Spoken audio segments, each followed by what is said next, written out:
magic, he fell into a deep sleep, at the same time leaving his companions to face the powerful evil alone.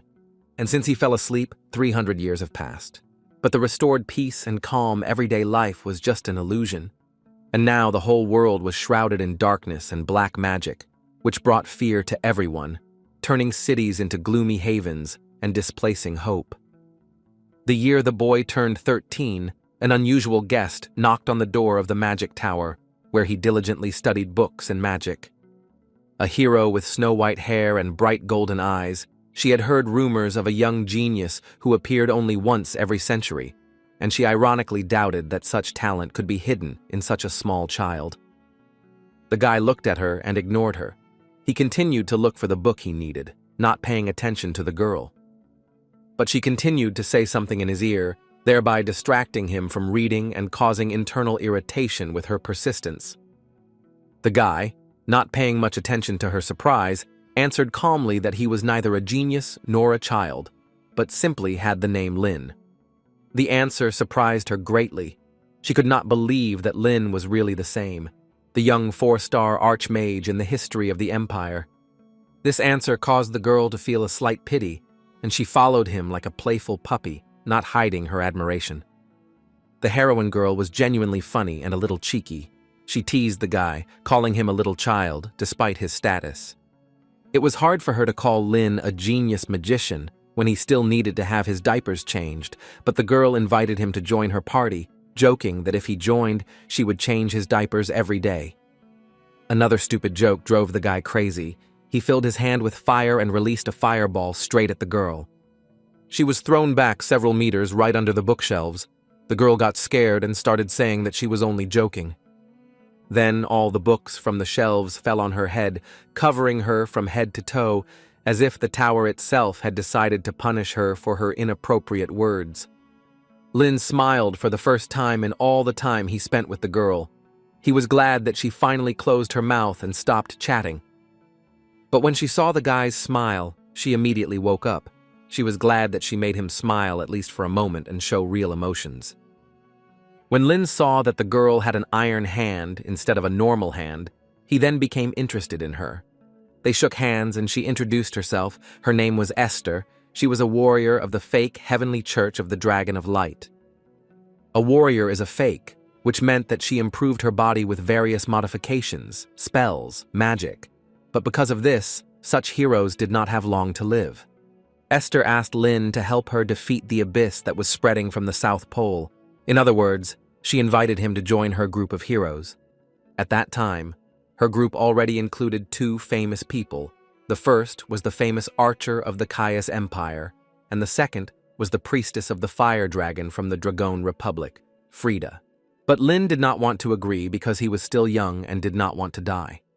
He asked Esther if the 2 heroes were as interesting as she was, hoping to get an answer that would convince him or, on the contrary, repel him. The girl said that they were as crazy as she was, but that was not the main reason why he should agree to fight, because there was something even more interesting.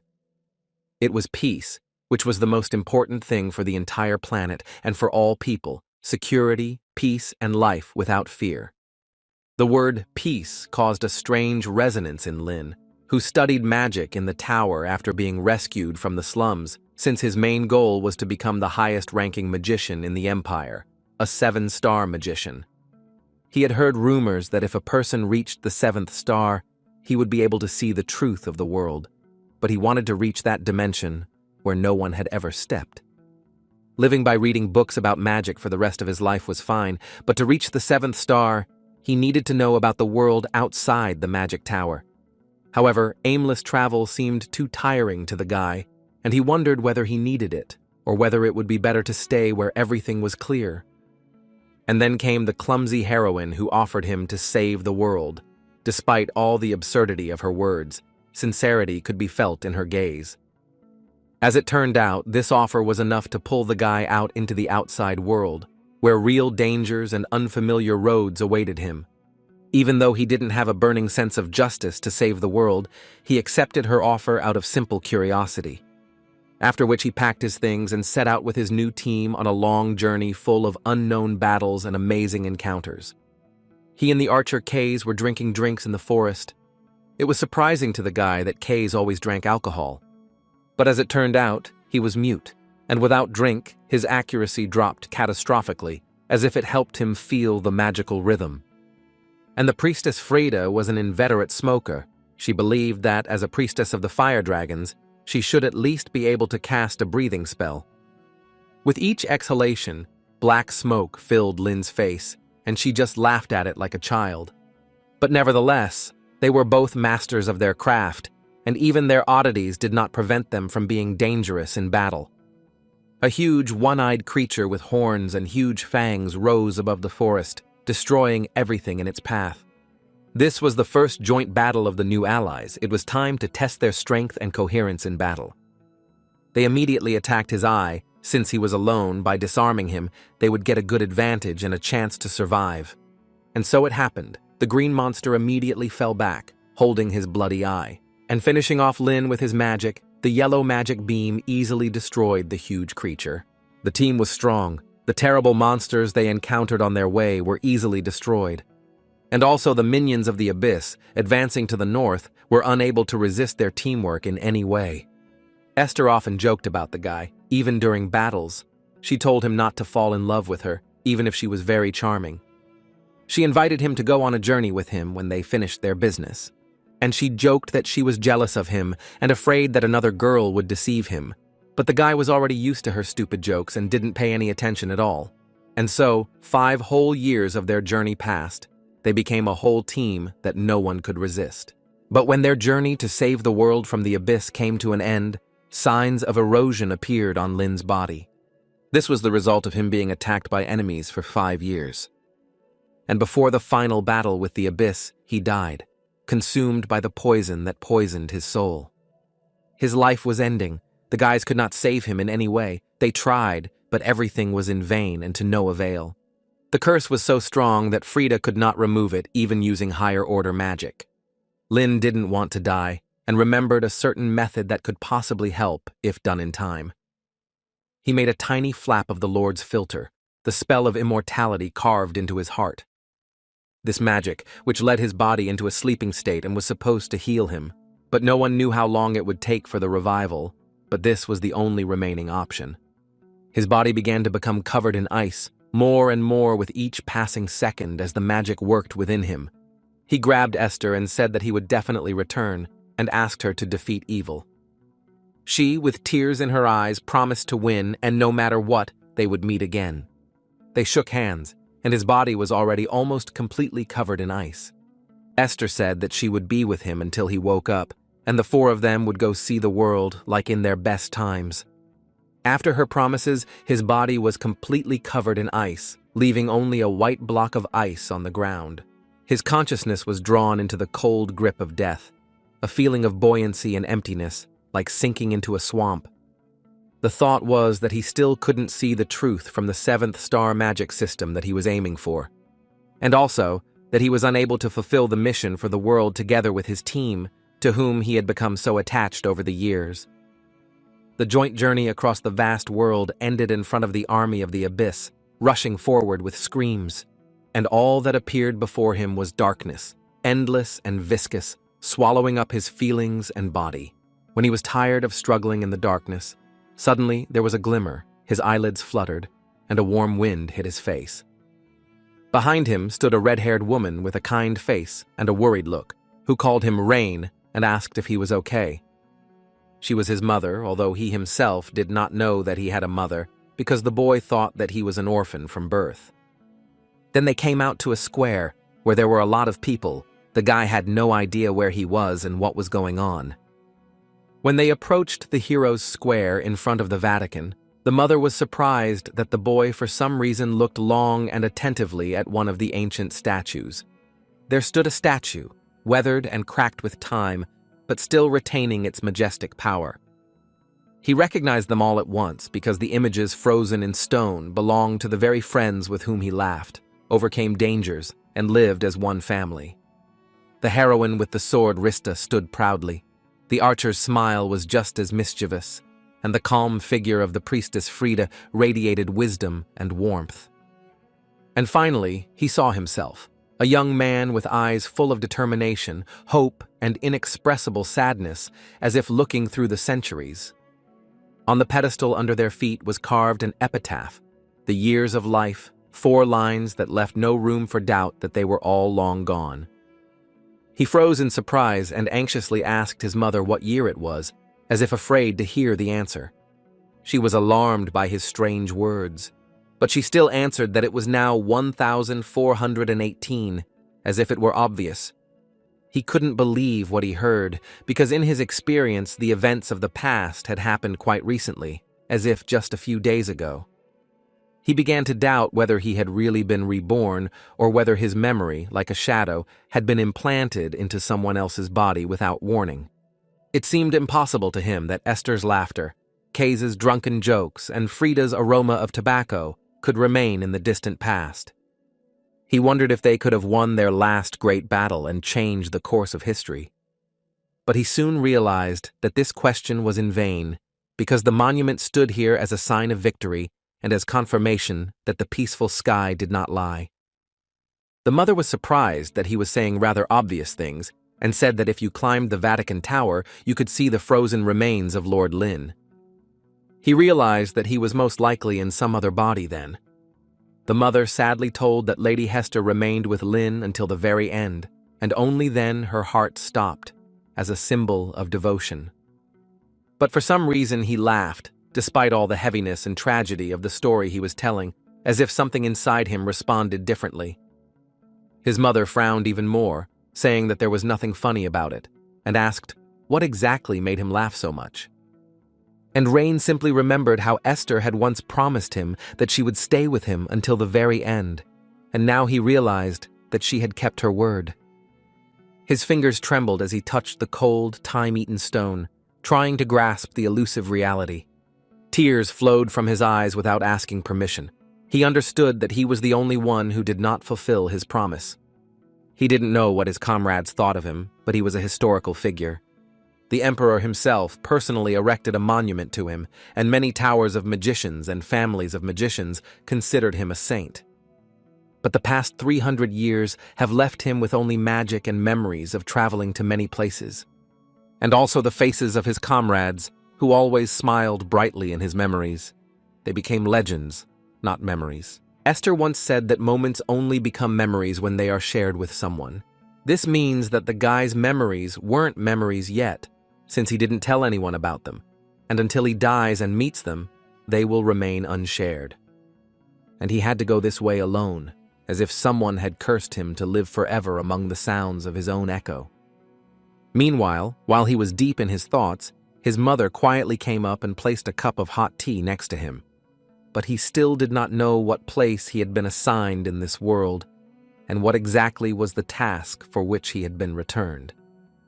But he knew for sure that there was a goal ahead, because the Empire of Holy People divided magicians into 7 levels of power. He once reached the 5th star, and in all of history, only 2 people were able to reach the 6th step, which bore the proud name of a sage. One could say that they had reached that very end of truth. If the guy hadn't left then with the team to fight against evil, he would most likely have been able to reach the 6th level, but then he would have grown old and died. But now he realized that he would regret this decision for the rest of his life, no matter how peacefully it passed. Even if someone could turn back time, he would still go after Esther again and again. But now Esther was gone. He hoped the world would be filled with her laughter. He wondered if the world they were desperately defending was really what she wanted it to be.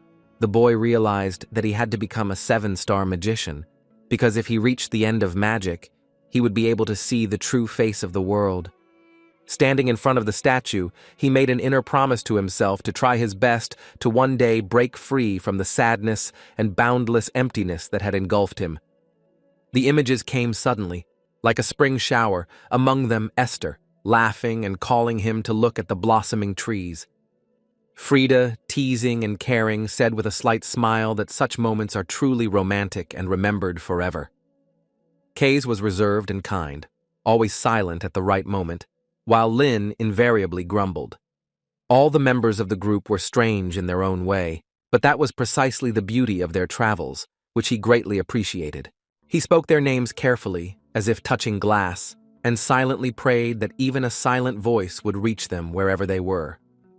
And then he let go of their images, not forever, but just enough to keep moving forward, because the past shouldn't hold your hand, and the living, led by time, are obliged to move into the future. And so began the new life of Lin, who was now given the name Rain. He had a dream in which, during one of his endless wanderings, Esther suddenly asked him if he regretted never having had a real family. But he didn't care, because he couldn't even remember what his own mother's face looked like, as if it had been erased from his memory by time. He spent his childhood in the dirty and noisy northern slums, where every day was a test, until the headmaster of the school, Osiris, noticed his hidden magical gift and took him under his wing. That is why he did not know what family was, and did not even try to find out, because it seemed to him something alien and meaningless. Even if he had a family, he felt that he would not be able to get along with them because he did not know how it worked, and therefore did not see the point in it. Esther then said that everything is much simpler than it seems, and that you just need to cherish those who are close to you, because they are the ones who make us stronger. She believed that he would succeed, because despite the coldness of his words, deep down he remained a kind and vulnerable person. He heard the voice of a girl who gently woke him up, saying that it was already morning, and it was time to get up so as not to be late for breakfast. The hero slowly opened his eyes and saw a maid in front of him, who with a polite smile said that she was going to prepare food. Approaching the mirror, he saw in the reflection a boy with neatly styled black hair, skin without traces of former poverty, and eyes that could only belong to a descendant of magicians. He looked like a true heir to a great family, as if he had been born not in poverty, but in a house where his appearance was awaited with love and hope. Memories of his past life as a spoiled and stubborn boy returned to him just 20 days ago, as if emerging from the depths of a dream. This boy was Rain, the eldest son of the Ludwig family, one of the 5 great magical dynasties known throughout the empire. So Lin, an orphan from the slums who was reborn into a noble family, had to constantly study and work to adapt to the new world. When he went out into the corridor, he saw his mother and the maid, and she asked him to go to his father and invite him to join the family breakfast. He nodded in agreement and entered his father's office, where he was met by shelves of books and old magazines. His father, who was working intently in his office, did not notice the boy enter. The father, Kevin Ludwig, looked up and asked with a concerned expression if his son had slept well, as he looked tired and pale. For Rain, such concern seemed strange and unusual, so he did not know how to react correctly, and simply remained silent. Instead of answering, he said that breakfast was already on the table and that it was time to go eat, trying to avoid a conversation in which he felt insecure. The father noted with a smile that his son had apparently come only for the food, and with a slight chuckle said that he would eat later, when he finished reading. The massive table where the father sat was littered with drawings and Whatmen papers, on which complex magic circles and formulas shimmered. Rain, interested, pointed to one of them and asked if it was magic, because the lines looked mysterious and unusual. His father confirmed his guess and explained that these were materials for a dissertation that he had to defend in a week, and therefore he was very busy, and since the food made his head foggy, he refused to eat. Rain saw one sheet where his father was clearly stuck, and calmly offered his help, hoping to be of some use in something important. Surprised, Ludwig asked his son if he just wanted to support him, but he replied that he wanted to help solve the magic circle. The father replied that he would be glad to help, but warned that if Rain was late for breakfast, his mother would start scolding him, so he told him to go.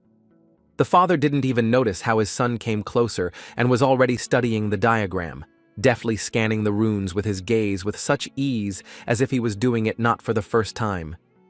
The errors were obvious to him, the overlaps were too dense, the formulas contradicted, and the point of conflict could not be overlooked. Kevin stood in amazement as his son, without asking permission, picked up a pen and began confidently drawing adjustments right on top of the drawing. His movements were confident, calculated, as if he had been doing this all his life, and that was indeed the case. And when my father took the drawing in his hands, He could not believe his eyes. Because it was a complex problem that even the best scientists of the Empire could not solve, and it was a high-level spell that was about 200 years old. He looked at his son and did not understand how he, who had only mastered basic magic, could do this, because if the spell was restored, it could protect many people from natural disasters such as floods. Father thought that judging by Rain's knowledge of basic magic, he was not an ordinary person. However, considering that he belonged to the Ludwig family of magicians, it could mean that he did not inherit the talent for magic. Meanwhile, the son calmly asked again whether his father would now be able to go have breakfast with his family, since the table had already been set.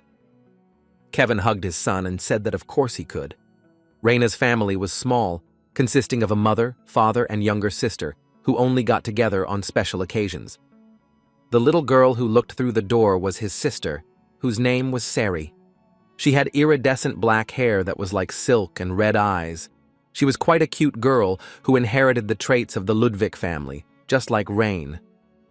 But when she saw her brother, she seemed to get scared and went back behind the door. This is because, in Rain's memories, he was never kind to his sister, and instead of being cold, he was simply indifferent to everything. He pretended not to notice the escape and continued reading, but his thoughts did not give him peace, and the voice again appeared before his inner eye, like an echo from the past. It was Esther whose voice softly and clearly told him that he must take care of his family, because he was kind, even if he did not know it. This irritated him, and he slammed the book shut, as if trying to drown out what was breaking through the indifference and silence. After that, he called out to his sister and said that he could teach her magic, or they could play together a little, like children do. Siri froze in the aisle, surprised and confused. She clearly didn't expect to hear such words from him, and therefore didn't know what to do. For a second, she hesitated, as if struggling with herself, and then, not daring to approach, she ran away again, leaving her brother in thought. He realized that communicating with children was much more difficult than doing calculations and drawing magic circles. Everything was unpredictable here. But after some time she appeared again. Silent, a little timid, she came up and handed him the book. He looked at the cover and was genuinely surprised, because it was a publication with the basic formulas of one-star magic, and she was only 6 years old. For an ordinary child this would be incredible, but in the Ludwig family, this was almost the norm. And at that moment, memories burned him, and the episode where Esther asked him the name of the flower appeared before his inner eye. Lin always grumbled that Esther treated him like a baby, but he actually enjoyed her attention more than he cared to admit. Now he knew what to do. He took the book, put it on his lap, sat Siri down next to it, and began to calmly explain the difficult sections. He began to explain on the houses. For example, a house with a thatched roof or a brick one, depending on what kind of house you are building, the materials changed. The same is true in magic. This role was played by a magical figure that determined the attribute of magic. That is, if you draw a triangle, it will be the attribute of fire, and the shape of a fan meant the attribute of wind. Based on this, he pointed to the image in the book and explained to Siri that the shape she saw belonged to the wind element.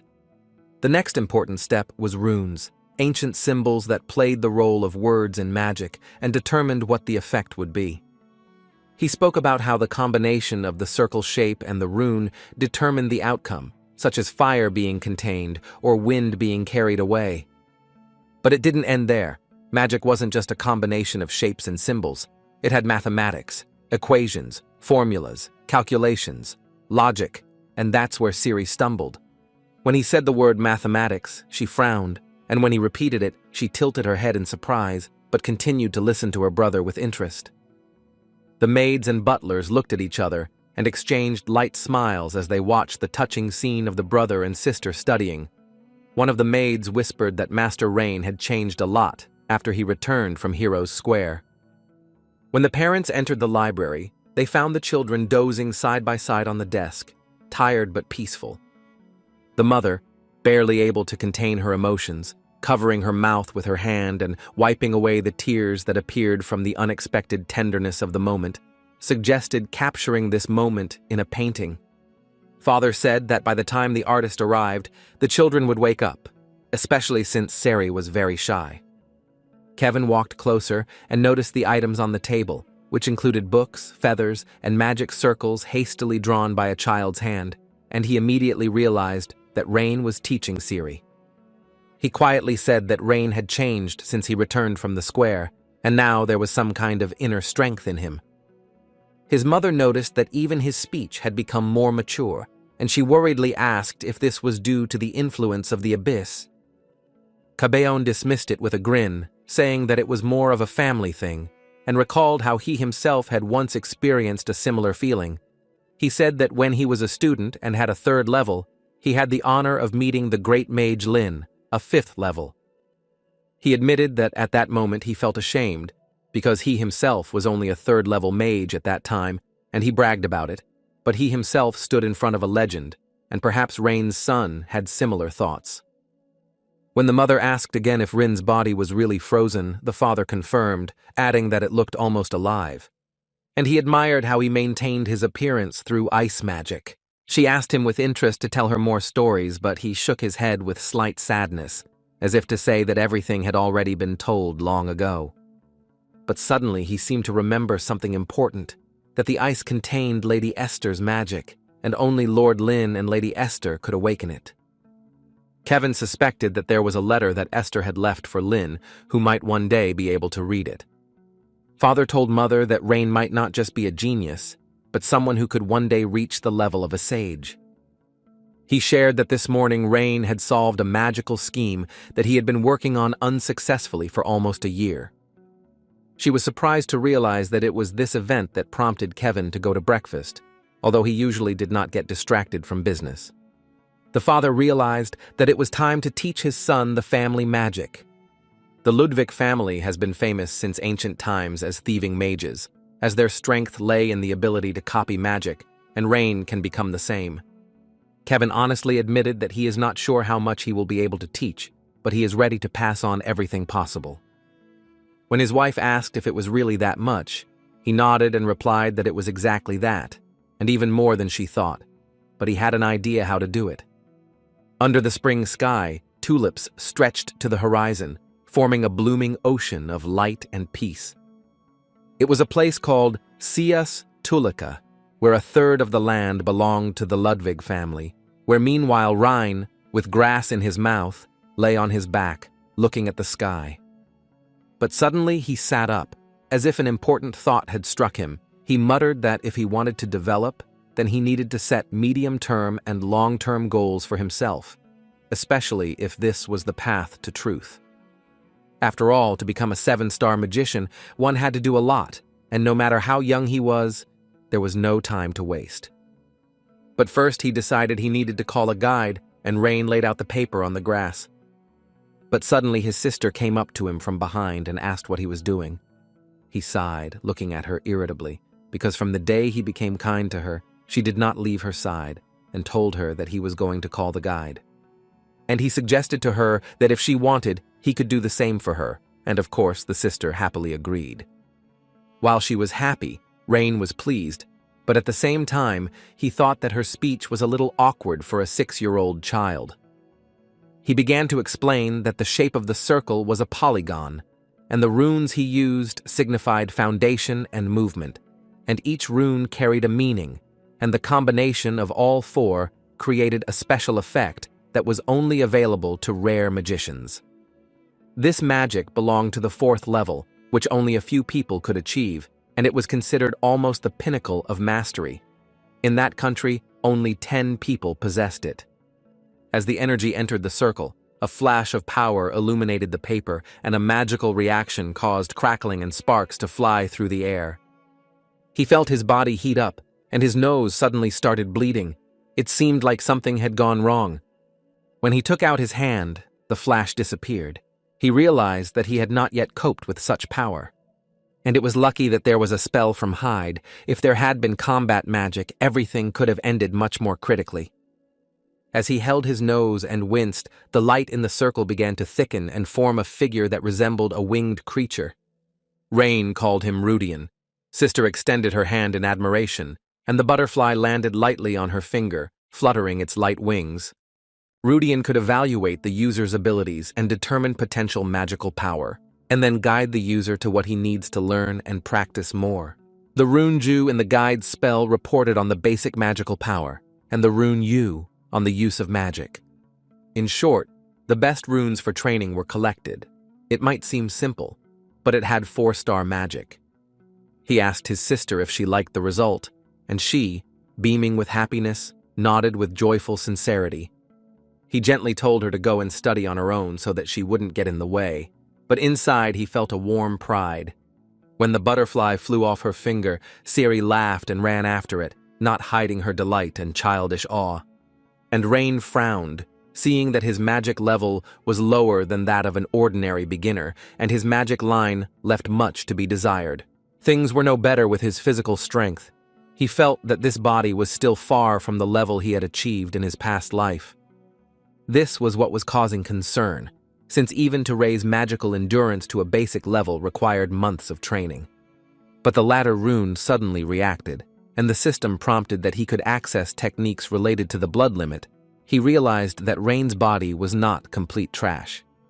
When he saw the name Bel Sidious and Curious, his heart sank slightly, memories flashing brightly like a long-forgotten dream. It was a name he had heard when he was still traveling with Esther, because at that time, a guy wanted to join the squad who claimed to be the best magician. But there was nothing special about his skills, and Rain easily showed it to him with his magic, right on the spot. But his eyes haunted Rain. How self-confident he was, and how easily he read his spells, as if he saw them even before they were cast. And sometimes he even managed to counterattack. Now Rain realized that it was Bel Sidious, the legendary manifestation of the Ludwig family blood, which allowed him to see the flow of his opponent's magical power and predict his actions. By simply observing the flow of magic, Sidious could determine what kind of magic the enemy was using, and if their magical skills were equal, the one who used it better would gain an advantage. And Belquarius was even more terrible, because this power did not just read, but appropriated the magic of another person, turning it into its own, and there were only 3 such people in all of history. The reason why the Ludwig family is known as magic thieves is because of this eye. And although he was unsure of the details, his previous memories said that with this power, the tide of any battle could be turned. He realized that he needed to pump up his magical power and endurance to become a great magician. At that moment, his father's voice came from behind him, and when Rain turned around, he saw him approaching, walking slowly and with dignity. Father asked if he knew about the existence of a power called the Bloodline Limit, and if he wanted to learn more about it right now. Rain realized that it wouldn't hurt to study the theory beforehand, so he agreed, and his father said that during his absence, Elin would become his mentor, and upon his return, he himself would continue teaching his son. The father said that Elin, a professor of magic at the Delighton Academy, is kind and strong, and loves her nephew most of all, and they met when he was 6 years old. The woman who appeared in front of him looked provocative, short shorts, earrings, a black outfit that violated all family traditions. She crossed her arms and looked at him with a displeased expression, assessing him as if he were looking at a ruined project. Elin irritably stated that she, a brilliant professor, was entrusted with teaching a child who had neither gift nor charisma. She grabbed Rain by the head and asked in an angry voice, "Is he ready for difficult training?" When Elin started the conversation, she immediately declared that her name was not just Aunt, but the brilliant Professor Elin Ludwig. She said that she hated students who couldn't grasp the material the first time, and therefore he shouldn't ask questions. Thus began the training of the limited lineage of magic, which is never written down, but only passed down directly within the family. The knowledge of this magic existed only in the memory of elders, and access to it could only be gained by meeting face to face. Elin focused her magical power into her eyes, and her pupils lit up before Rain, adorned with stars of silvery radiance. It was Bel Sidious, and when he looked at her, it felt like her gaze was piercing him, tearing his insides apart. The sudden sensation was so strong that he involuntarily cried out, as if someone had touched his soul and body at the same time. Elin, pleased with his reaction, shrugged her shoulders and said with a smile that 3 streams of calculations were needed to activate this power. She repeated with pride that only one who could make 3 simultaneous calculations would be able to awaken this magical eye. Rain said he could handle it easily, and then she got out some paper and ink and started writing out formulas, seeing if he could understand the essence of magical calculations. Rain carefully studied each line, delved into the intricacies of the formulas, and thought that the restrictions on the lineage depended on innate feelings, but it seemed that the theoretical basis played no less an important role. If the founder of the Ludwig family had not laid such rigid and limited genetic boundaries, Lin would have been able to use this gift in the past as well. Elin narrowed her eyes meaningfully and asked if he really didn't understand, couldn't figure it out, even if he looked at it several times. Rain replied that he would have enough time to figure everything out on his own, he just needed patience and diligence. Elin concluded with a sigh that there was little hope, and now she had no choice but to teach him personally and persistently. He thanked her for her willingness to help, and confidently laid out the paper to focus on his independent work. She was shocked that he refused her instructions, and even began to ignore them, but this was Lin's original personality, accustomed to independent study and finding solutions through reflection and experience. Elin snorted, told him to do whatever he wanted, and added that he shouldn't come and complain later when nothing worked out, even if he begged tearfully. The aunt sat down opposite, crossing her legs, and grumbled out loud while she buried her face in a book, occasionally peeking at her nephew's work. Soon, Rain frowned, as if confused by a complex formula, and stared thoughtfully at one point on the page. Elin silently pushed her book aside, solved the difficult part of the formula for him, and quietly returned the parchment to his side. Rain looked at her puzzled, not believing that he had received help, but she was already hiding behind the pages and pretending to read. She glanced again, quickly wrote a couple of hints in the margins, and quietly placed the parchment in front of him again. Rain looked at the formulas, as if trying to figure out if this was training or some strange mind game hidden behind Elin's actions. He wondered if this was how magic was taught these days, or if this was a special way of testing his potential through observation. Then Aunt Elin said it was time to take a break and went out somewhere. His mother took advantage of the moment while Elin left, came closer, and with a slight smile turned to her son. She asked if he thought his aunt was behaving a little strangely. He nodded in agreement because her behavior was really confusing and contradicted her loud title. His mother said that Elin did not know how to directly express concern, although in fact it was very important for her to teach her nephew. Then the mother remembered that when Elin was just as little, she was very charming and sweet. When Elin returned, he deliberately delved into the formulas, but still sneaked a peek at her reaction. He was surprised to see her whistling, pretending to be indifferent, although she was actually watching him. When their eyes met, she hid behind the book, but after a few moments she looked out again and stared at his work. Rain thought that she was as annoying as 6-year-old Siri, and it was making it difficult to concentrate on his calculations. He could not resist, and asked her to explain one part of the formula that he himself could not understand. Elin slammed the book shut, but her eyes were already twinkling with joy, as if she had been waiting for this moment. She threw up her hands, threw away her book, and exclaimed that with such a student the family had no future, and demanded to see the problem. Rain pointed to the section of the formula where he was confused and handed over the parchment with slight awkwardness.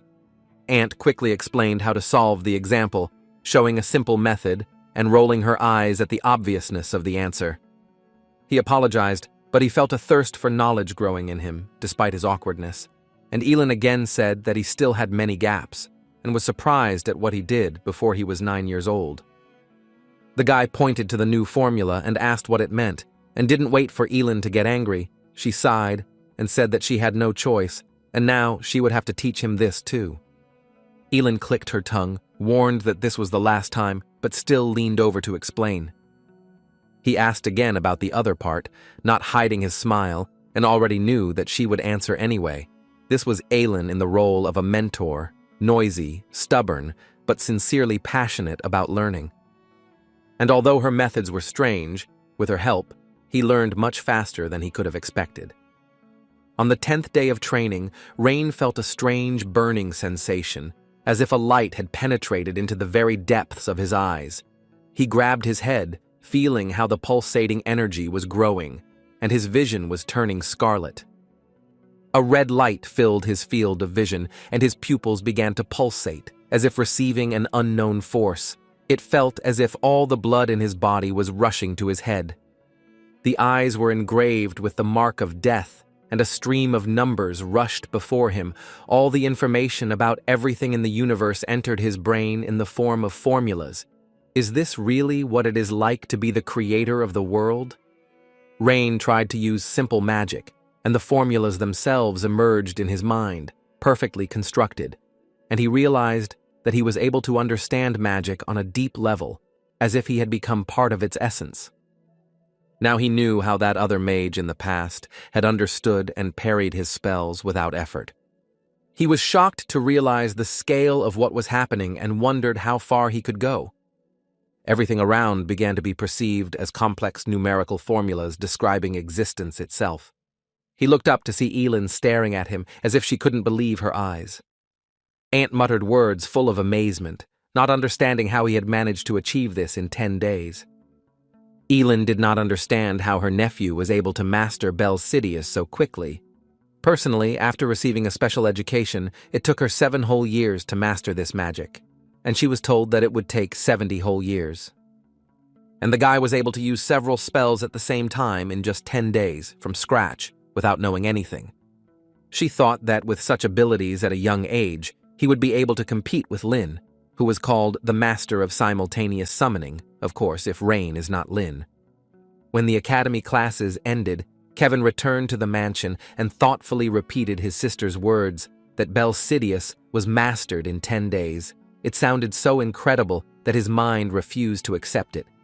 Elin told her brother that at this rate, thanks to Rain, the Ludwig family could become a leading family of mages. If all this was true, then he, as a father, could no longer serve as a mentor to his son, and this feeling troubled his soul. After Elin left, Kevin sat in silence for a long time, thinking about his son, who was growing by leaps and bounds, and his heart was filled with a mixture of pride and anxiety. At some point he quietly called out to the old butler, a devoted assistant, and Yud, the man who managed the affairs of the house, appeared in response to the call. When Kevin told him to contact his father, there was silence in the room. Yud asked if he was mistaken, since the relationship with the previous head of the family was tense and almost forgotten. Kevin confirmed that to his father and asked him to write a letter about his grandson having an innate talent and to ask him to put him on the right path. Yud smiled for a moment as if sharing his master's emotions, and he did not stop him, only smiling slightly in response. The butler nodded, acknowledging the gravity of the assignment, and promised to carry out the order with the respect it deserved. Spring retreated, giving way to a short and wet summer that dragged on for a long year, as if slowing the breath of time. Dark clouds hung over the continent, pouring down rain day after day. Memories of last summer came flooding back. Although the journey was full of difficulties, heat, and fatigue, it was always remembered with warm longing and a slight smile. During the day, he always studied household magic from Aunt Elin, which was not always easy, but quite interesting. Then, whenever possible, I taught my sister Sari the basics of magic, which was also not a very easy task. And at night, he concentrated on training his physical and magical strength. The development of modern magic that Rain learned from Elin and from books was truly astounding. For a man who lived 300 years ago like him, it was shocking. He increasingly thought about modern magic, especially about the methods that greatly simplified the construction of formulas, because modern formulas were more powerful and easier to learn, and he recognized that progress had changed the very essence of magic. And with his condition, becoming a 7-star mage in that era was absolutely impossible. One day, Rain approached his father with a serious look and asked for permission to leave his home to study in the capital of magic for 3 years. Kevin was surprised by his son's desire and didn't immediately find what to answer, because the request sounded unexpected and bold for a 10-year-old child. He wanted to go to the Golden Rose in the City of Magicians, where the best magic university, De Layton, was located. When Sari heard about this, She immediately clung to her brother, not wanting to let him go and trying to hold him at least with attention and shouts. Kevin believed that Rain was too young for such a step, and that at 10 years old a child should be close to his family and not in a strange city, since children from magical families usually entered Delayton when they turned 16. In addition, another important meeting was about to take place in the boy's life, which he had no idea about yet, but which would change everything.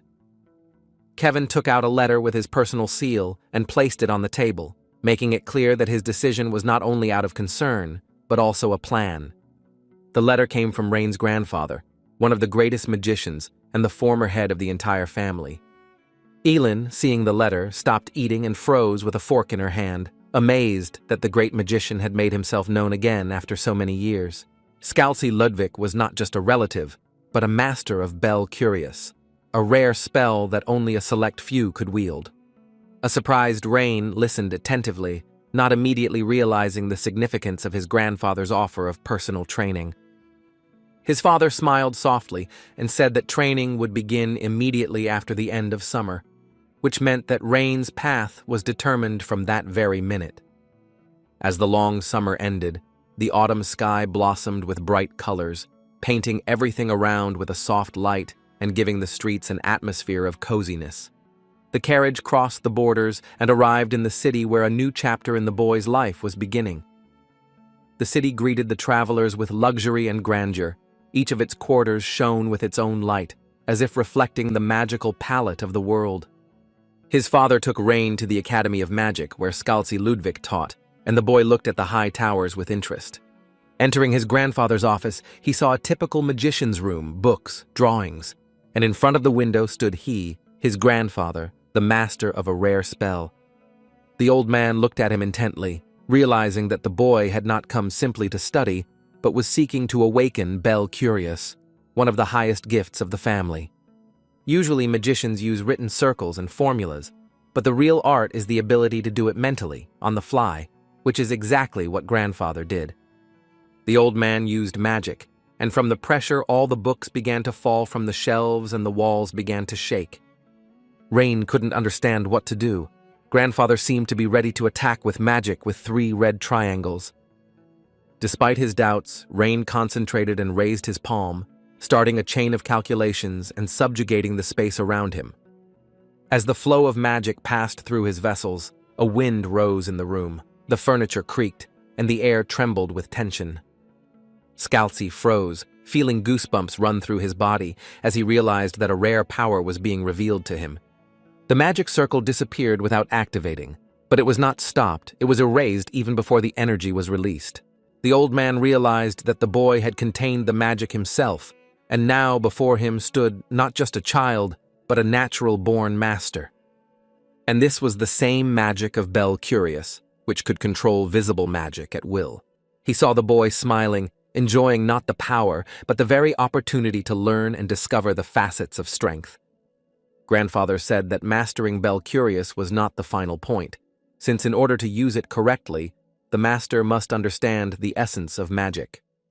Scalzi asked the boy how great his magical potential was, because without the proper strength the path could be dangerous. Rain replied that he was only capable of performing quick calculations for 1 third-tier magic, hiding his true abilities. This answer amazed the grandfather, because even this achievement at such an age was considered amazing, but Bel Curious required enormous magical power, and in his current state, it was still far from perfect. But Rain was ready for any tests. He understood that the training would be very difficult, but despite this, he asked grandfather to lead him to that level. Meanwhile, Scalzi remembered that he had not said hello to his own son Kevin because he had been so distracted by his grandson. He greeted him sincerely and said that they would definitely drink together after they confirmed Rain's suitability. Kevin was surprised and couldn't believe his ears, since he hadn't spoken to his father for many years. Then the father left grandfather and his grandson alone so that he could train him and make him the most powerful magician. It was a relatively calm time, and while winter lasted, the boy diligently continued his studies with a mage named Scalzi Ludwika, where the main goal of his training was to increase his mana and master the magical eye. Grandfather demanded that Rain read the spell faster and told him not to screw up. The grandson responded readily, clearly showing that he viewed each training session as an opportunity to grow even stronger. When he hesitated, Scalzi chided him, not allowing him to relax even for a moment, because slowness could be fatal. Every time he noticed his grandson's progress, Grandfather glowed with pride, because he saw in him a genius capable of more. What others had to study for years, the boy mastered in a day, mastering even complex principles without error. All he had to do was accumulate enough time to polish his eye control and strengthen the mana flows in his body. Grandfather spared no effort and forced Rain to risk his life during training, using magic at full power so that the boy could grow significantly in his abilities. Rain understood this and gave it his all, trying to justify the trust and overcome all the tests that Scalzi put before him. When Grandfather saw that the progress had reached high levels, he did not hesitate to release a fireball, warning that anyone who did not dodge would instantly die. A huge fireball filled the entire space in front of them and flew rapidly straight towards Rain, forcing him to mobilize all his strength. The guy activated Bel Sidious in time, and his eyes filled with magical energy, allowing him to see and control the power emanating from the ball. Grandfather sternly ordered to hurry, as the fireball was approaching at an alarming speed, leaving no time for error. In Rain's eyes, the entire world began to turn into numbers and pure binary code, revealing the essence of what was happening on a deep level of perception. Despite the sharp burning pain in his eyes, the boy continued to concentrate on fighting the dangerous spell, not allowing himself to be distracted. And Bel Curious was activated. The universe was transformed into equations and went straight to his brain. Now he could change the formulas at his discretion. The magic array consisted of 2 triangles. There was a designated runic symbol, called the Rutihen formula. The decision he made was like an imaginary route that changed the course of events and formulas, allowing the danger to be deflected. As soon as the intervention was complete, the fireball disintegrated into sparks right in front of the boy's face, and the entire world fell silent. Suddenly, a sharp pain ran through his body, and the magical channels contracted, warning of severe mana depletion. Scalzi caught his grandson in time when he stumbled and almost collapsed, unable to cope with the weight of the load. The boy looked up weakly and whispered, asking if he had really just done all this himself. Scalzi confirmed with delight, pointing to his eyes shining with new strength, and did not hide his admiration. He exclaimed that it was simply incredible to activate Bel Curious at 14 years old and remain conscious. All that was left was to strengthen his magical power. Grandfather whispered that he himself had only reached this level at the age of 39 and still had not achieved anything like it. He realized that Rain could rewrite the history of the Empire. The grandfather wondered with surprise who this boy really was, just a genius or something much more. Scalzi said that he would not interfere in Rain's life, but advised him to definitely enroll in Delayton as soon as he turned 16. The boy froze in thought, because the idea of entering did not arouse enthusiasm in him and seemed imposed from the outside. Even the fact that after graduating from the university at the highest level, there would be a chance to meet Archmage Lin was not interesting to him, since he was frozen. But as soon as Grandpa said that Esther left a letter for Lin, he immediately became interested. And he couldn't believe that Esther had left a letter for him. He wondered what could have been there. Grandfather said that Rainu, with his abilities, could read the letter, since no one at that age had awakened Bella Curious within themselves. At that moment, Rain was stunned and could only listen blankly, and looking back, he could tell that this was all just the beginning. The beginning of the story about the journey, along the path of former comrades, following Esther's letter. Rain was already ready to go to school. He said goodbye to his family, since there were about half a year left before the entrance exams. He wanted to take this opportunity to learn about the world and visit different places when he went to the south. He planned to stay in the magical city after the exams for a long time, because this is the place where all knowledge was collected. At the end of the year, the notoriously difficult entrance exam to Delayton was held, and those who passed successfully began the first semester in March. His family repeatedly asked him if he was sure of his choice, because they were sincerely worried about him and feared possible difficulties along the way. But he convinced them, saying that he had exceptional skills and there would be no danger since he would follow a known path. On the 15th day of his journey, he was in the southern part of the Sacred Empire, the region of Garam. In the small town that greeted the travelers, there were a surprising number of taverns and inns, and he was especially struck by the fact that all the passers-by wore strange bamboo hats. When Rain asked one local why they wear hats, he was surprised and asked if he had ever heard of Lin's caravan. It turns out they wore bamboo hats as a sign of gratitude, since long ago their leader received help from the archmage Lin. Rain wondered who the first leader was. Perhaps if he heard his name, he might remember. But the second question in his head was what such respected merchants were doing in such a small town. The man reported that there was a problem on the road leading to the sunlit highway. There were ferocious monsters and dozens of people were missing. And everyone waited for the Lord's fighting forces to arrive, to eliminate the threat and clear the area of the monsters that threatened the travelers. Creatures whose essence was completely distorted by the magical abyss were called monsters and were considered extremely dangerous creatures. They looked like animals, but had a much more grotesque appearance and dangerous magical abilities, and no matter how many of them were destroyed, they never disappeared. Rain didn't see any danger, since the monster was most likely not of the highest level, so it would hardly be dangerous. He continued on his way, not taking the words of the man in the hat seriously, and completely ignoring his alarming warnings. Night fell. Rain continued his journey along the very road where the monsters were found. He felt that someone was watching him, but did not dare to attack. Perhaps those who were watching felt the difference in magical power, like an animal instinct, and were afraid to attack first. He remembered the words of the man in the hat that he was afraid, and thought that maybe he needed help, but he realized that it was not his concern, and let the monster extermination team take care of it. When he saw a flooded swamp and decided to go around it on a dry path, he was suddenly overwhelmed by a wave of old memories. Esther held a map in her hand and showed the boys the way across the Belisor River. She wanted to go the other way because there was a flower field there. Lin then began to freak out at the guys, since two groups of warriors who had crossed to the continent before them were destroyed while fighting at the front.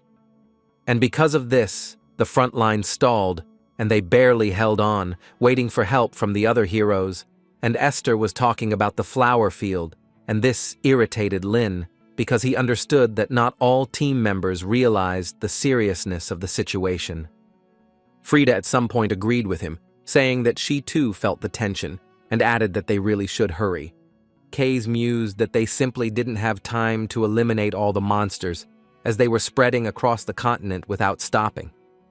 But Esther still insisted that there were many people in this world who needed help, even if the request seemed insignificant. She said that she hoped that one day Rain would grow up and start helping people himself, even if he didn't feel any benefit from it. The memories made him feel tired and slightly irritated, so he decided to stop and rest a little. Rain used a magic spell to summon his magical creature, which he ordered to find the one watching him from the darkness.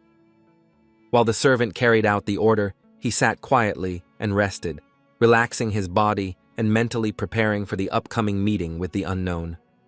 Soon there was a loud roar, and his magical servant noisily dragged in a strange creature caught in the forest thicket. It was a massive white creature with huge fangs and many eyes located randomly across its face and body. Rain looked at him and asked if the creature considered itself a threat, since he had already encountered its kind and defeated them more than once. He decided to give the creature a chance, offering one simple condition: not to harm people and stay away from populated areas. But Rain quickly realized that this creature did not understand words at all and instantly used force, pinning the enemy's body to the ground. He walked further, and stepping onto the border between the southern and central regions of the empire, noticed a cluster of dangerous monsters ahead. There were huge centipede worms with one eye, but some had several pupils, and they immediately moved to attack. However, as soon as they approached, they were quickly struck by arrows fired not by him, but by someone else hiding nearby. There were two archers standing in front of him, and Rain began to hope that one of them was Kays, his old friend and comrade in arms. The two archers who had easily dealt with the monsters jumped down from the cliff and appeared next to Rain as he was still trying to understand what was happening. He immediately smelled the faintest hint of alcohol in the air and was puzzled by the thought of his old friend Kaze, hoping it was him. The archer calmly explained that aggressive creatures often appeared in this forest, and was surprised that no one warned the guy about the possible danger. Over time, it became clear that the evening shooters were descendants of the Great Palace and, according to ancient tradition, guarded this section of the road from any threats. Rain gradually realized that it was not Kaze at all, and sincerely thanked them for their timely help and saving his life. After that, he carefully asked if they were near the Badantio mountain range, looking around at the nearby forest peaks he saw. The archers were at first wary of Rain's question, and then burst into loud laughter, not hiding their amusement and slight surprise. He didn't understand what was funny about the question, and he became increasingly surprised by their reaction, trying to figure out what he had said wrong. They explained that a long time had passed since the ridge had turned into Kislantine, and Rain called Badantio, which was strange and funny to them. Rain considered what was said, and assumed that this was probably the very same passage near Kaze's palace, where, after defeating the Abyss, he founded a new school of archers. And the archers were students of the school of archers, founded by Kaze, and traditionally the passage was guarded by those recognized by the headmaster of the school himself. It was amusing to Rain that drunken archery was the school's core skill, and it was interesting to see what exactly the archers had done to be assigned to this pass. One of the archers hugged the guy and said that he had come at the right time since that day was a festival, a day when you could drink free alcohol, and those who wanted to become adults had to know the taste of alcohol. He insisted that it was through alcohol that one could understand the light of the sun and the mystery of the moon, although this sounded a little ridiculous to Rain himself.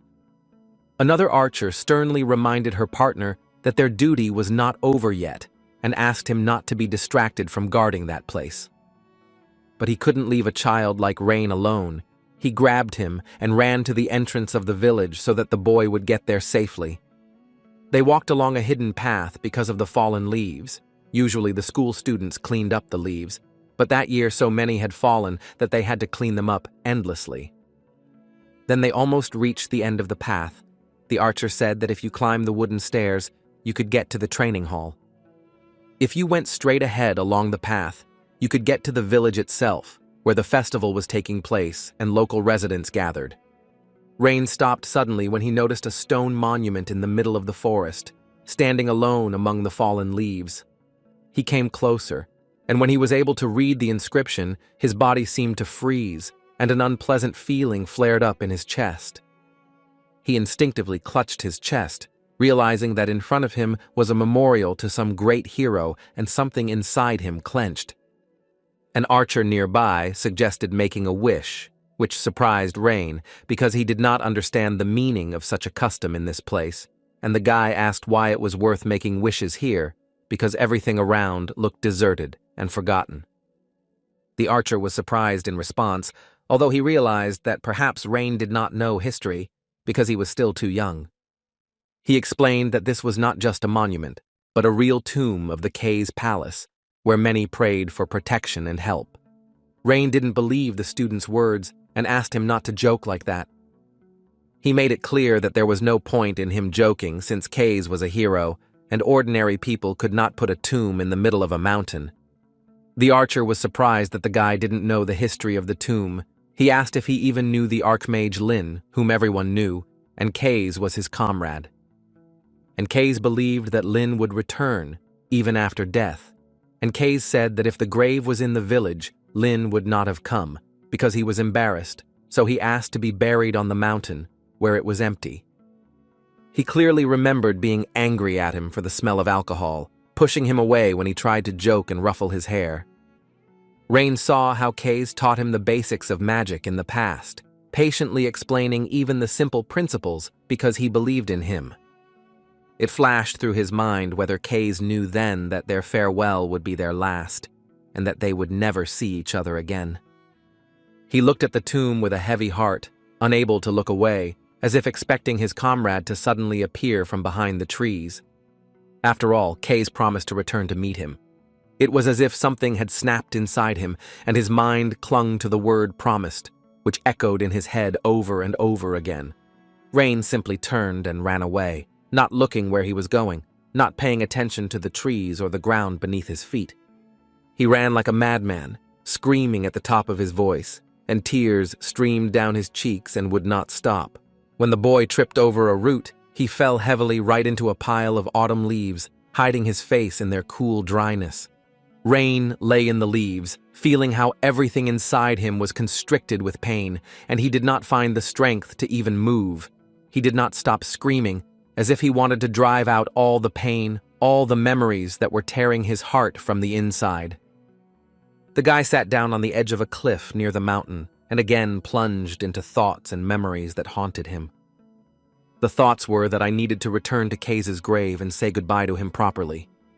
Even if it was already late, it was still worth going to the grave and saying that he was able to return back, despite everything that got in the way.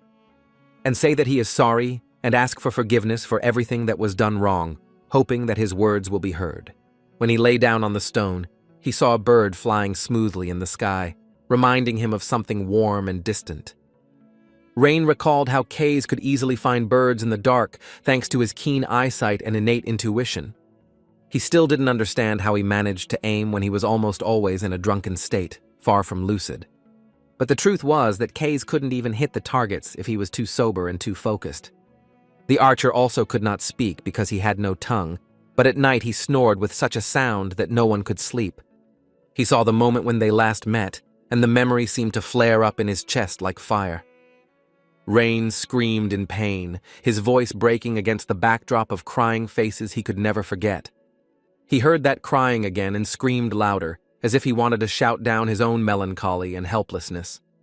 Everything inside him was clenched with tension because he realized how much he truly missed them, and the tears flowed more and more, and with each memory it became harder to breathe, as if all the air was gone. But still, Rain found the strength to get up and head back to the place where his old comrade rested. He felt he had to do something important to show his respect and ease the pain in his heart. Rain thought for a long time about how he could help, and finally came up with what exactly could be useful at this moment. He concentrated, activating the magic, and quietly approached the grave. Then he suddenly lowered his fist into the ground, and at that very moment everything was illuminated by a bright red flash, like an echo of power.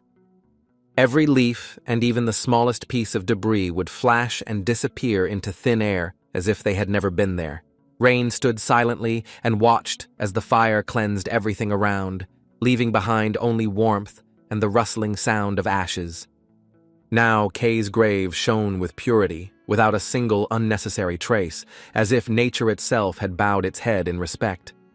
For a brief moment, Rain felt a sense of light in his soul, because he finally felt that he had done something meaningful. Even if it was only a small help, it was what allowed him to feel a connection with the past and with his departed comrades. Images of Lin and Kay's appeared before Rain's eyes, as if memories had come alive and come back to reality. Lin, with a dejected look, asked the archer for forgiveness for not having the courage to meet the others, and not because of shame. Rain stepped through their ghostly images as if allowing himself to let go of the past and leave the pain behind. But despite this, deep down in his soul there remained sadness because he never fulfilled his long-standing promise. Autumn had arrived and the southern sky was clear, and the weather seemed especially clear and summer-like warm. And under the soft summer-autumn sky, a bright and shining city, filled with magic and lively streets, opened up before the Rhine. It was the magical city of the Golden Rose, where in the very heart of the city stood the University of Delighten, famous throughout the empire. The city had seemed fascinating to the guy for a long time, but when faced with reality, he felt that his expectations did not match reality. On every corner, there were merchants pushing books on magic and assuring that they were written by the best teachers, although the content was often questionable. Some vendors displayed strange items supposedly found in dungeons, claiming that they were trophies of true silver-ranked adventurers. It was believed that all knowledge of the magical world passed through the Golden Rose, and there was indeed some truth in this statement. Rain approached the shop with mysterious goods and inquired about the price of a rare item that looked familiar. When the seller said the price was only 10 copper coins, Rain was surprised, because he remembered that once upon a time, he bought an artifact for no less than 80 copper coins. When the bell on the clock tower began to ring, which meant that the exam should have already begun, Rain remembered that he needed to run because he was there first and foremost to take the exam. He quickly threw the required amount to the seller and, without waiting for change, rushed towards the examination room. Meanwhile, thieves were running around the market, stealing artifacts and money. Rain thought that the security was not very good, but he did not want to interfere, since in a big city, the guards should have been able to handle it. Moreover, he was in a hurry to the examination hall. But in front of him, a grandmother fell down asking for help. Rain asked if she was okay, but thought that if she could talk, then everything wasn't so bad, and they could move on. It turns out that the thief snatched from her a family heirloom that was intended for her grandson to take part in an important entrance exam. But Rain ignored her request and moved on, convincing himself that now he had no time for other people's problems. But suddenly a voice sounded in my head as if from outside, which clearly ordered me to help and not to stand aside. When he turned around, he saw his past self, Lin, looking straight into his soul, waiting for the right choice. Rain immediately ran up to his grandmother, promised to help, and resolutely rushed after the thief, ready to return what was stolen. Rain raced across the rooftops, trying to outrun the flow of people in the market and shorten the path to the thief as quickly as possible. He finally spotted the thief in the crowd, and his hand began to fill with magic, ready for a precise and decisive blow. He understood that there was almost no time left, because they were already waiting for him at the exam, so he needed to act quickly. He was ready to turn him into ashes. But at the most decisive moment, the guy was suddenly stopped by an unfamiliar girl, not allowing him to release the accumulated magic. She gathered a glowing magic ball filled with unknown energy in her palm, and without hesitation threw it towards the fleeing thief. At that very second, waves of sand began to rise rapidly around the bandit, forming a barrier that instantly blocked his path. The criminal suddenly froze in place, and looking around in confusion, did not understand what was happening, because for the first time in his life, he encountered magic of this type. From that sand, strange figures resembling people gradually began to form, and the girl confidently controlled them, like the conductor of her own army. Then she deftly jumped right onto one of the sand figures, from which the silhouettes of guards began to emerge, ready for action. She confidently warned the thief that he had not chosen the best day to try to steal someone else's property in the city of the Golden Rose, because he was caught by none other than the girl Kristaten herself, whose name was known even outside the capital thanks to her talent and unusual magic. Rain immediately knew from the sand magic and her confidence that this girl belonged to the Varden family, one of the 5 great families of magicians. The Varden family lived on the eastern edge of the empire's border, and like the Ludwig family, they had ancient traditions and a strong bloodline. Before Rain regained his memory, he attended many family gatherings, and it was there that he first saw representatives of the Varden. He clearly remembered how Kristaten had made comments back then and told him that he should act like a true heir.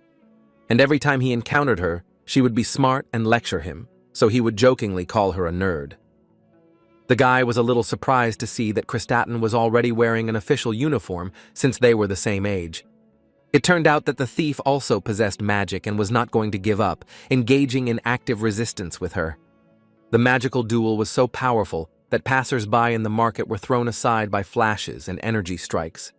Rain controlled the flow of mana and tried to use magic to protect ordinary people who found themselves in the danger zone. The thief possessed strange but very powerful magic, and was also covered with gold bracelets, rings, and amulets.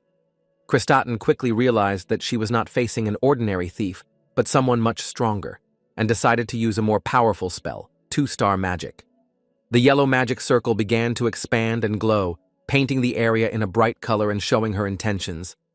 Focusing her mind, she called upon the power of her bloodline. summoning the ancient magic passed down through her blood. The Ludwig family was known as magic thieves, but the Varden family was renowned as magic commanders who ruled the land.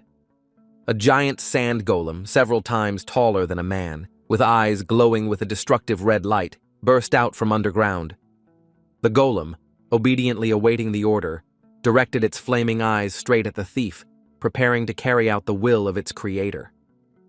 But there was not a drop of fear on the bandit's face. He raised his hand with the bracelets and confidently declared that with these artifacts, he was invincible. And the magic from his hand copied the golem. It was the same magic that Rain had. The huge golem, from which smoke was coming, was now under the thief's control. Kristaten, who initially smirked as if it was nothing, did not take her opponent seriously and underestimated the sudden threat. She didn't notice how her own golem suddenly turned around and rushed towards her, obeying someone else's will. When she turned back, she realized that it was Bella's magic stealing magic, and she was very scared. And before she could despair, a flash of light stopped the golem's movement, pushing it back with a wave of alien energy. It was Rain who intervened, using his power to interrupt the enemy's magic and protect the girl at the last moment. The guy told the thief that by showing his trump card so early, he had made a huge mistake and would definitely receive an attack for it. Rain reminded that in a magical duel, being the first to attack does not necessarily mean winning, since strategy was more important than strength. The bandit was shocked by what he saw, as Rain was the first one who was able to counterattack him. Rain's palm flared into a ring of light that spun rapidly in the air. He used magic not to demonstrate power, but with precise calculation, adjusting it to the situation and changing the properties of the elements. Sensing the approaching threat, the golem Kristaten raised a mighty fist and slammed it down, raising a cloud of dust and debris.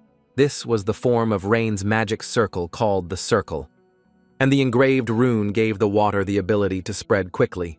A clot of water born from the light spread across the arena and fell upon the golem, weakening its structure and blocking its vision.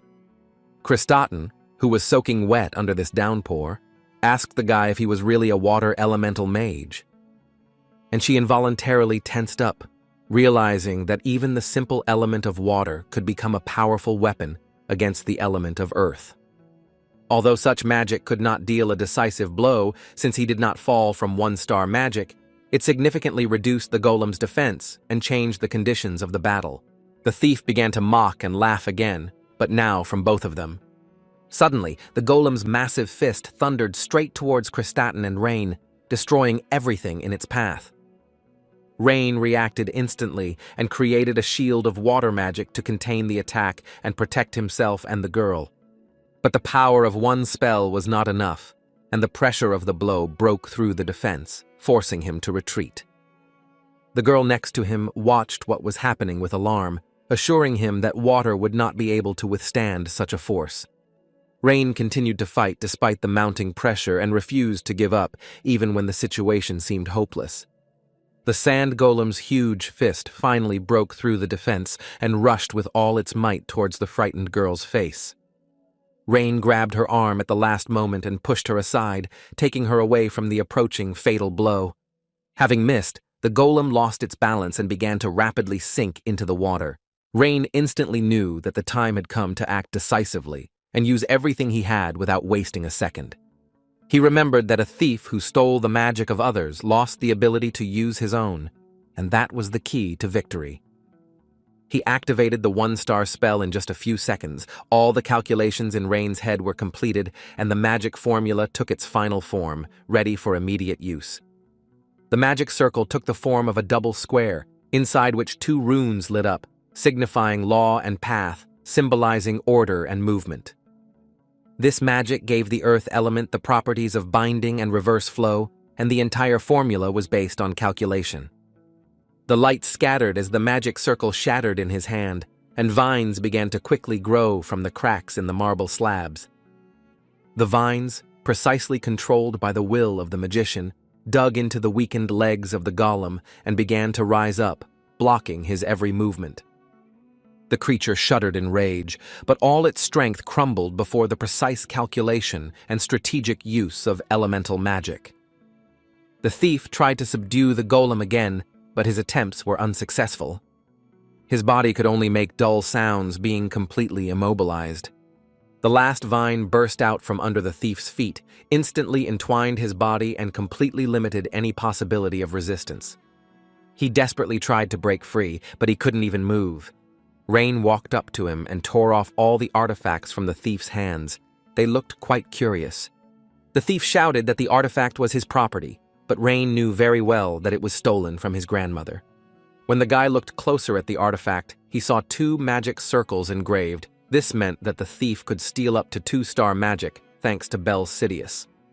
When the thief asked Rain who he was, that he was able to cast magic so quickly, the guy said that there was no point in answering, since he wouldn't believe his words anyway. And Rain went to that same grandmother, the owner of the artifact. He gave her the stolen artifact, which she wanted to give to her grandson. Grandma was so happy and grateful that tears came to her eyes. The people watching the whole thing began to applaud and enthusiastically shouted words of encouragement and praise to Rain. But Rain suddenly remembered the exam, grabbed his head, and realized that he could have already missed his last chance. He ran away as fast as he could, hoping that all was not lost and that he would get there in time. Meanwhile, a stranger in a black robe approached the defeated thief with a dagger, clutching the weapon in his hand. However, his gaze soon slid to the side and stopped at Krista, who was still standing in place.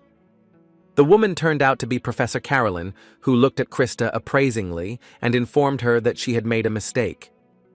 Caroline insisted that it was great to be confident, but it was impossible to use the golem so hastily. Christy immediately agreed and promised to be more careful next time. Then, the girl began to tell the professor about the amazing Rhine. Because his speed of casting magic was almost the same as the professor's, Caroline agreed and said that he was even faster than her. However, she remembered that during the selection, Rain did not give the impression of being a strong magician and looked quite ordinary. Caroline wondered why he hadn't come to the entrance exam when he was there catching a thief. But despite his efforts, the exam had already begun, and it remained unclear whether he would be able to make it on time.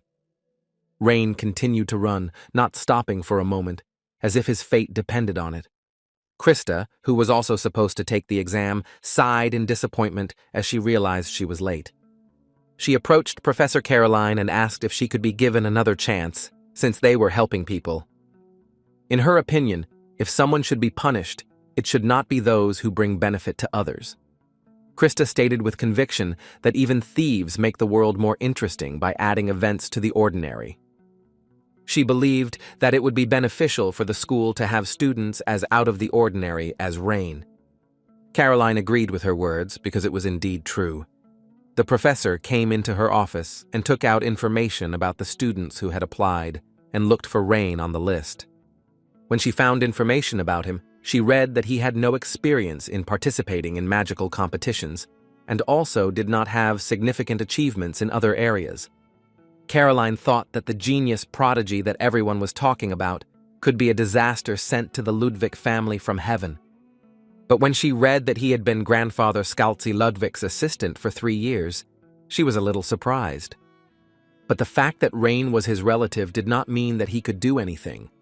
After all, Caroline knew that her grandfather was one of those who would mercilessly reject someone if they did not produce results.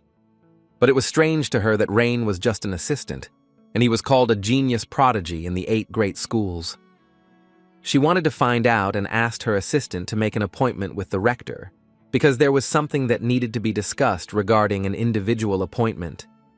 Caroline came to the rector and reported that young talents appear at the same time. 5 latecomers from 8 major schools were admitted immediately. The Varden family also sent a talented child, but he could have problems. Because the conflict between the magic families and the 8 schools was very deep, and getting involved in the students' disputes was very unpleasant, but this was undoubtedly a special situation. Delighton Principal Medelia Page told them to keep a close eye on the students and to intervene when necessary, but not too often. But instead of the usual consent, Caroline hesitated, as if something was stopping her from obeying right away. Medelia immediately felt this and asked her a direct question, looking at her inquiringly. The professor said that she doubted whether it was worth rushing to final conclusions. Medelia looked at her in surprise, expecting an explanation and not hiding her bewilderment. Caroline noted that Krista might not be the only genius from the magical families this year. It was an unexpected statement that immediately caused excitement in the rector. Medelia asked again if there were any unfamiliar names among those admitted this year, to which she replied that there were not, only Rain and Krista. The rector asked the professor if she wanted to arrange additional classes for Rain. But Caroline believed that Rain should be given the opportunity to act and not interfere with him at all, since she was interested in how he would behave in other situations. The rector turned her gaze to the documents, raised her eyebrows slightly, and the name Ludwig made Medelia frown. She noted that everything would soon become clear since Owen, known as one of the toughest teachers, had been appointed as the class teacher. And for the girls it was strange that Rain did not want to accept any awards, because he did not like it when it turned out that he was a hero. Medelia noticed that he just preferred to quietly read his books, which was also strange. And the professor said that the strange ones always turned out to be good magicians. Perhaps it was a sign. Then Caroline noticed that the rector was somehow gloomy and asked if something was bothering her. Since Rain caught that thief who was somehow connected to the dark church, something was troubling her. Even the special affairs department contacted the school and were supposed to arrive soon. So she had a bad feeling. She told the professor to be ready. The next morning, Rain was informed that he had been accepted, despite the fact that he had missed the exam due to being late. Professor Caroline suggested that he pretend that he had passed an additional exam and was included in the list of successful candidates. She was worried that the extra exams would be seen as a disgrace for those who failed the regular exam. But this was not a problem for Rain, who accepted the offer out of fear of having to retake it. So he stood before the gates of the greatest magical university of Delayton, where the pinnacles of the intellect of the sacred empire gathered. Lane stood in front of the main gates of Delayton, where the ceremony was to begin, lost in his own thoughts. He thought quietly that he had never had any real connection with the magical schools. After all, in his past life he studied magic with the head of the school, Osiris, and in this life with his family. Even then, he didn't feel the need to learn from anyone, but he needed to find what Esther had left behind, waiting at the end of the road. In the meantime, he must improve his magical skills at least to the level of his previous life. Christie stood before him, wearing an academic cap and a white robe adorned with the symbol of a sleeping dragon. They greeted each other, and Christie wanted to thank him for helping her in the battle against the thief. But she changed her mind and shouted that she could have managed on her own without his help. Surrounded by whispering students, Krista Varden shrugged haughtily, as if expecting this attention, and proudly said that everyone knew her and that she was the most popular in this generation. He chuckled weakly and remarked that she seemed to be much more popular than he had assumed, and she said that only the Republic's spies did not know her. Krista informed him that Rain was officially a rival that she had acknowledged, so she considered him lucky. The guy couldn't stand annoying creatures like her, and he remembered that there was another one like her. The brat the boy met in the tower who insisted on being treated like a high school student since she entered the tower first. And she was just as boastful as Krista. But suddenly, as if remembering something important, she abruptly retreated and stood in a fighting stance. Krista passionately demanded a fight, assuring that their relationship was built on blood and duels. Krista shouted after him, accusing him of neglect, and immediately activated the magic circle. At that moment, a sandstorm burst out of the main gate, covering the students entering the ceremony hall. Fighting her might bring too much unwanted attention to Rain, especially on the first day. Krista boastfully asked if he had realized her true abilities, and if he was going to be serious now and show her his power. Lane was seething with rage as she didn't care about her surroundings and needed to be put in her place. At that moment, a cold, sarcastic voice filled with mockery came from behind him. An unknown observer sarcastically called them a comparable experiment in which both were extreme points. After all, on the one hand, there was the best newcomer, Krista. On the other hand, he is a genius child prodigy who barely passed the additional exam. Turning around, they saw a colorful character named Hubert. Hubert was from Rohwinham School and was also a graduate of Delayton High School, and his name was well known to many students. And he had been in a long-standing rivalry with Krista, with whom he constantly had intense magical clashes.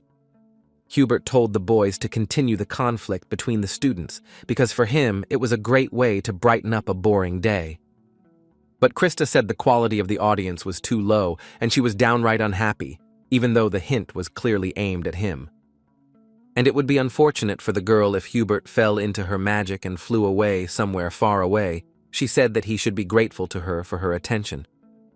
Hubert jokingly said that he was so grateful that he almost had tears in his eyes, but hinted to her that it was shameless to open her mouth when she couldn't cope with him.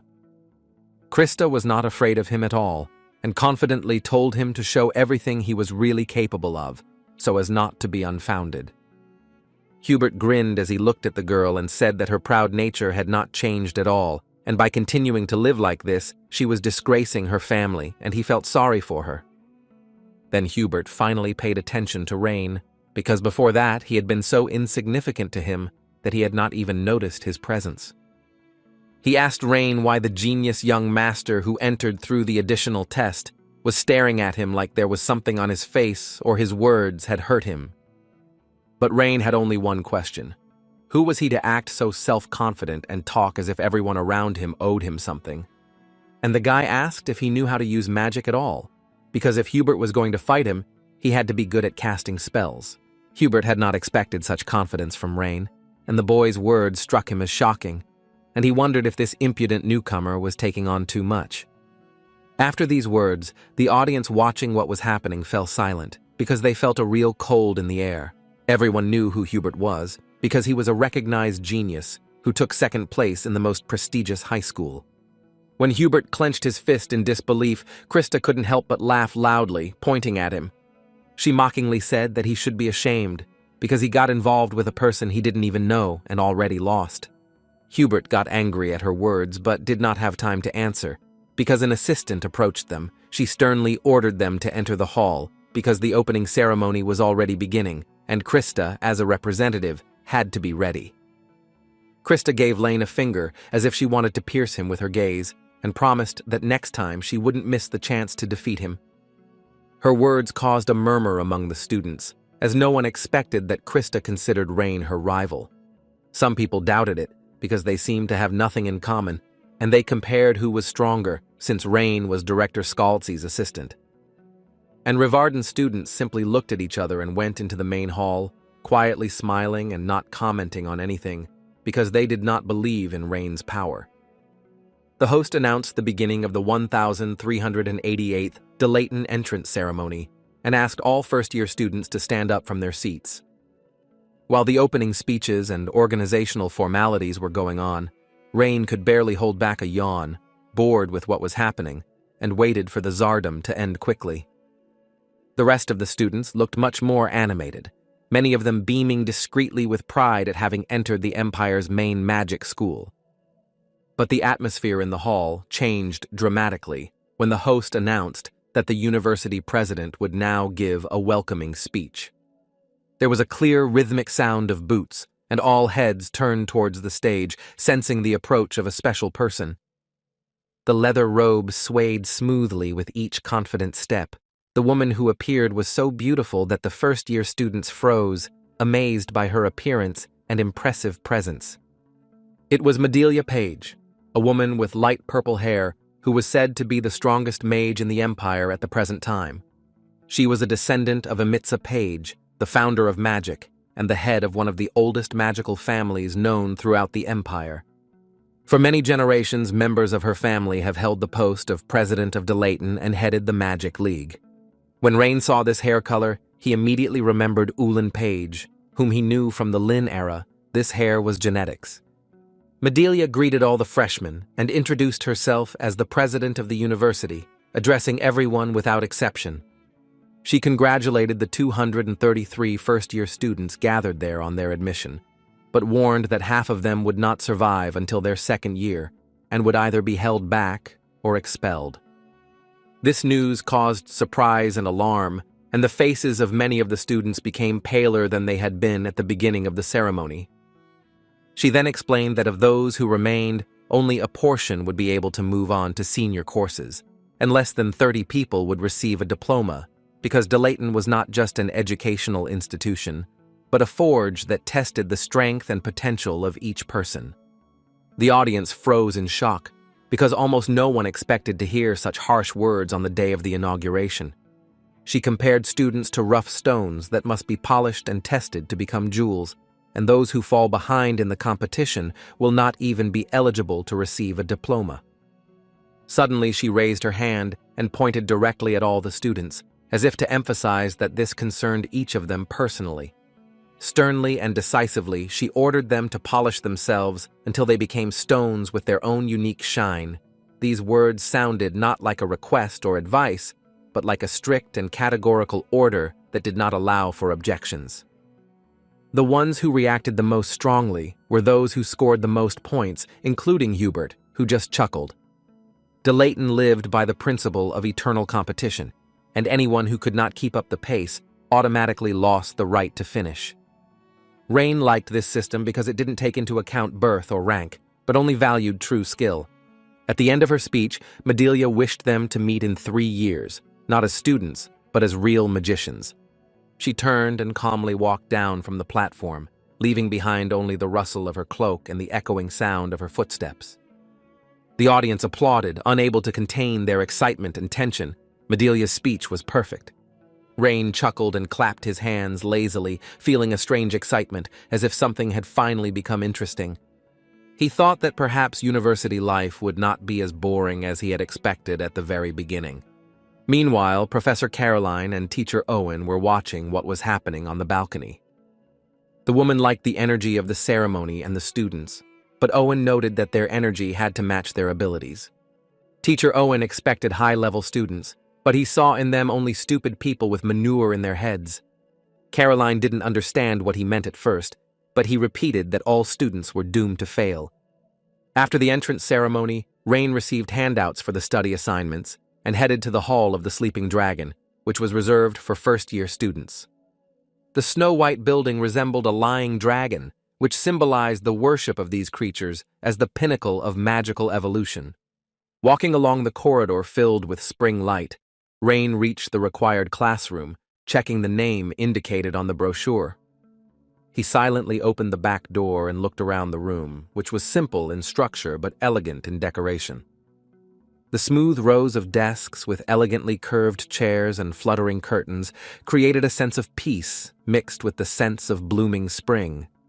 His place was by the window at the end of the left row, and, propping his chin on his hand, he sat down, looking out at the class with a slight weariness. A moment later, a familiar man approached him and sat down next to him with a lazy smile, as if enjoying the possible chaos in advance. It was Krista. She casually threw out that the heavens were clearly cruel, since they had seated them next to each other and forced them to compete from the very first day. Hearing her voice, Rain groaned internally, not hiding his displeasure, since he did not expect to see this particular face among his neighbors. The girl behaved cheerfully and slightly defiantly, and her carefully styled hair emphasized her aristocratic origins. She, as always, insisted that she was the best student. She was happy that she was sitting with Rain and would be able to turn up his arrogant nose. Then a girl, the daughter of the Panton family, joined their conversation. Rain recognized her by her badge as Gertrude Panton, a member of the baronial family subordinate to the Warden family. She insisted that, in fact, Krista's behavior was part of her charm. But even without this, she still considered Krista charming, at least more so than someone who was only impressive in appearance. As the spring wind touched the curtains, Rain suddenly remembered the distant past, the scent of which touched his memory. Where Frida asked him if he ever wanted to study at school, to which Rain answered no. Since he was a 4-star elite mage back then, he didn't think that school could teach him anything new and thought that school was a waste of time. Frida did not agree with his words. She believed that school was not an easy place where one could study to achieve academic success. Rain looked at her in surprise and asked what was the most important task then. The answer was people. It was then that he began to wonder whether he needed such acquaintances, and whether there was any point in trying to understand someone in this new place. Just as he was about to sink into despondency, the teacher's door swung open, and a tense silence fell over the classroom. A burly man with broad shoulders walked in, looking at the students as if he was going to eat them alive. Some students whispered that he looked like a gorilla, not a teacher, and the atmosphere in the classroom instantly thickened. Krista, noticing him, also tensed up, and Rain was surprised to see uncertainty and slight fear in her eyes. She explained that it was Professor Owen, notorious for his cruelty and tendency to fail students. He was considered a specialist in framing failures, and many people left the academy because of him, without lasting a single semester.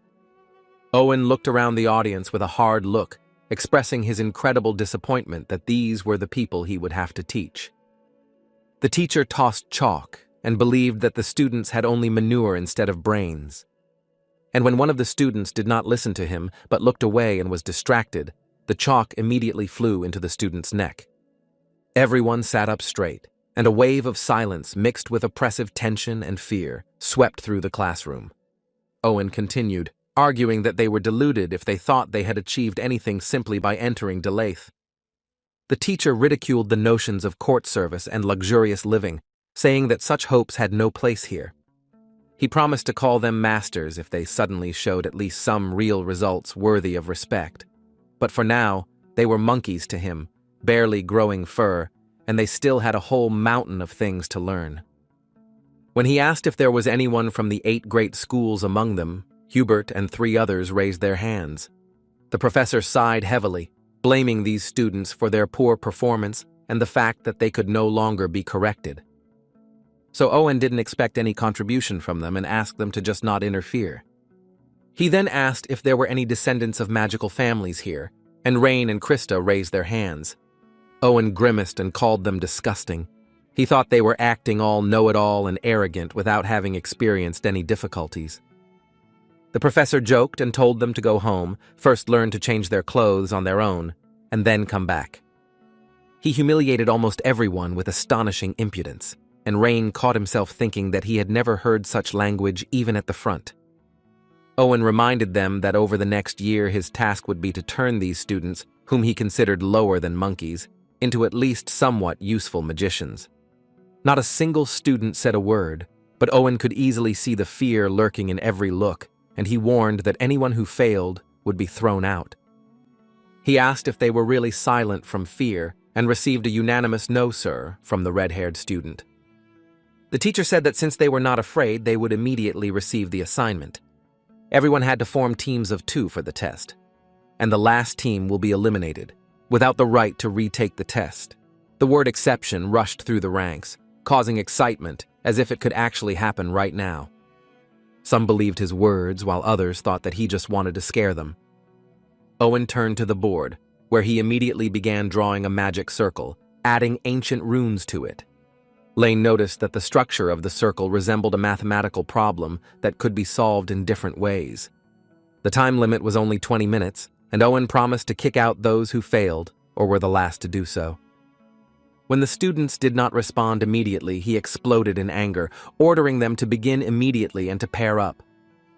The students hurriedly took out their pens, ink, and magic paper, trying to transfer the complex circle to the solution. Owen joked that even monkeys could solve 2-star magic if they put their minds to it. Krista confidently analyzed the structure of the circle, recognizing in it the properties of the wind, transmitted through the runes of evaporation and disappearance. Rain asked her to hurry up and help him. She told him to derive the solution manually, using methods of constructing formulas through matrices and cubic functions. The guy asked her with a grin if she really needed to make things more complicated, but she replied that she wouldn't tolerate him getting in her way, and he scratched his cheek in surprise as he watched her continue writing with determination without looking up. Her confidence, dexterity, and control over her hand spoke of the burden she bore as a representative of her family. Krista Varden was the 3rd daughter of the Margrave, and her family, despite its glorious past, had long been in decline. The older sisters had proven completely useless, and now all the family's hopes rested on the shoulders of Krista.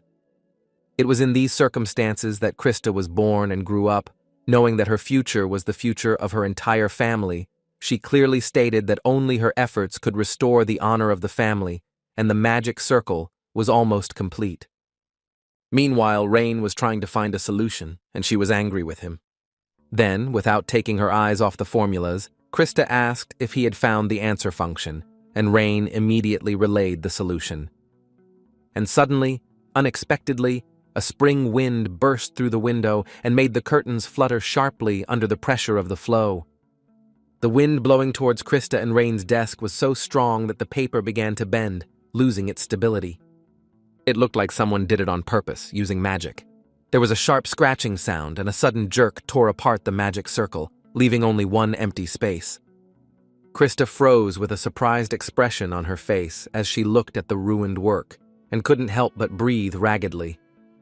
She said out loud, without realizing it, that she could not use the broken circle and had to start over. Owen asked to do the calculations without making any noise, and only then did Krista calm down. Rain followed the residual trace of magic in the air with interest, having noticed it thanks to Belle Sidious's ability. The trail led straight to Hubert, who was sitting there as if nothing had happened. At the Rohingya school where he studied, they taught a secret wind technique known as soundless and colorless, which erases traces of magic. This technique allowed spells to be cast without any visual or auditory cues, making them invisible. Hubert had already reached a basic level of mastery of this technique, which made him dangerous even among the best students. Rain took a deep breath, realizing that the destruction of the paper was caused by someone else's sabotage. Krista leaned over to him without hesitation, asking for a new sheet of paper with a look of despair on her face. She explained that there was almost no time left, and she urgently needed to redraw the circle and re-enter the formulas. Even though it had taken 12 minutes, she had a chance to finish in the remaining 8 if she did it quickly. She had the solution process in her head. She couldn't afford to be expelled on the first day, otherwise the whole plan of restoring the family would collapse. Rain calmly said that with her method, she definitely wouldn't make it in time, no matter how hard she tried now. And he said that the task was doable, but the solution was too difficult for Krista. Krista was about to grab him by the collar, but he raised his hand and confidently took the brush in his fingers. His hand moved very quickly and confidently, as if he were creating not a drawing, but a work of art. And with one precise movement, he drew a magic circle, as if he had drawn it thousands of times without a single mistake. Krista froze in amazement, seeing how cleanly and quickly he reproduced the required structure of the circle. Rain told her that if you panic over such trifles, then you will not be able to become a magician in any business. And he explained that a magician always needs to keep a cool head, even if everything doesn't go according to plan. After all, in the world he came from, 8 minutes did not exist, and there was no second chance after a mistake. There, every moment mattered, and any delay could lead to an irreversible edge. If Rain had been late there, even by a second, it would not have been a question of a reprimand, but of a final collapse. The guy confidently said that this time he would lead himself and let Krista try to keep up along the way. Melanie and Hubert walked proudly towards the teaching platform. When Hubert was about to hand in his work, he involuntarily glanced at the side where Krista and Rain were sitting, chuckled with a smug smile, and handed the paper to the professor. Owen passed his hand over the drawing and mana flowed into the circle, filling the paper with a magical glow. The class was plunged into a shimmer and then a brief fog as the circle activated and the runes disappeared without a trace. Owen praised the precision of the evaporation and departure runes and noted that the result was quite acceptable for their level, considering that they had done it before anyone else. Melanie beamed with joy, but her expression instantly froze when Owen announced that they were both graded Cs. Hubert frowned sharply, not understanding why they had received such a low grade despite their speed and accuracy, and he asked doubtfully if even that was considered insufficient and what could be wrong with their work. Owen replied that the one who uses hidden methods must be the first to guess what their shortcomings are. Hubert didn't say a word, although he felt a chill run under his skin, as if his secret was about to be revealed. Melanie wanted to say something, but suddenly she felt someone stop next to her and turned around. Krista and Rain approached the platform from behind, and their appearance immediately attracted the attention of everyone present. Because everyone saw that their sheet was torn, but they managed to finish second, Rain held a piece of paper with a magic circle drawn on it, and the wind rustled softly along its edge. The smell of fresh ink used in the process had not yet had time to fade, confirming that the circle had been drawn recently. He approached Owen with a serene expression and politely asked him to evaluate their work right now. The professor tore up Melanie and Hubert's paper and said it was no match for his mother's wart. Then he was ready to move on to Rain and Christ. He was ready to expel the newcomers from the magical family. When Owen took the paper with the magic circle, Hubert, who was watching from the side, almost opened his eyes in surprise. Looking at the lines, the teacher froze and whispered in surprise that the circle presented was different from the one he had given. While he had given a circle with a double fan shape, they had drawn another one with an additional circle on top of the fan. This design signified a mixture of attributes, since the fan represented air and the circle water, and this made the formula double. Rain explained that the evaporation rune was easier to calculate through a water base, turning the complex equation into a linear one, and by using a first-order equation, the activation time was accelerated. Owen thought it was great that the guy knew this, because they didn't even mention it in high school, and Krista suddenly looked at Rain suspiciously and asked how he knew such things if they didn't cover them in high school. Rain said that the lessons were strange and that you can't use magic properly until you understand the runes, which surprised Krista. Owen looked at Rain with interest, his eyes flashing with excitement, and he decided to test the young man's words in practice to see how effective the proposed theory was. He cast mana onto the paper and light began to fill the magic circle, revealing complex patterns drawn out by the ink. When the light reached its peak, the spell worked, causing the water to actually evaporate and a mist to rise up from the paper. And then, like a gentle touch of wind, the magic of departure scattered the fog in all directions. The class froze at the sight, because this was not just a magical solution, but almost a work of art on paper. The water ended up all over the auditorium. It was something more than anyone expected, after which the fog disappeared without a trace. Meanwhile, the students could not believe that the teacher, always rude and arrogant, suddenly smiled and applauded. Owen admitted that in 13 years of teaching, this was the first time he had seen such an original and daring solution to a problem. Hubert whispered that this could not be, and that it was probably an accident or a masterfully created illusion. Owen said he was annoyed, but he would give it an S, the highest grade he had ever given this type of test. Krista couldn't believe what she was hearing and looked between Rain and the professor several times before screaming with joy. Rain thanked him, and Krista clasped her hands as if she couldn't contain her delight, and whispered her thanks with a trembling voice. Krista, who had always been considered proud and unapproachable, could not cope with this new feeling. She had intended to simply say thank you, but her emotions became confused, and instead she ran out, muttering something incomprehensible. Owen asked her to stop being happy and go to her seat, otherwise he would lower her grade. The girl immediately calmed down and apologized. The same thing happened to Hubert and Melanie. He told them to take their places. Hubert, who had been sitting silent and pale until now, felt a cold creeping slowly down his spine. The reason was Rain's gaze, which met his eyes and penetrated into the very depths of his consciousness. There was no anger in that look, only a warning, direct and calm, but that made it even more frightening. Owen told the boys not to make him repeat himself, or they would get discipline. And they parted. Ryan told Hubert in the back that next time everything would be different, and he would not slip away. Either way, the students who passed the symbol test survived their first lesson under Professor Owen's harsh criticism. For some, the lesson was easy, but for others, it wasn't so easy. Krista knew that the whole miracle was created entirely by Rain's hands. Without her intervention, thanks to him, they were able to stay and study. She felt gratitude, shame, surprise, and something else that made her heart beat a little faster than usual. She tried to find the right words to express her gratitude, but her voice got stuck in her throat, and she simply ignored Rain. Owen announced that classes were over for the day. The teacher saw fatigue and fear on the students' faces and warned them that next time he would show something even more difficult.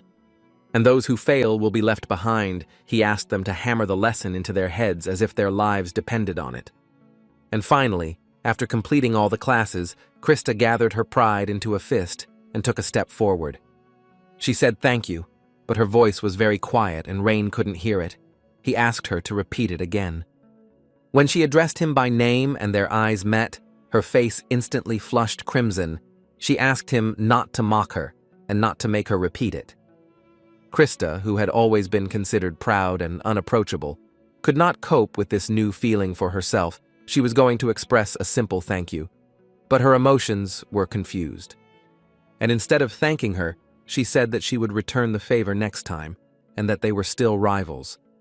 Meanwhile, while they were arguing, the news that Owen the gorilla had given someone an S in first grade spread throughout the academy like a gust of spring wind.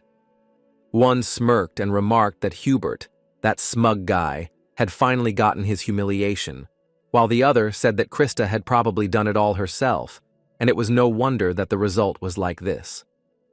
The third one joked regretfully that if he had been in the same class with them, both of them would have had to hide their eyes from shame, and no one doubted that the credit belonged to Krista, because she had long been considered a genius, while Rain remained in the shadows. The next day, they stood in front of the dormitory. It was called the Hall of the Two Dragons, because two identical figures in the form of writhing dragons were wrapped around the majestic twin towers. The distribution of students among the dormitories depended primarily on their social status, so noble children were sent to the top floors, and commoners to the lower floors in order to avoid conflicts. Krista showed off that she would live on the upper floors and the guy on the lower ones. The pink-haired girl hurried after Krista up the stairs, while Rain, as an applicant with an additional exam, calmly remained on the lower floor. Because his room was on the first floor, other students passing by would glance at each other with interest and whisper, discussing his status and background. Some of them were surprised that the eldest son of the Ludwig family was here and openly expressed their doubts about his talents and true abilities. One student loudly stated that if Lane had been truly bright, he would have passed the main exam instead of being among those who took the additional one. Despite all this, Rain didn't even turn around or show any irritation, as he was used to such conversations and had long since learned to ignore such remarks. He took out his dragon ring and student ID card, which he had received from the commandant, and without unnecessary emotions, he applied them to the door lock, and a bright magic circle appeared on its surface, and the door opened. The room he entered turned out to be a single room, as was customary for the descendants of noble families, and was equipped with everything necessary for comfortable living and study. There was a massive bed, a desk, a bookcase with books, and magical lamps that created a soft light, as if it were a master's tower. Looking at the surroundings, Rain muttered that it all reminded him of the surroundings in the magic tower, as if he had returned to the place where he had once spent his best years. He thought that such an environment would help him more easily integrate into the future life of a magician, because many things here were similar to his past in the Osiris Tower. He lay down on the made bed. He reached for the magic lamp and looked at the shadow that fell from the light directly onto his face. The first day of classes left only impressions, but did not provide any specific benefits, and Rain was already thinking about a plan to gain important knowledge faster. He briefly considered whether he should go to the Vatican right now to examine its remains, but he quickly discarded the idea because he understood that he did not yet have the necessary power and influence to interfere in the affairs of the world. Placing his palm upward, he began to summon magical power, and soon a magic circle resembling a hot flame lit up on it. Slowly adding layers, he completed 3 circles, each of which rotated smoothly and emitted harmonious energy, as if conducting a living dialogue. But when he tried to add a 4th layer, an unexpected pain in his shoulder blade area disrupted the flow, and the magic dissipated into a transparent fog. He sighed and thought that his current magic power was still not enough to fully use 4-star magic. Rain knew he would have to study hard and build up his strength at the same time to reach the heights he remembered from his previous life. At that moment, a light rustling sound came from the open window, and he heard the flapping of wings, which made him instinctively raise his head. An owl sat on the windowsill, calm and graceful, with a clear expression of attention that distinguished it from ordinary birds. The owl carried a small wooden box on its paws, firmly attached and looking as if it contained something important and personal. The guy came closer, wondering who could have sent him the message, and carefully removed the box to open it and read the contents. Lane's name and class name were engraved on the surface, but the sender's name was not listed, which made him slightly suspicious. He frowned, thinking that perhaps it was his father's work, but he was unsure and carefully lifted the lid of the wooden container. Inside, neatly laid out, were 2 books, old-looking, with heavy covers and the scent of magic dust soaked into every page. The larger one, as if it had just come out of the bookbinding workshop, shone with the freshness of its pages and the smell of new paper. The smaller one had an old and fragile cover, with worn leather that crumbled at the slightest touch and exuded the scent of time. Rain felt his heart beat faster, and it was as if a cold current had pierced his chest, filling his body with sticky sweat and anxiety.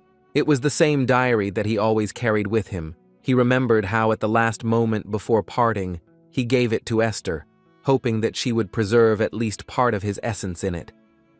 Rain cursed under his breath and ran to the window to see who could have given him such an important thing, but saw nothing.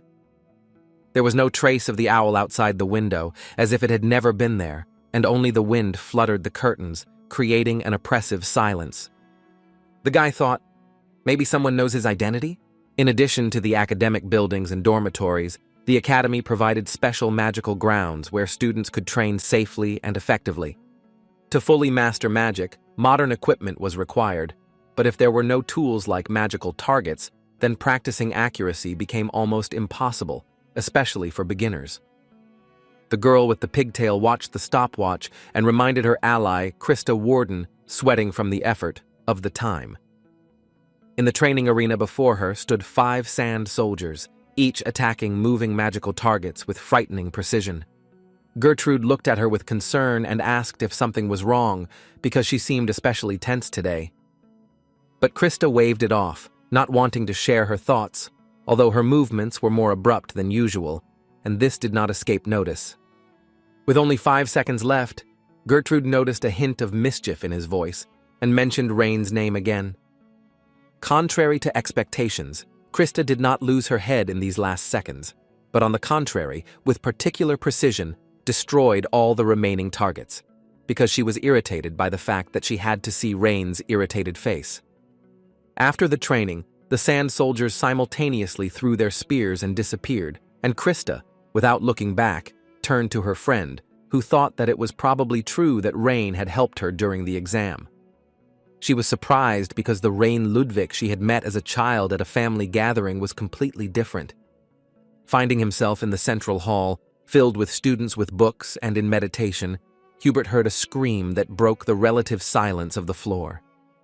A muscular student named Logan, lazily stretched out on the sofa, did not hide his mockery, and smugly let out a remark that Hubert the loser got a C. Hubert warned him that if he continued to joke, he would destroy him instantly. Logan asked Hubert to calm down because he was so scared that he was ready to wet himself.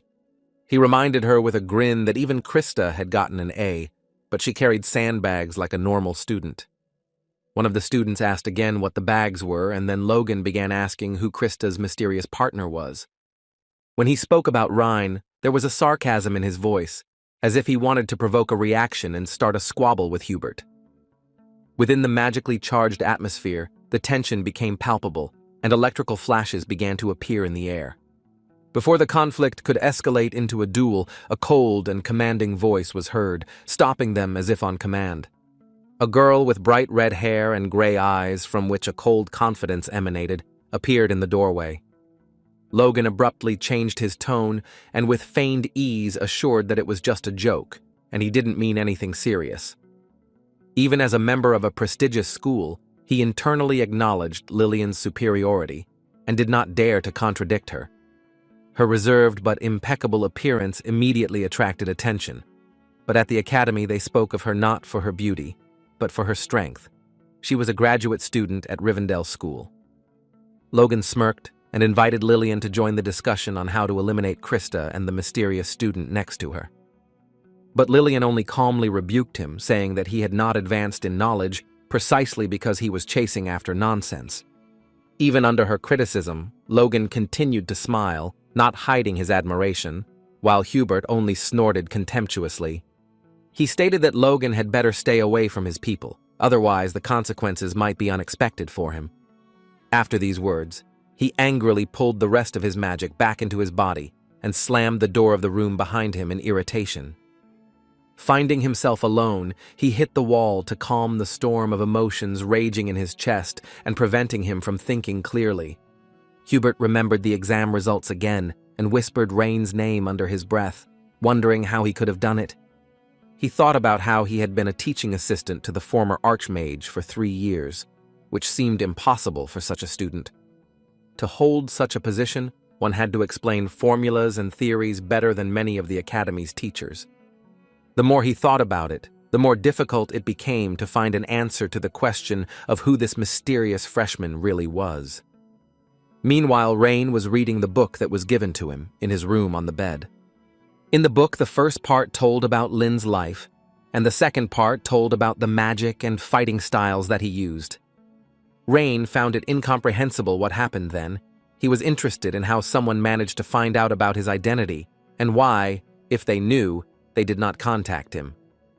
As he read the book, the clock hands were already pointing to 11 o'clock in the evening, and the room gradually began to feel the familiar silence of a nighttime dormitory.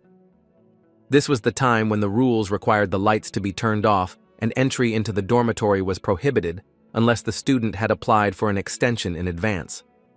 Rain wondered whether he should turn off the light before the commandant arrived, or whether it would be better to continue reading before he was noticed. He had already gotten up to turn it off, but his gaze suddenly fell again on Lin's old diary, which was lying nearby on the table. A vague thought flashed through his mind that he had forgotten something, and an unexpected feeling of uneasy déjà vu made him open the cover.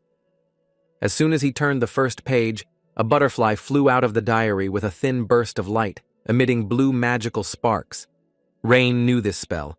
It was Rudian, but not the one he created himself, but the one that Lin had once developed when he was an Archmage.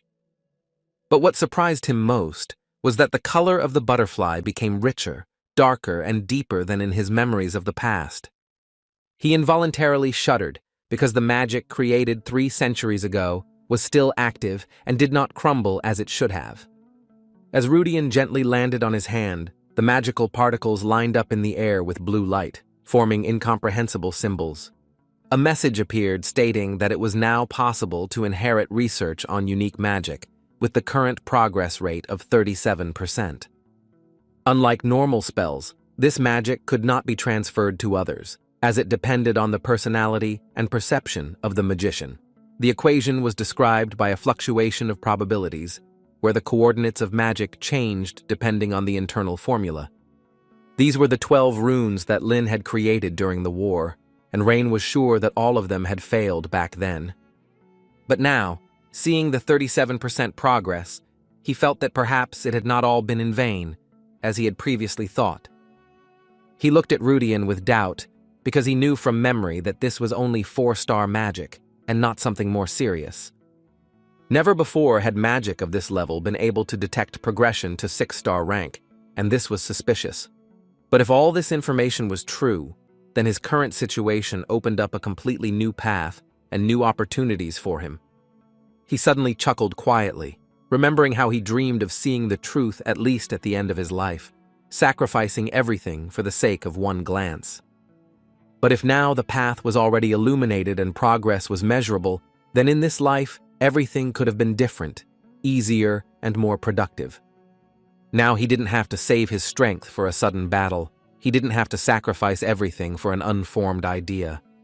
Rain realized that he could now explore and work on formulas without fear, without limiting himself to the previous framework, and decided that he must set a real goal for himself and move towards it systematically, step by step, without wasting time. With delight, not hiding his joy, he suddenly jumped onto the bed, hugged Rudian's butterfly to himself, and began to spin around in a rush of emotion. Early in the morning, with renewed strength and hope, he pulled on the robe of a magician for practice and slowly walked out of the gates of the hostel. A thin rain fell from the sky, clouds covered the sky with a gray blanket, and under the influence of the mountain range, the humidity filled the air with a soft, warm breath. Rain paused for a moment, listening to the rhythmic patter of raindrops on the roof, and then carefully tucked Lin's diary into his chest pocket and stepped out into the rain. The boy went to a place where one could freely practice magic, and there he met a beautiful girl.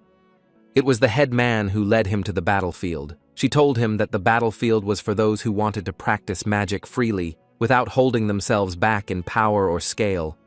This open training arena was surrounded by protective spell barriers, ensuring complete safety. To enter, one had to pass through a fire barrier, thanks to the student's ring. But as soon as Rain brought the student ID ring to the circle, the fire retreated, creating a passage. A magical voice echoed within him, greeting him by name, mentioning his class and informing him that all rooms were currently available. He chose room 15, without hesitation, as it was the closest. After confirming the entrance, a passage opened up in front of him, leading to a fan-shaped sector where each room was protected by a 3-star barrier. He cast a request to create a solid target, and soon light penetrated the magic circle on the floor, summoning a massive stone golem. The creature's magic level was only 2 stars, but that suited him just fine, since what was needed was precise observation, not a battle of endurance. The boy nodded softly and opened Lin's journal, intending to start with the first of the runes he had developed, called Yun, meaning writhing. This rune, according to his plan, was supposed to give fire magic the ability to burn slowly, penetratingly, as opposed to the standard instant burst. Rain prepared a magic circle in the shape of a triangle, typical for fire school spells, and summoned a scarlet ring above his palm.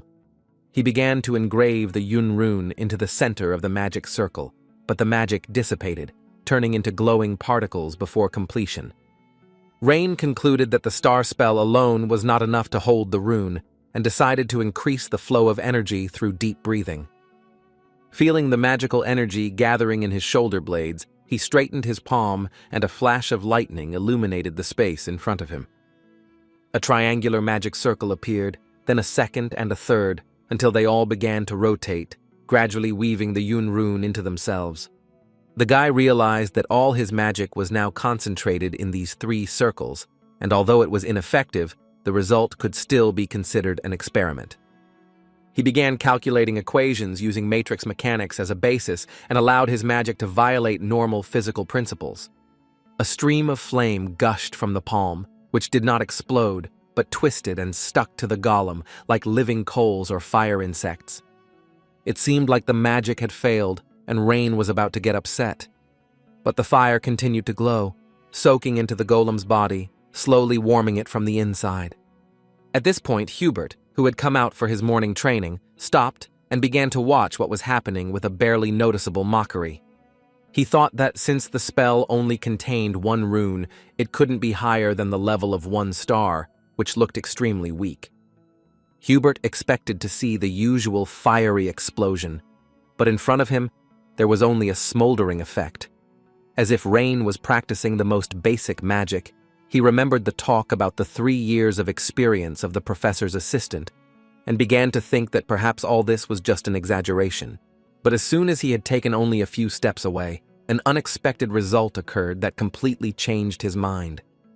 The golem fell to the ground as if suddenly mown down, and the impact caused a vibration that only protective magic managed to contain. The golem shattered into pieces and fell heavily to the ground, causing a tremor to shake the floor, but it did not spread beyond the training room due to the effect of the shock absorption magic. Inside the split stone body, molten fragments were visible, which gradually disappeared, as if removed from a red-hot core. The flame, imbued with the property of the Yu rune, slowly seeped into the cracks of its body and imperceptibly burned through the core. The intended effect was achieved, but it took a full 30 seconds before the golem, which only had a level of about 2 stars, was destroyed. This result was too slow, and Rain wondered if the reason was the incompleteness of the rune or the lack of precision of the mathematical theory. The thought of finding the error excited him, because that was the real joy of the experiment. He decided to change the rune, or even try a completely different mathematical model to find out where the source of inefficiency was hidden. Rain summoned Rudian again and saw that the Yun rune had been transformed into a more refined version after rethinking the theory behind the matrix mechanics. Rudian's hidden function, in addition to analyzing the surrounding magic, also allowed him to record and organize the progress of ongoing research. Rain called it a truly precious entity. The message from the magic spirit confirmed the possibility of inheriting the progress of unique magic from the surroundings, and the progress reached the level of 37.1%, indicating the success of the tests. Rain wondered if it depended on the completion of the formula, the purity of the new rune, or the fact of practical training itself. He quickly brushed aside unnecessary thoughts because he had enough time, and the result, even if small, was already evident. Rain turned around and saw a familiar figure training alone on the other side of the room. It was Hubert, a representative of the Rohingya school who was focused on destroying targets with streams of deadly wind. He easily destroyed the flying threats, not giving them a chance. Not a single flying monster could even fly close. He cut them in half with his magic. Then Rain thought that Hubert was not bad, but strong. At least it turned out well. Rain noted that every time the young man released magic, his face was distorted by some kind of tense irritation. He could not understand why such people did not reflect joy from magic in their eyes, but only suffering and anger. Shrugging, he stopped thinking about it and decided it was time to return to the dorm and get ready for the next lesson. It was Owen's next lesson. He explained that the procedures necessary for casting magic were divided into 3 stages: creating a magic circle, engraving a rune, and mathematical calculations. Among the stages, many magicians had difficulty with the 3rd stage, mathematical calculation, because if at some stage an error in calculations is made, a catastrophe will occur. And to prevent the students from turning into coal, Owen decided to show a mathematical formula. Owen decided to give them an example and gave them the task to solve it using Lin's discriminant. This might have been too much for their tiny brains to handle, so Owen was generous and gave them a full 10 minutes, since the formula was super easy for such dummies. The thought was spinning in Rain's head about who exactly had given his formula to the outside world and who had allowed it to be included in the program. He recalled that Esther and Frida barely had a command of elementary arithmetic, and neither of them knew his formulas exactly. The thought of how many of these formulas had become part of the official magical system made him irritated and suspicious. But one person came to his mind, but it was unlikely that she could do it. It was a pesky child who proclaimed herself his disciple and stubbornly followed him around. Her name was Tarina, but it was impossible because it was more than 300 years ago. Rain, meanwhile, tried to help Krista, but she was against it because she considered herself a genius and everyone else below her rank. Owen reprimanded her for not keeping quiet, and she immediately apologized. While Rain was solving the problems, Krista suddenly nudged him with her elbow, as if trying to draw his attention to something important and personal. She held something out to him in her hands, looking away as if she was embarrassed by her gift and did not want to explain anything in words. It was a well-made wooden box, decorated with carvings, which suggested an attempt to give something homely and unusual. Krista said she baked him cookies because she had some time left after magic practice. After all, Rain believed that she was in his debt for helping her. When he opened the lid, a cold sweat immediately ran down his back, and his heart sank with a feeling of inexplicable anxiety. Inside lay something strange and charred, reminiscent of a cookie, but more like a sacrifice. Rain imagined how Krista might add dirt from the battlefield or coals from the fireplace to the dough, as if she were taking revenge for an old grudge. His face turned pale and his fingers clenched, as if his body was trying to protect itself from the presence of this charred threat. Meanwhile, the students nearby began to discuss his formula, not noticing his inner panic and look of horror. Someone whispered that Lin must not have been a man, but a deity, because only a celestial mind could explain something complex so simply. Rain had to stop himself from shouting that he was definitely a man who simply hadn't had time for a proper confession while he was alive. When someone said that he might be an angel with wings, Rain blushed as if a lightning bolt had been fired in his direction out of shame. Krista noticed this, and tilting her head, she concluded that he was embarrassed by something sweet and personal, because she gave him cookies. Owen was already standing behind Krista. He was ready to lecture her again on how to behave. The teacher said that she was a monkey that needed to be sent to special classes. When the bell finally rang, the class literally exploded with relief, as if the air had become lighter and cleaner. The fourth period of training was attending club classes, and Krista asked Rain what club he was going to join. The girl was going to go to the Magic Volleyball Club, because the descendants of the Magic family are obliged to maintain dignity by playing Magic Volleyball. Rain didn't know which club to go to because he really just wanted to hide among books and silence, and the thought of sports clubs irritated him because he didn't want to run or fight for status. DeLayton Academy had a club system that encouraged active interaction and friendly competition among students from all faculties and areas of study. The first was the Combat Magic Club, where students could hone their skills and demonstrate their strength in controlled duels and training under the guidance of experienced instructors. The second was the Fire Attribute Magic Club, which specialized in the study of magical items and their application in practical and theoretical studies. The third was the Festival Magic Club, a large-scale annual event that brought together representatives of different associations. Clubs were created by students united by common goals or motives and received funding for their activities after approval by a professor. This gave everyone the opportunity to devote themselves to research outside of their studies, so Rain carefully considered the offers. The choice was much greater than he thought. But Krista was always distracting him, and he couldn't concentrate. The girl reminded that a magical family must join a magical volleyball club. Despite this, Rain was in no hurry and wanted to carefully consider all the options in order to make his own choice, because his father would not interfere with his choice. At this moment, Gertrude approached them and spoke with the air of a person accustomed to serious conversations. She proudly explained that the Magic Volleyball Club was considered a royal club and a status symbol for the descendants of prestigious houses, and that Rain should join it. But Rain became interested in the local development magic club, which seemed more relaxed and less formal than the sports clubs. Memories of his conversation with Esther, who had talked about the future and a world where people could do what they loved, floated through his mind. Esther said that when Lynn grows up and there is peace, there will be an opportunity to just live and do what brings joy. Rain was asked where he was going, and he confidently replied that he was going to visit the local development magic club to learn more about it. Gertrude watched as Rain walked away and sighed, not understanding why he would abandon the traditional path and not appreciate the importance of the sports club. The girl thought that the glory of the Ludwig family, which had long been rivals with the Page family, could fade away if Rain did not live up to expectations. The smile on her face took on a satisfied tint as she recalled the recent events that had changed the state of affairs in Page's family. The disappearance of Page's eldest daughter was a turning point, after which Gertrude began a new life under Lady Krista's guidance. But when he turned around, Krista was no longer there. No one knew where Krista had disappeared to or whether she was going to follow Rain or go her own way.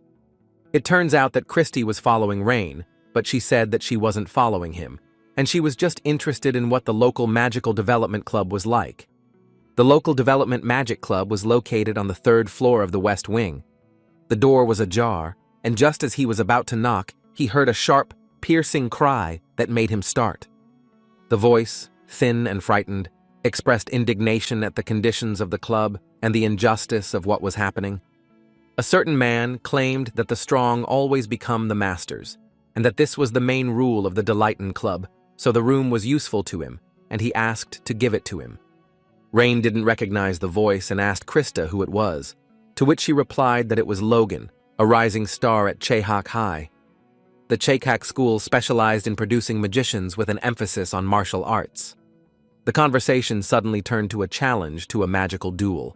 Logan suggested settling the dispute in combat, hinting at his opponent's lack of courage. Rain felt the situation getting heated, and his gaze met Krista's, who explained that the academy had a strict limit on the number of clubs and there were few rooms.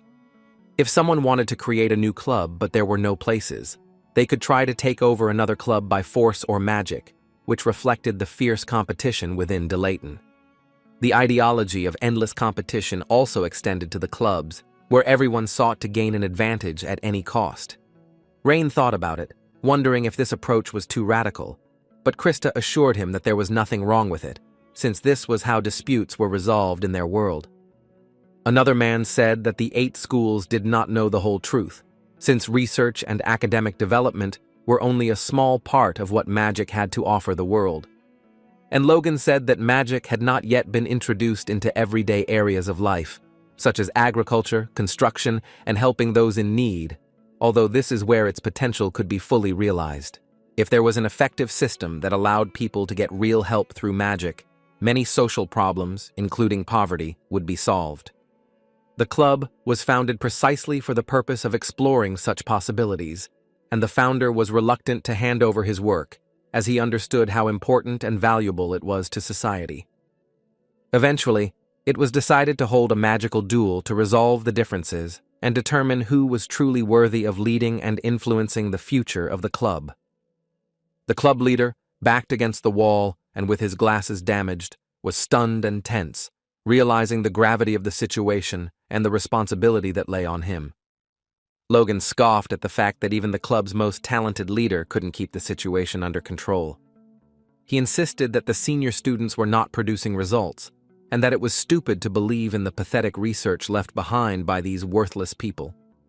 As the leader's eyes closed in pain, Logan asked if he had just woken up, and he said that he would wake him up completely and grabbed him by the shirt and was ready to smear the leader against the wall. Suddenly, something stopped Logan, and the leader's body was torn from his hands. It was Rain who challenged Logan to a magical duel. The guy said that he would immediately join the club and was ready to vouch for the leader. Inside him, a mechanism continued to develop, a system that recorded progress in the study of unique magic, reflecting the steps on the way to the goal. This mechanism showed growth of 0.8, and every percent brought it closer to discovering new possibilities. Rain remembered Esther saying that magic could do almost anything. For example, if they created an oasis right in the middle of the desert, they would be able to help travelers looking for water. Esther then asked him, when the expedition was over, to create spells that ordinary people could easily use to improve their lives. It was a mission he took to heart and thought about even in the most difficult moments. So he decided to help the club leader to fulfill Esther's wish. Logan, with an arrogant expression on his face, as if he found the whole situation absurd and funny, asked what the new member was doing here. Following the boy, Krista entered, her presence reminiscent of the combined achievement of the talents of the graduate students from the 8 great factions, which immediately made her stand out from the rest and added weight to her name. Logan asked Rain again, or did he misheard him when he mentioned a magical duel? Clearly believing that this challenge would be an easy victory for him, laughing at his confidence and anticipating his superiority. His mocking laughter, coming from his lips, did not reach his eyes, in which there had long been no joy but only a cold expectation of a collision. Rain suggested forcing the rules by offering to abandon combat magic, which caused surprise and even indignation among those around him. And then he suggested using only the magic developed in the club, limiting himself to just 3 spells, which set the condition for a test of pure skill.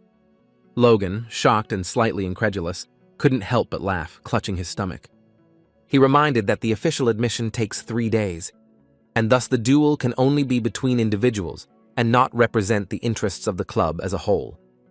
It was time to decide, and Logan promised to give up the club if the young master was defeated, and also to protect him from any provocations from the other students. Krista narrowed her eyes, realizing that offering such generous terms could not be without a catch, and would definitely require some kind of payment or concessions. That was it.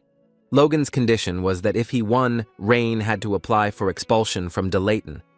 Krista expressed doubt that he would really leave the club, but Rain confidently assured that everything was under control and he would win in any case, without a drop of doubt. Rain, as the direct heir of the Ludwig family, risked the prestige of the entire family if he submitted his resignation, but he was not going to back down. He told Logan that he was ready to fight at any time and let him choose the date and time himself. Logan, with a mocking laugh, suggested that they meet at the famous dragon field at 6 o'clock in the evening without delay, and he said that he would invite the professor as a judge. Logan was confident that he had landed a real big fish in the duel and that his elders would be pleased. After all, if he manages to win over other descendants of influential families, then perhaps one day he will be able to claim the honorary post of the next director of the educational institution. While Krista remained in the clubroom, breaking the silence with a heavy sigh and pressing her palms to her temples, feeling the tension caused by the young man's determination. She tried to convey to Rain how serious and dangerous his situation was, reminding him that a magical duel was not just a game, but a serious test on which much depended. The freshman, lacking experience and understanding of status, seemed to her too self-confident and thoughtless, as if he did not realize the scale of his decision. Rain didn't argue, and just quietly looked at the rows of scientific books standing on the shelves of the club, which irritated Krista even more and caused a wave of anger in her. As a result, she waved her hand, leaving him alone. The young man, left alone, thoughtfully tilted his head, trying to understand the reason for her irritation. At that moment, the leader he had saved approached him, picked up the fallen glasses, and calmly explained that children from magical families usually avoided participating in such duels. His student ring bore a seal in the form of a dragon with outstretched wings, the mark of a sophomore rather than a freshman. Rain asked why he thought he had made a mistake. The reason was simple: they had a lot to gain in life, but even more to lose, so caution and calculation always came first. The leader admitted that he was more wary than grateful, and he did not understand why he decided to help him in such a difficult situation. Rain tried to justify himself by saying that he had actually just remembered some homework he had forgotten to do, and so he decided to stay and help. The leader thanked him, but he warned him not to underestimate Logan. The club president warned that Logan was a special type of mage, specializing in physical combat, with excellent compatibility with regular mages. And thanks to his strong physical abilities and character, Logan has already won several duels, where the winning percentage was 90%. The club president noted with bitterness and a slight smile that Rain had acted too recklessly by calling on such a strong opponent, while realizing the complexity and risk of the situation. The leader admitted that he himself did not deserve such help, and that his story was far from great, as was the club. After all, he grew up in a rural community where residents came together to help him pay for college. He joined the club to study magic and, in the future, to give back to his home village and make it a better place, which made his motives more simple and personal rather than driven by ambition. He said with bitterness and tears in his eyes that it was a pity that fate had decreed it this way, and in the end he had achieved nothing. However, for Rain, who was labeled as a loser, the winning percentage meant an even tougher test, as the club was going to cease to exist anyway. And since he agreed to a magical duel, in connection with this, he asked to borrow a couple of books related to the club's magic. Rain said that he would return them when the duel was over, and the leader asked if he knew why Archmage Lin started practicing magic. The answer was simple: in order to survive. Meanwhile, rumors of a magical duel had already spread throughout Delayton. Rain didn't expect everyone to find out about it so quickly. Suddenly, the guy heard a familiar voice calling him. Turning around, he saw his Aunt Elin, who announced that she had finally found him.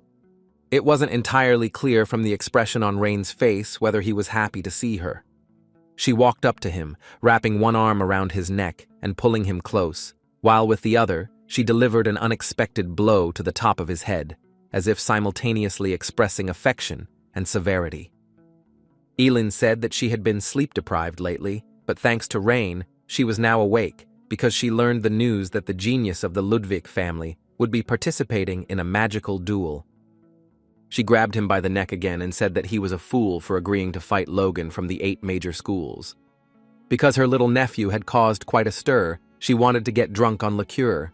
After Elin let go of Rain, he ran his hand over the top of his head, stroking the swollen bump, and she warned that if Logan hit her, it would hurt a lot more. Rain asked if she came here because of worry and excitement, or for something else. Her sharp and mocking answer made it clear that her concern was not expressed in open alarm, but rather in a hidden, almost elusive excitement that she did not intend to show. As she turned to leave, Rain asked for forgiveness, but promised that the duel would not bring shame on their family. But despite his intentions, it has already become a question of family honor. Because of Rain's thoughtless actions, in the worst-case scenario, he would be exiled, Elin warned. But Aunt warned him that everything was fine, and she was irritated by people who laughed at him like a worthless offspring, so she came to him. And since he had already started this business, she wished him good luck and to trample everyone properly, because the name of the Ludwig family was on his shoulders. Elin ordered to make it so that others could not even think about rising to the level of Rhine. And then, after a long time, a smile finally shone on the guy's face. He was ready to teach everyone a worthy lesson. Rain stood in the arena opposite Logan, lost in thought that he couldn't afford to disappoint those who believed in him. And now he has to prove that the Ludwig family name is not just words, but a promise. Two students, hearing the excited shouts, stopped abruptly and turned around, and then one of them asked the other where they were going in such a hurry at such a late hour. The crowd hurried towards the arena because it was there that the loud duel between the famous strong student Cheharka and the mysterious young heir was to take place. The stadium, aptly named Dragon's Blood, was located in the northern part of the campus and towered majestically over all other buildings in Delayton. Even the teachers couldn't resist coming to the stands, and among the spectators were such famous names as Caroline and Owen. Professor Owen admitted that he was not interested in kinship or status, but solely in the strength displayed on the battlefield. Professor Theon, a man with cold eyes and stern features, officially opened the ceremony of the magical duel in front of many students. He recalled that the school recognizes the duel as an official fight and guarantees that all agreed conditions will be fulfilled by both parties. As he called for the participants to come forward, Logan took the first confident step, throwing his school cloak off his shoulders and causing a commotion in the hall. His torso was wrapped in bandages, and his rough leather pants completed the image of a warrior, confident in his victory and superiority, and on his body one could discern magical circles burned into the skin, which enhanced his physical strength. Meanwhile, in a remote part of the stadium, Krista was hiding, camouflaged and tense, while Gertrude watched with a smirk. Krista, feigning indifference, tried to maintain her dignity, claiming that she had come only for the spectacle and not at all out of concern. Gertrude confirmed her words mockingly, but her eyes glittered with the understanding that behind this bravado there was anxiety. At the other end of the podium, Professor Caroline looked thoughtfully at the situation, analyzing the characteristics of close combat mages. Mages who possessed winged spells were formidable opponents for inexperienced students who were unable to quickly activate their defenses. When Rain finally entered the arena, there was a strange silence, as if no one could believe what they were seeing in front of them. His entrance caused a roar of laughter among the audience, who expected at least a modicum of seriousness. He appeared with a regular broom in his hands instead of a weapon. Logan was also surprised. He thought he was holding some kind of wooden stick, but it was a broom. Even Professor Theon froze in confusion, unable to immediately understand what was happening, and demanded an explanation from Rain. Rain calmly replied that he had taken the broom from the library and had just finished cleaning, and that the weapon was at hand. He calmly clarified that he was going to use it in battle, not seeing anything strange or forbidden in this. The professor replied that formally this is not prohibited, although it raises a lot of questions from everyone present. The crowd, barely hearing this answer, burst out laughing even louder, and the faces of Krista and Gertrude stretched out with shame and incomprehension. Logan, laughing, assumed that Rain was simply asking for mercy and expressed his disdain, promising not to be too harsh.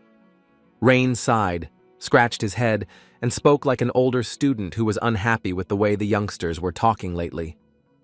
He reminded that magicians are not required to shout out spells like actors on stage, and that power matures in silence and concentration.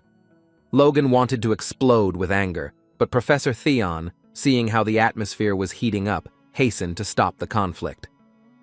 He asked the final questions about agreement to the terms and conditions and received confirmation from both parties without delay.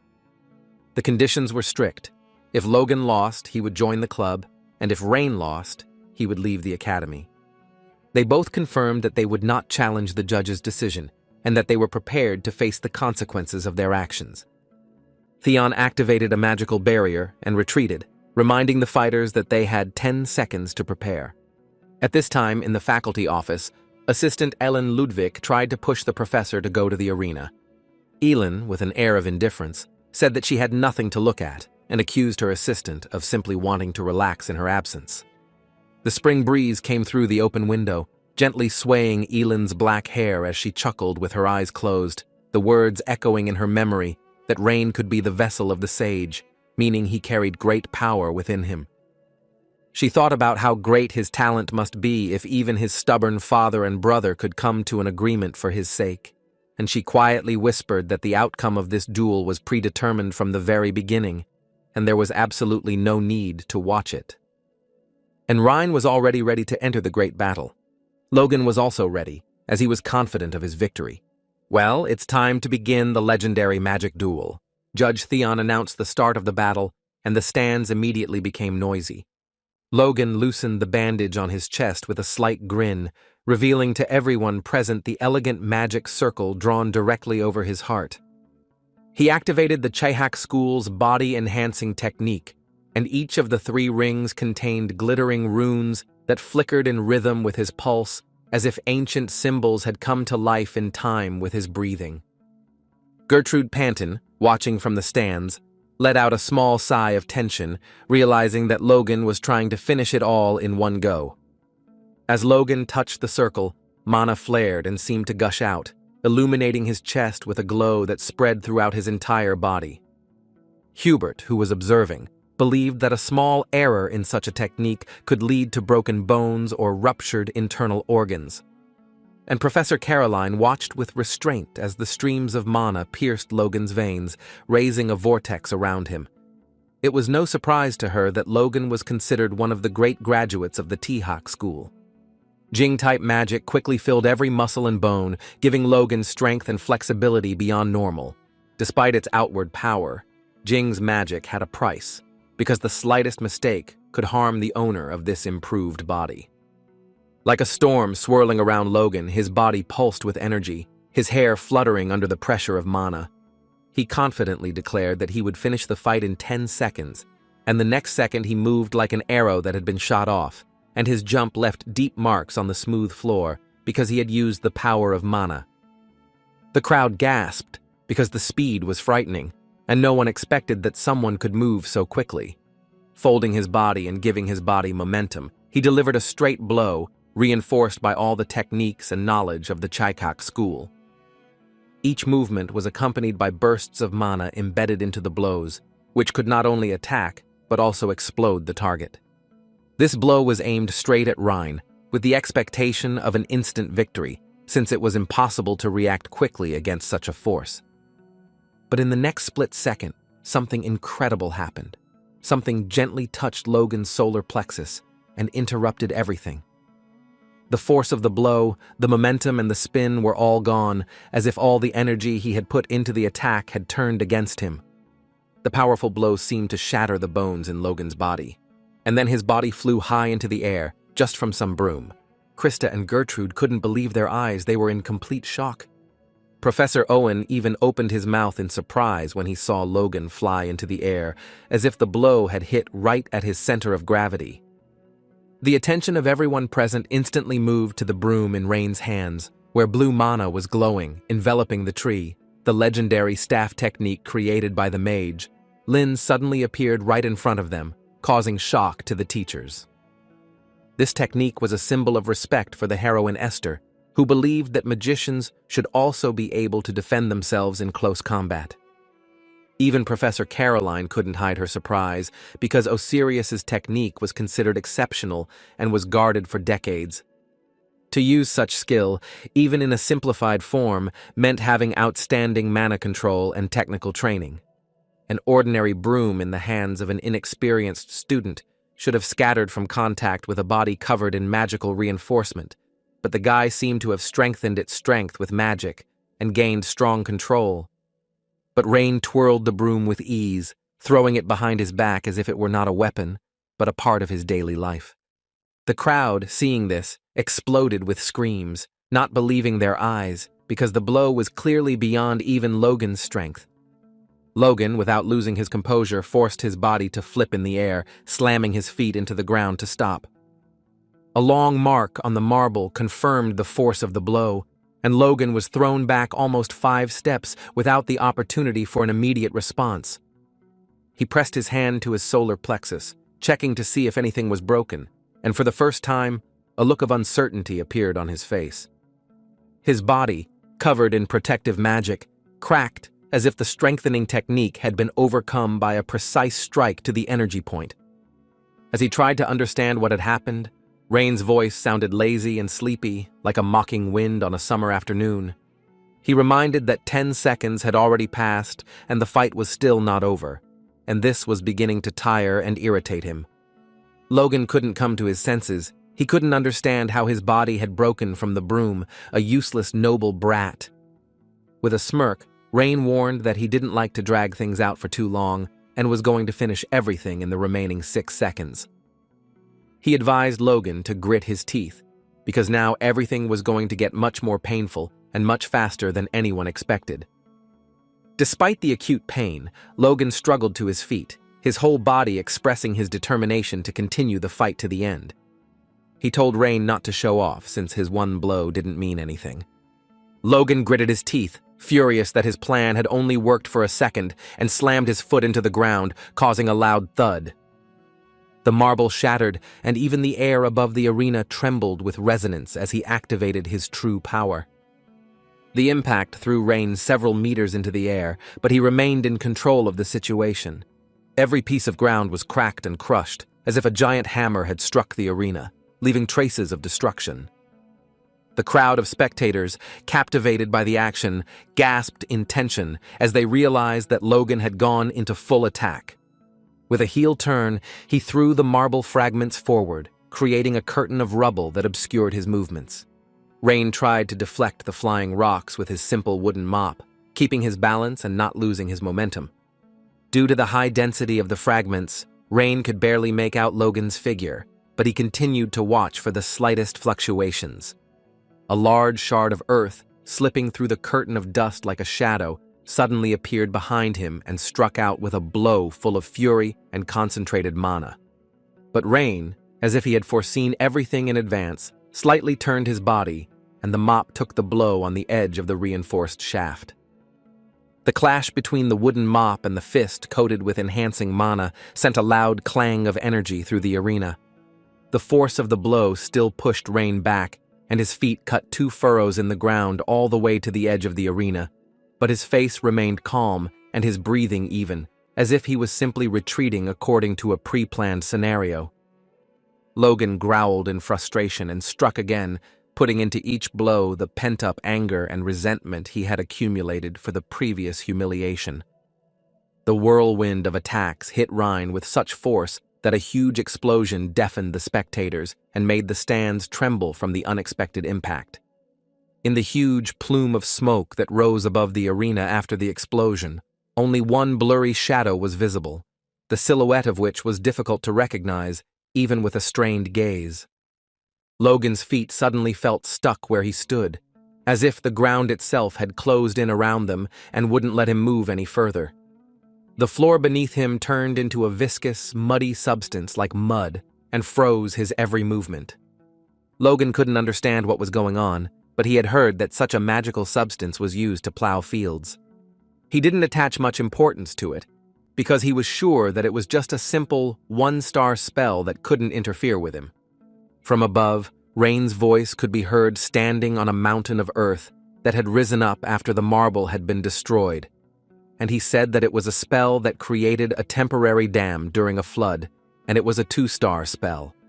Those present could not believe that 2 spells were cast almost simultaneously without hesitation. Some people thought that Rain was using support magic, although his calculation speed was not within the usual range. Professor Owen chuckled quietly, He considered it an ideal tactic for Rain because he stood on a platform of rock fragments and provided himself with visibility and distance.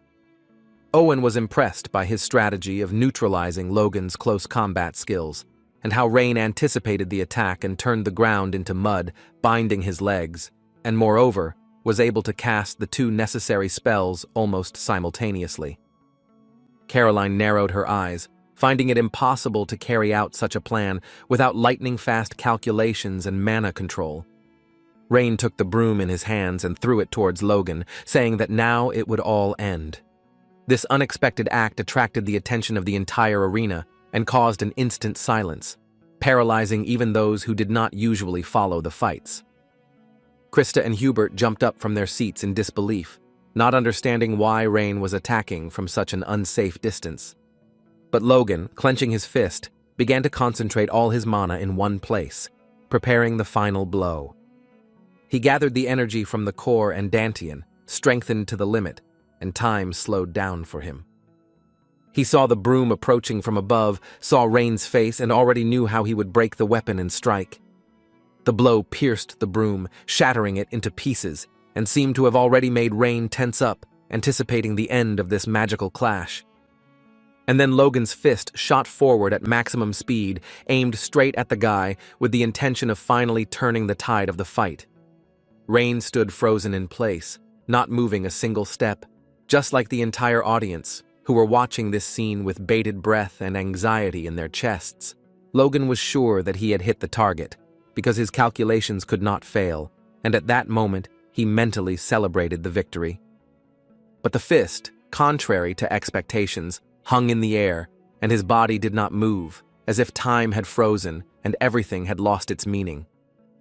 Rain calmly said that he used magic that breathed temporary life into dead plants, and it only worked for a short moment, but it was enough. He pointed out that the source of the strange stop was the fragments of a broken broom, which did not disappear, but on the contrary, activated. These fragments, filled with life force, merged together into sticky vines that wrapped around Logan, as if a web had grabbed him completely. Rain said with a slight smile that he had cast exactly 3 spells, as he had promised at the very beginning, strictly following his words. And Logan only got angry, because he couldn't do anything else. Rain chuckled slightly, as if this was all just child's play, and confidently added that it was now time to end the entire scene. The guy picked up the broken part of the branch and squeezed it tightly with his fingers, feeling the remnants of magical energy permeating the wood. And he was ready to finish this magical duel, fully concentrating on the last move, which was supposed to dot all the I's. Logan continued to thrash about in the branches, desperately trying to break free, his pride not allowing him to accept defeat without one last try. If he loses like this, his name will be disgraced throughout the school, and everything he achieved before will become an empty sound. Rain put in a lot of magical power, so it was difficult for Logan to move in the sticky vines. Considering the plant's characteristics and ease of control, the guy thought it would be worth improving. But he told Logan not to worry, because he would soon feel much more comfortable. The feeling of impending pain and complete helplessness overwhelmed him so strongly that he looked more like a frightened child. The sharp end of the branch was right next to his eye. Logan squeezed his eyes shut and tensed his entire body, barely exhaling from excitement, waiting for the blow that seemed to be coming right now. However, instead of pain, there was only a light sound of impact, as if something metal or wooden had knocked on the surface. Feeling no pain or strange smell, Logan forced himself to open his eyes and saw Rain's back standing calmly in front of him. Logan shouted the question in shock, not understanding why Rain hadn't followed through, as if it was some kind of mockery.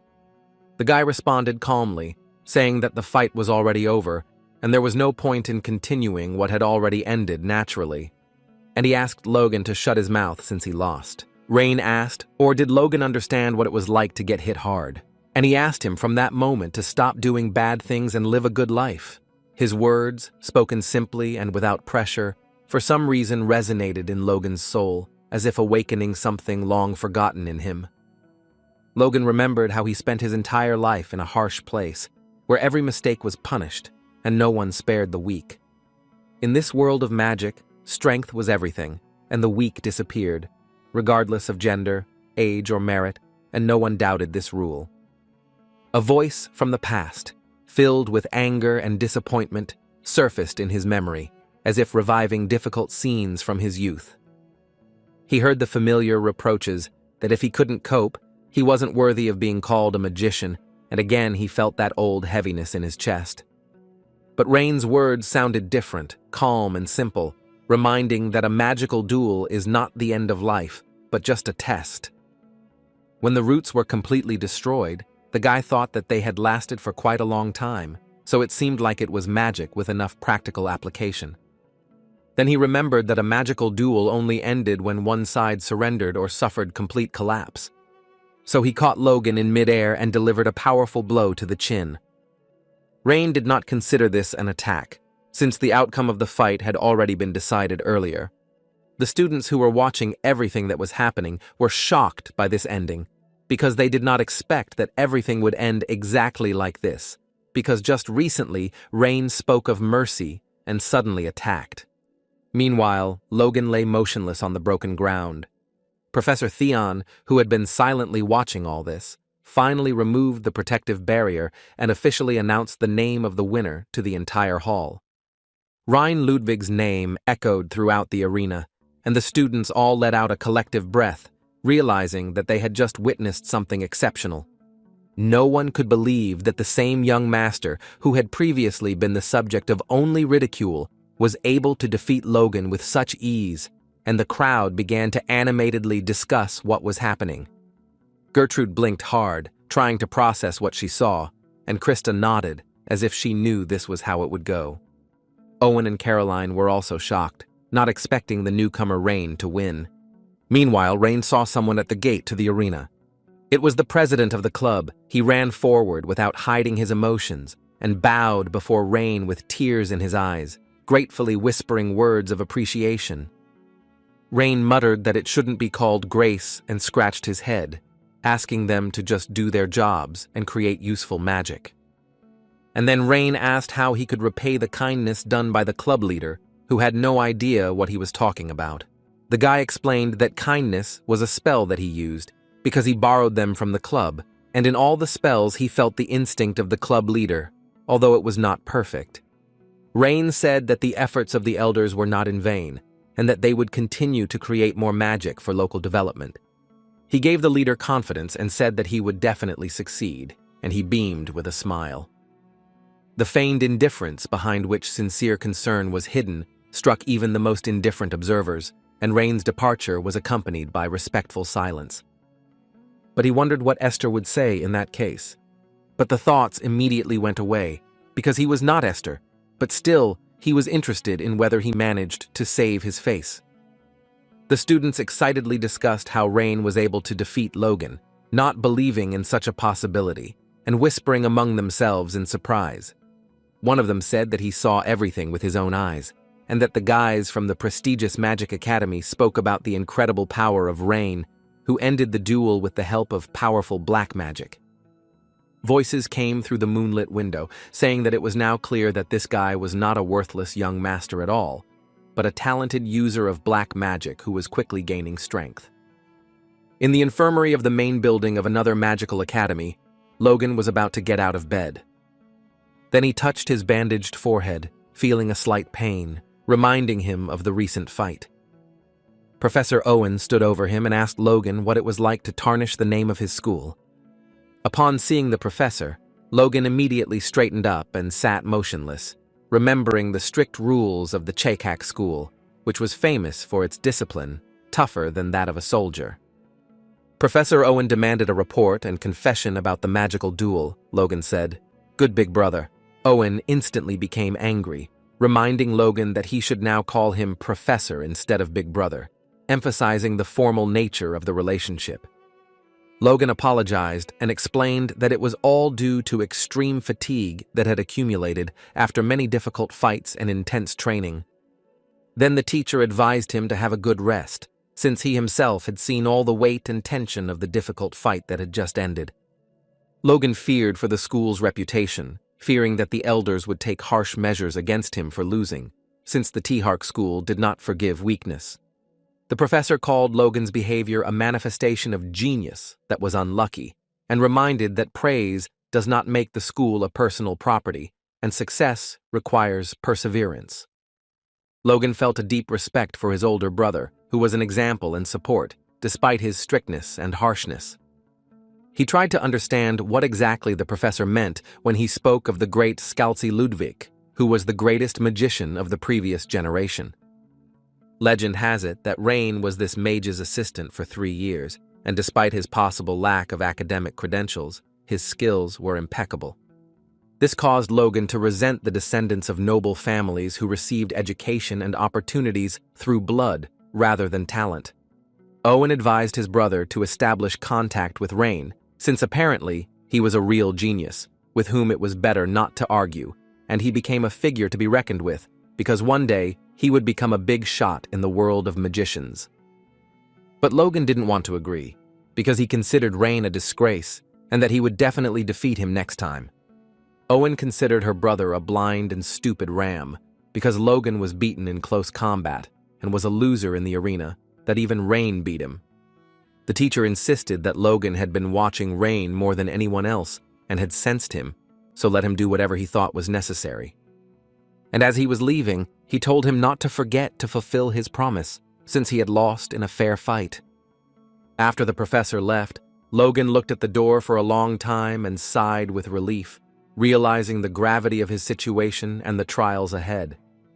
He knew he didn't want to challenge Rain again, especially if he used all his strength, because the outcome would be a foregone conclusion.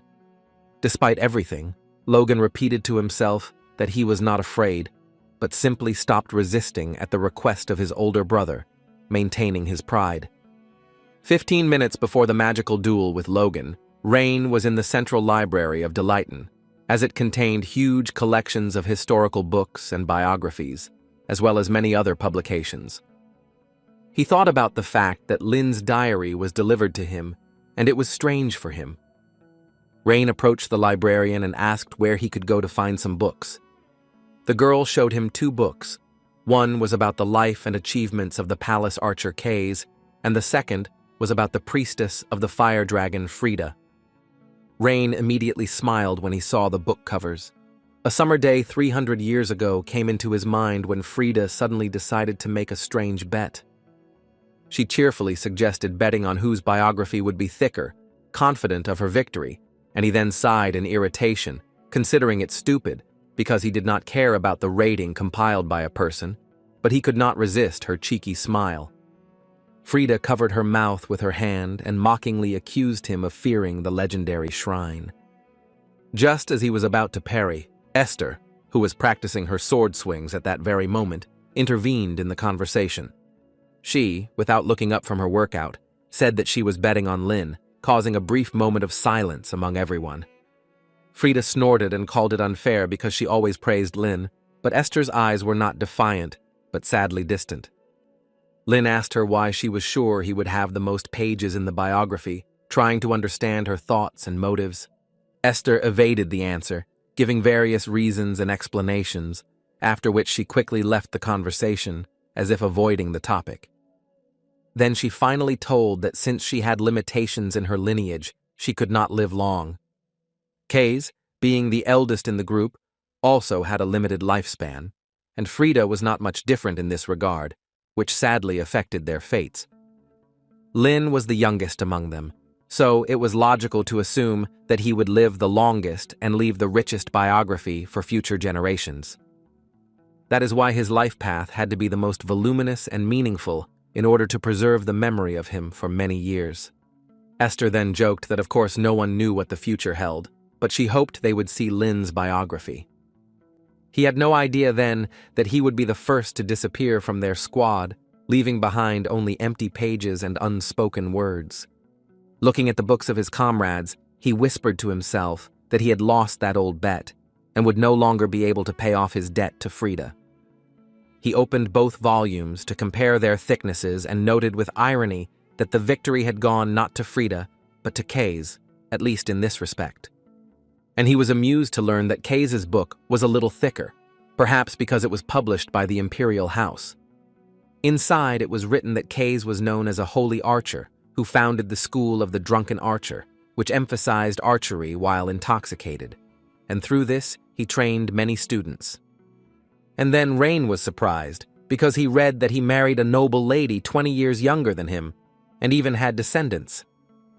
It truly warmed him to think that his friend had been able to find a simple, but in its own way, happy continuation of life.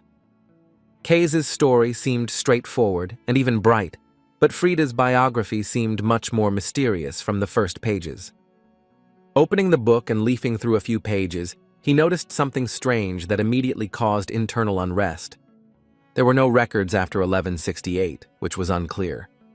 He read that she had led the Republic for a long time as a priestess, but her subsequent whereabouts were unknown. She did not reappear until 1200, and the Republican Witch Association officially declared her dead. Rain thought it was strange for someone who loved being the center of attention to die alone.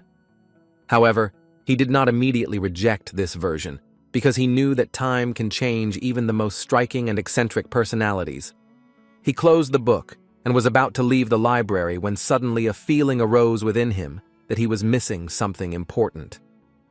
His thoughts returned to Frida, and he wondered if it had been too easy to accept her disappearance as something ordinary.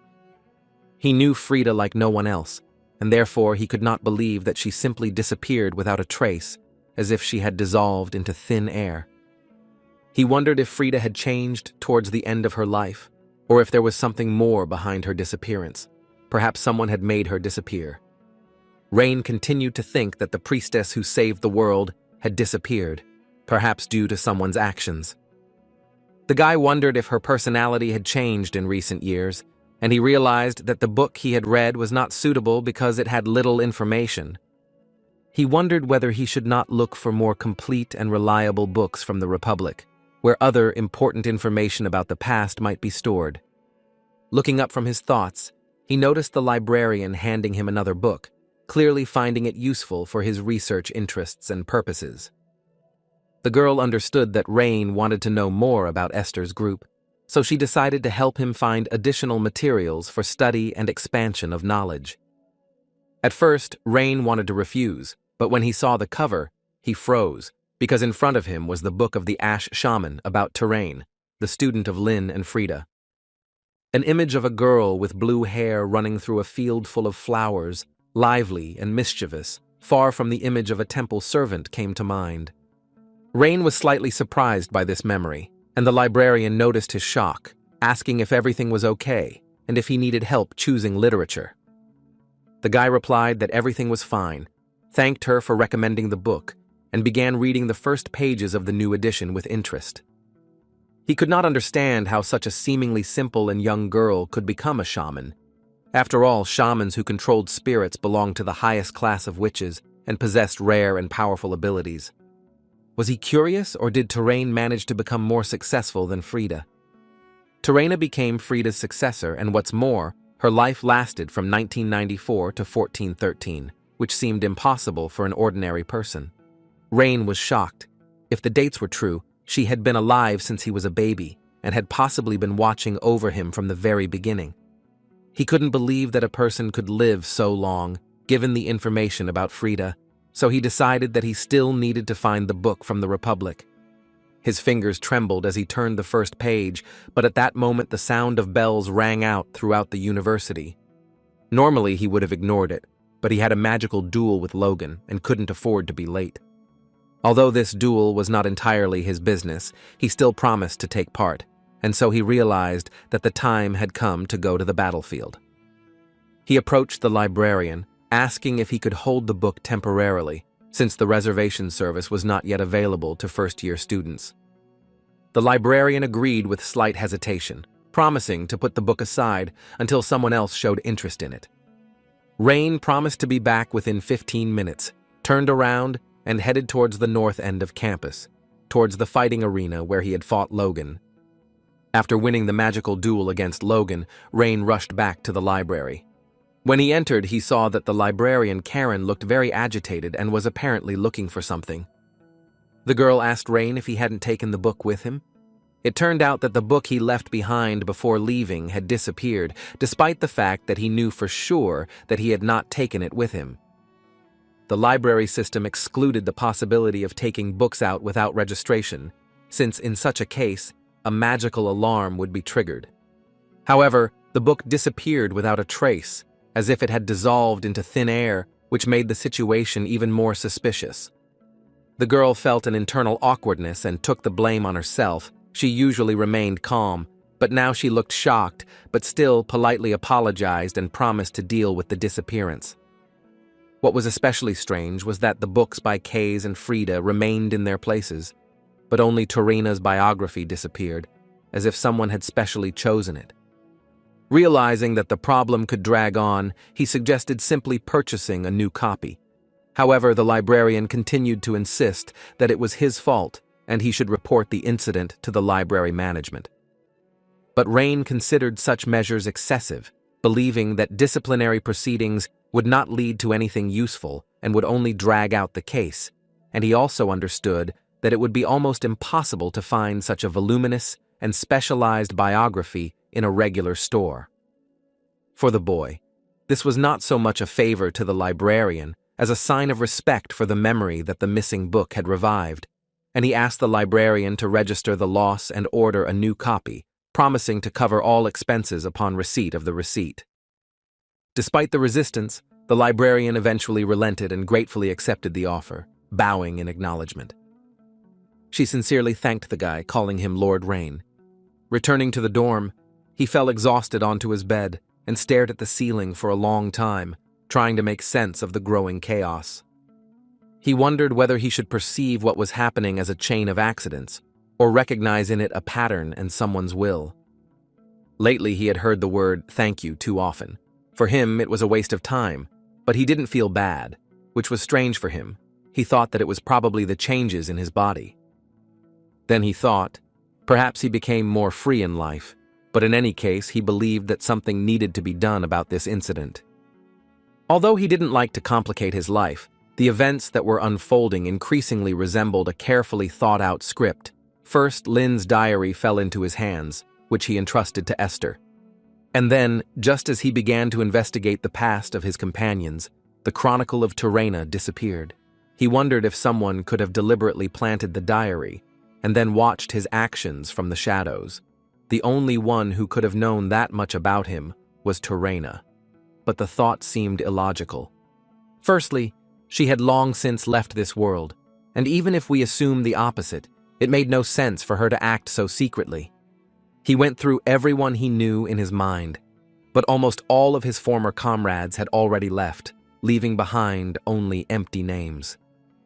My thoughts reached a dead end, and my head became increasingly heavy, as if from an excess of stress and fatigue. He realized that trying to find the answer on his own was a waste of time, and decided to do something more productive. Opening Lin's diary to review old notes and math problems, he was suddenly confronted with a surprising message. The system indicated that the research could absorb experience from the environment, and the current progress was nearly 38%, and he couldn't understand why the progress had increased. Rain tried to analyze what had happened during the day for the indicator to grow by almost a whole percent. In his thoughts, he went over recent events, but apart from the magical duel and the use of force against Logan, nothing came to mind. He wondered if it was possible that the progress had increased precisely after he had used magic on a living person. He wondered if this meant that the path to truth lay through violence. Perhaps the door to truth had to be opened by force. At the same time, Rain clearly realized that he couldn't just grab random people for the sake of experiments, because the consequences could be devastating. His assistant told him not to worry and suggested that they think it over together. She insisted that although force could rule the world, it did not seem like something that worked only through force. After all, besides strength, Rain did nothing else. Only earlier he used the same technique on the golems in the arena, and then the growth was only 0.1%.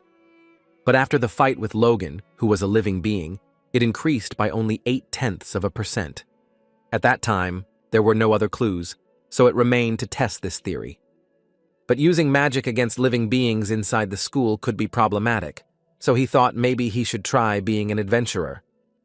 He briefly thought that being an adventurer would give him more freedom to explore magic and open up new fields.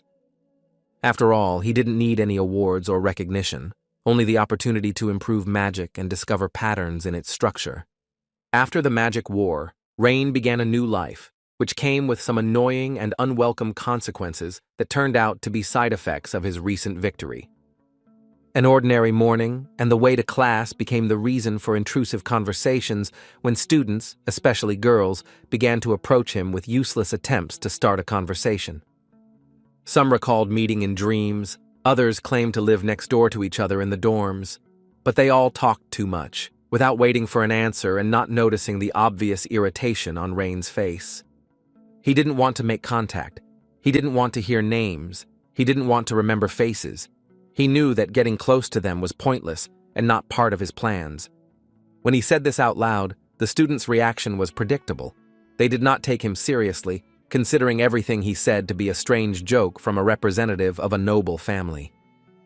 His grim and honest face only increased their laughter, as if they had agreed to ignore any manifestations of coldness and accept them as part of the image. A little later, a new nickname stuck to him, another and meaningless one, like all the others, and he, as usual, did not attach any significance to it. The conversations in the classroom were cut short when Krista Varden walked into the room, her voice cold and sharp as it echoed throughout the room, causing everyone to step aside. A restrained snort and a haughty gait revealed her as a noble girl who was accustomed to attention, even if she did not need it.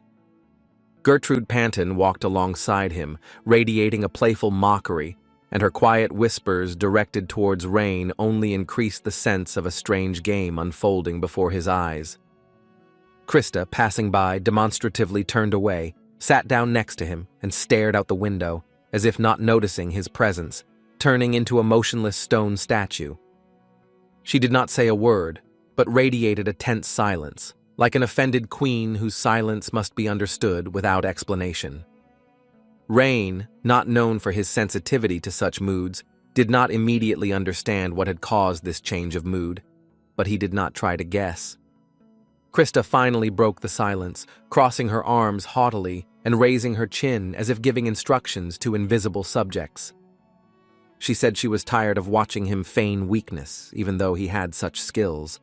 Krista told him to straighten his shoulders and walk confidently, because strong people should show their strength, but he was still able to defeat Krista and Logan.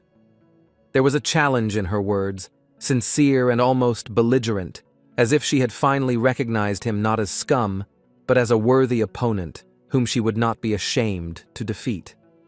Now she expected only one thing from him, not to lose to anyone until their next fight, so that their duel would become a true pinnacle in the history of the Academy.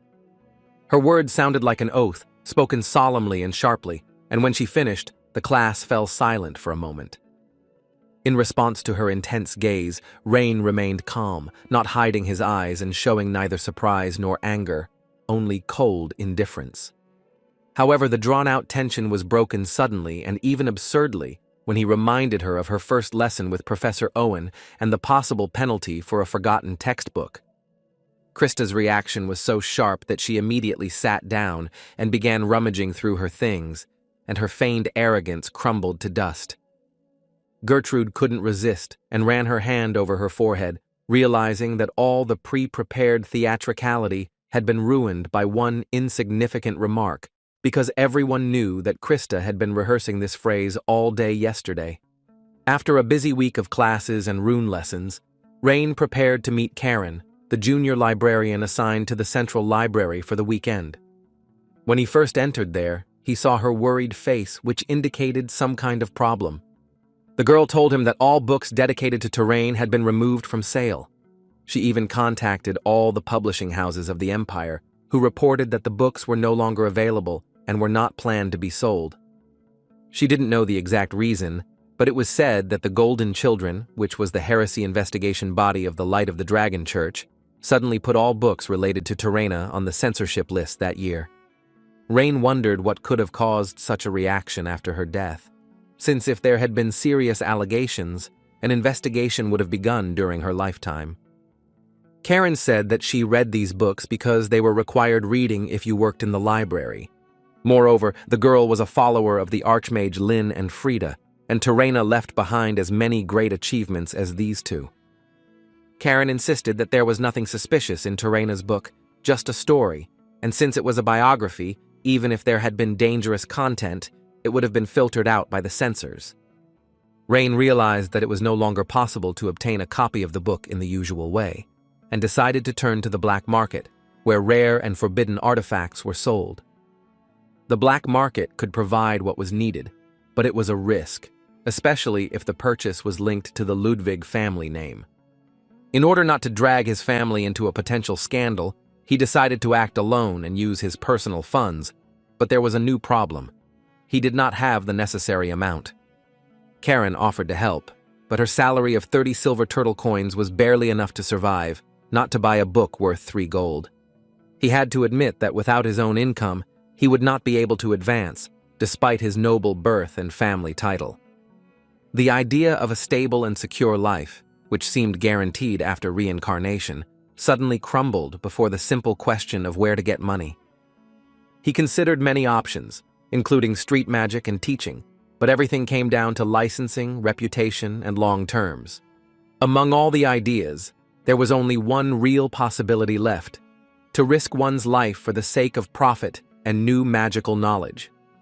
Becoming an adventurer was not only a way to make money, but also a cover for experimenting with magic in combat conditions.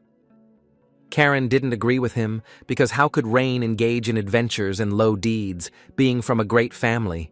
She wanted to sort everything out herself, to somehow help him because someone stole the book.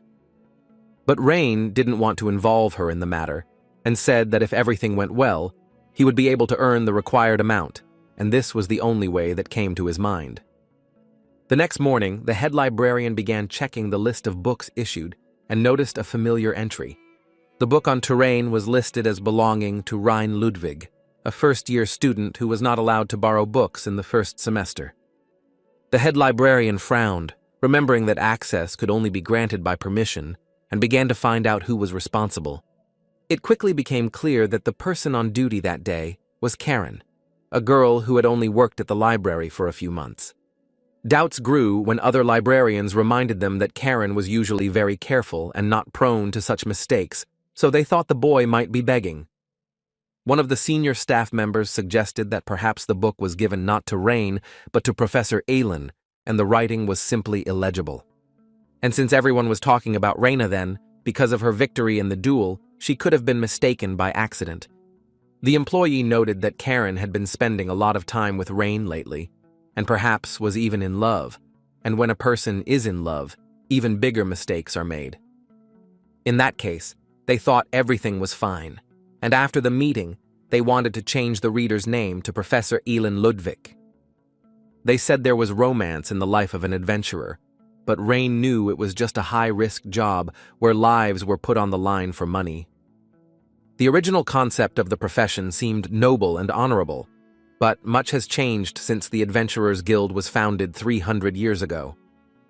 Where adventurers had once aided heroes in covert missions, they were now mercenaries, fighting monsters and solving problems that the army couldn't or wouldn't discuss out loud.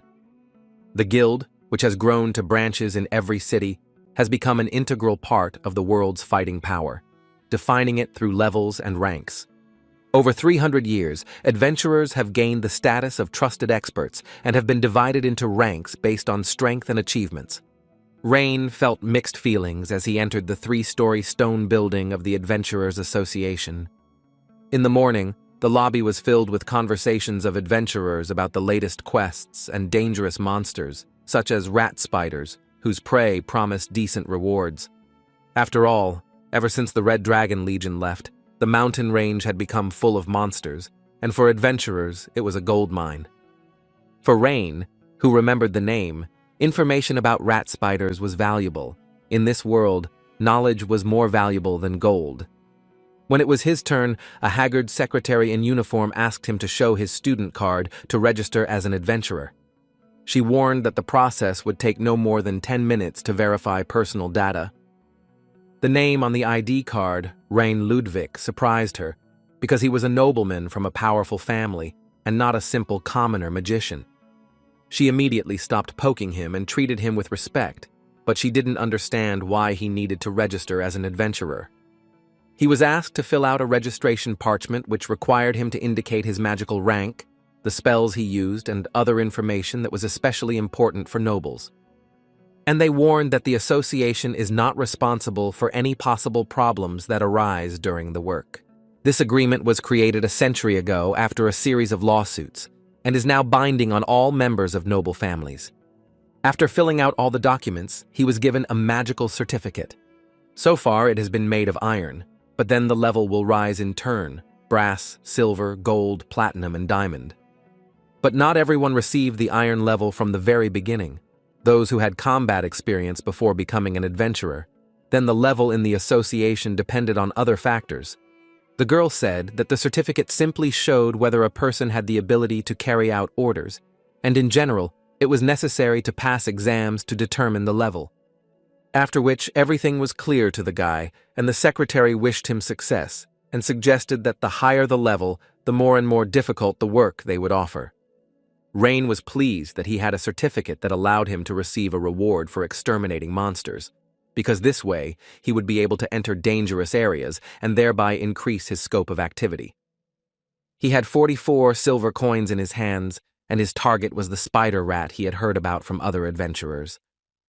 The notice board stated that one spider could be traded for 2 silver coins, and additional materials such as skin, teeth, or bones could be traded for even more.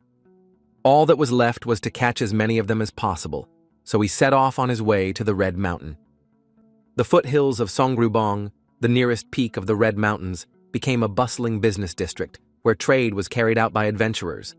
There were also alchemists and blacksmiths, each offering goods or services in the hope of making money from the upcoming battles. The mountain range, once a refuge for the Red Dragon Legion, has now become an arena for adventurers. After all, the dragons left it more than 200 years ago, and their place was taken by monsters, who were now exterminated for money. When Rain reached the beginning of the climb, he saw that the old stone steps leading to the fire dragon sanctuary were still standing. It was as if time was sparing them for the sake of the memory of the past, when he was there with his comrades. And Rain told Frida that everything was fine, her house was safe and sound. Having examined everything, he was already ready to go and destroy all the pests on Earth. Rain was about to take the first step onto the old stone stairs when he suddenly felt someone approaching. A tall, slender, and energetic young man in a leather hunting suit appeared before him, and his movements were so silent that they seemed imperceptible. Rain frowned and narrowed his eyes, feeling that the stranger had no trouble identifying him as a mage, despite the school uniform he was wearing that day. Behind the guy was a bow and arrow, which clearly indicated that he was an archer. He invited Rain to join their group, because they were just missing a mage to complete the team. Without hiding his slight irritation, Rain was preparing to refuse further communication, but the archer's unexpected gesture made him stop and pay attention. Suddenly, a huge shadow appeared behind the guy, swallowing them both, and in front of Rain appeared the figure of a giant, whose name was Bart. It was a very strong silver-level vanguard fighter, but Rain thought it was a real monster, but the archer asked him to refrain from insulting him, because Bart was sensitive. Next was Sam, who was a priest and looked like an ordinary guy. And then the brilliant archer himself introduced himself. His name was Rem. Rain asked them if they were by any chance a group of criminals waiting for entry-level adventurers. After all, they had a rather suspicious appearance, as if they were trading people, and under the pretext of joining the group, they were disguising the kidnappings. And Bart started to get angry. Rain was already ready to fight him, but only tears came from his eyes. Embarrassed by the accusations against the company, Rain could barely contain his emotions when he saw the giant's eyes fill with tears, and the archer tried to calm him down with a friendly pat on the back. Incredibly, this stern and eerie-looking giant hid a tender heart that could evoke sympathy even in those who met him for the first time. Rain asked why their group needed him if he only had an iron level. The archer explained that ranks didn't really matter here, and that he was able to recognize people by their inner strength and aura sensing the power in Reina at first glance. He even brought his face closer to Rain, as if trying to sense his essence, and smiled with a slight mockery, which caused the young mage to let out a barely noticeable sigh. When the priest intervened, he said that young students sometimes got into trouble when they came to earn money. Rain began to realize that hunting monsters alone could be too dangerous and reckless, and he thought whether he should accept the invitations or not. He tried to weigh all the pros and cons. Then he decided that it would be more convenient for him to act alone. But when they said they knew where the rat spiders lived, Rain's opinion immediately changed. He immediately turned to the archer and said that if they needed his magic, they could calmly contact him. Blushing slightly, Rain admitted to himself that he actually wanted to test his new acquaintances and wasn't against forming a real team for the dungeon. There were puzzled looks around him, and he heard someone in the group call him weird. But in his heart, Rain knew he had made the right choice. Despite doubts and obstacles, the new group had a chance to successfully cooperate, and Rain felt that this event could change his path in this dangerous world. As they argued and walked further and further into the Red Mountains, the surrounding area became more deserted, and strange and ominous sounds came from behind the rocks. A desperate cry rang out, cutting through the roar of battle, causing all the adventurers to stop in alarming silence and turn their gaze towards the source of the noise. Something huge was approaching them, and in its mouth, the size of the creature shocked everyone, and in comparison to it, even the impressive Bart seemed like an ordinary middling warrior. Even the experienced explorers could not contain their fear when they realized that this giant figure was the Rat Spider Queen, who had come to the surface against all expectations. She was twice as big as the average queen. Even in manuscripts, there was no such thing. Apparently, everyone forgot about her long ago. A dull thud echoed across the ground, and at the same moment many felt it tremble beneath their feet as if the queen were moving towards them. Those who lacked self-control screamed and ran away without thinking about the consequences, although this only made the monsters even more angry. Bart, the only one who remained calm, shouted for no one to turn their backs, because retreat was the most dangerous decision. There were also a lot of small rats there, which didn't seem scary. But Sam the priest said that it was better to retreat, although Rain did not understand why, because he did not see anything scary in them. Sam warned that the rat spiders under the queen's control become tens of times more dangerous. Under normal conditions, they act chaotically, but near her, they begin to move with frightening coherence, as if on an invisible order. The glow in the monster's eyes became ominous, as if a command to attack had flared up inside them, engraved with the sign of their ruler. The newcomers did not pay attention to this signal and continued to run, which only accelerated their tragic fate. The spiders caught up with the fugitives with astonishing speed and sank their teeth into them, tearing out shreds of flesh without the slightest delay. Rem clenched his fists in anger and quickly drank the contents of the pumpkin hanging on his belt. As if preparing for the final shot, it was clear that the famous technique of drunken shooting would begin now.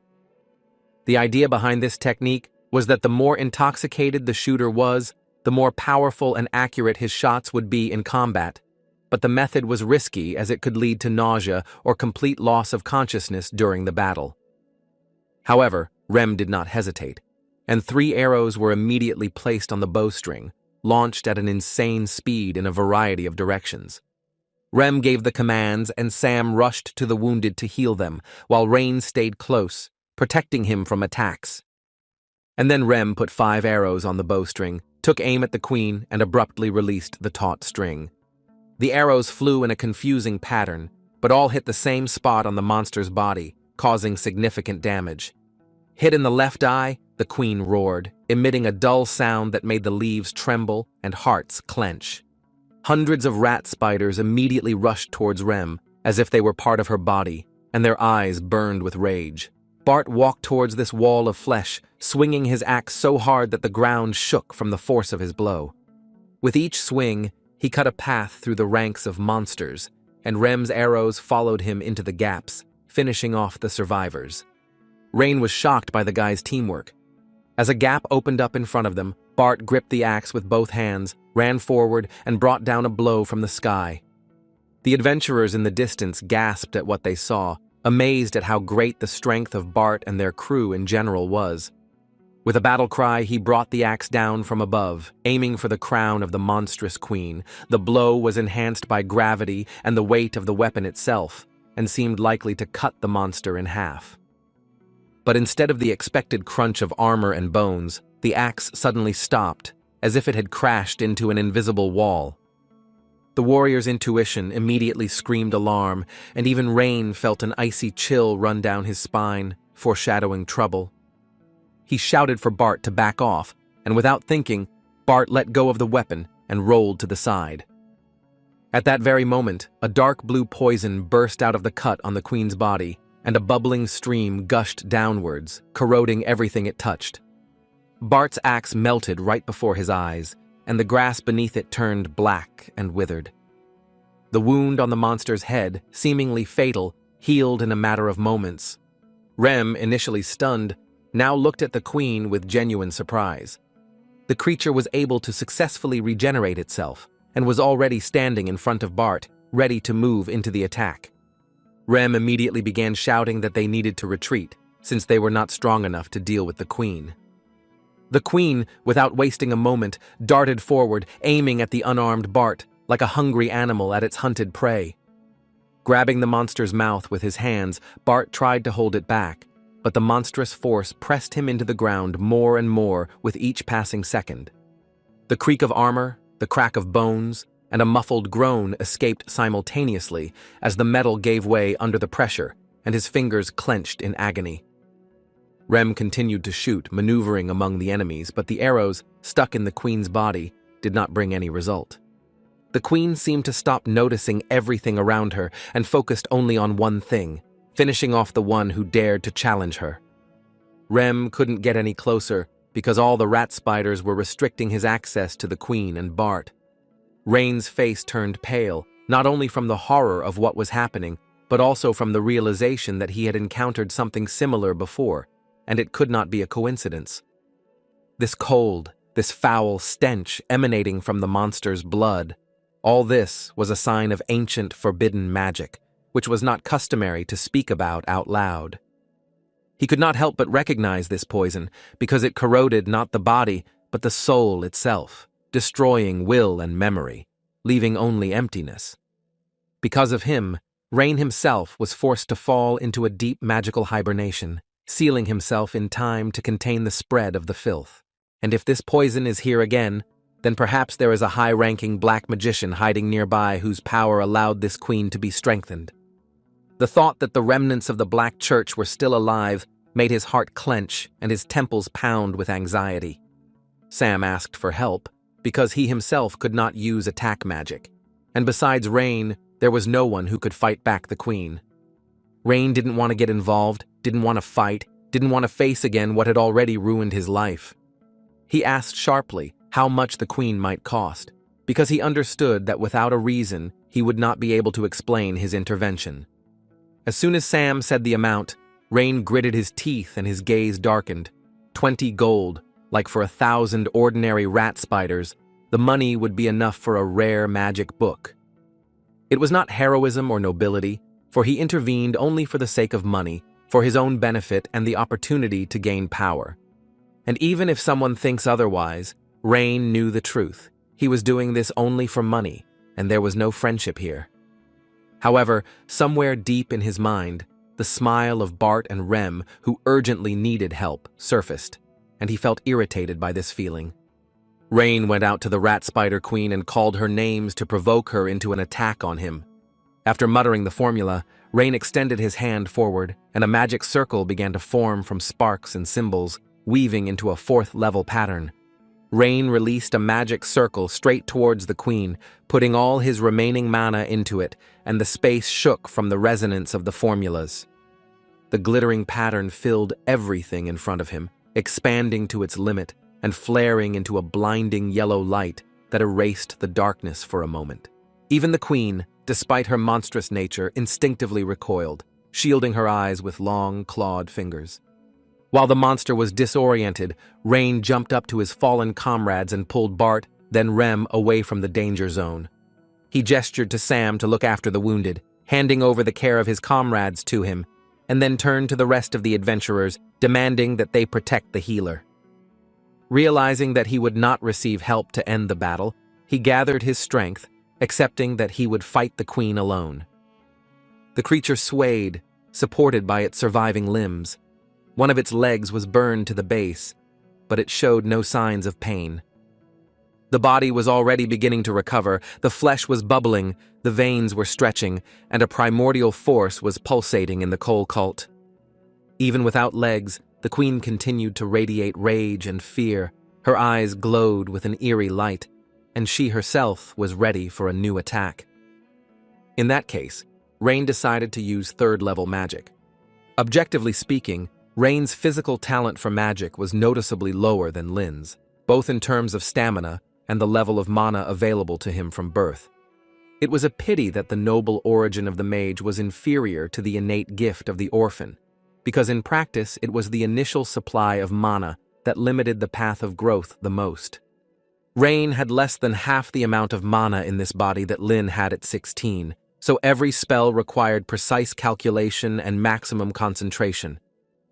The guy released black balls at her, which exploded right on the queen's body, leaving behind a barely perceptible trail of smoke and fire. But the creature did not fall, it continued to fight, as if not noticing the damage and continuing to persistently move forward, not giving its enemies any rest. Rain realized that even though he was using the 3 stars magic at full power, there was no guarantee that it would work properly and that he would be able to defeat the queen. Besides, the magic and power he used had a limit, so he had to find another way to deal with the creature. And first of all, he decided that he had to understand the enemy. He whispered to Bel Sidious, activating the magic of analysis, and a red star flashed in the guy's eyes. A magic circle, a combination of 2 rhombuses and 1 decagon, spread before my inner eye.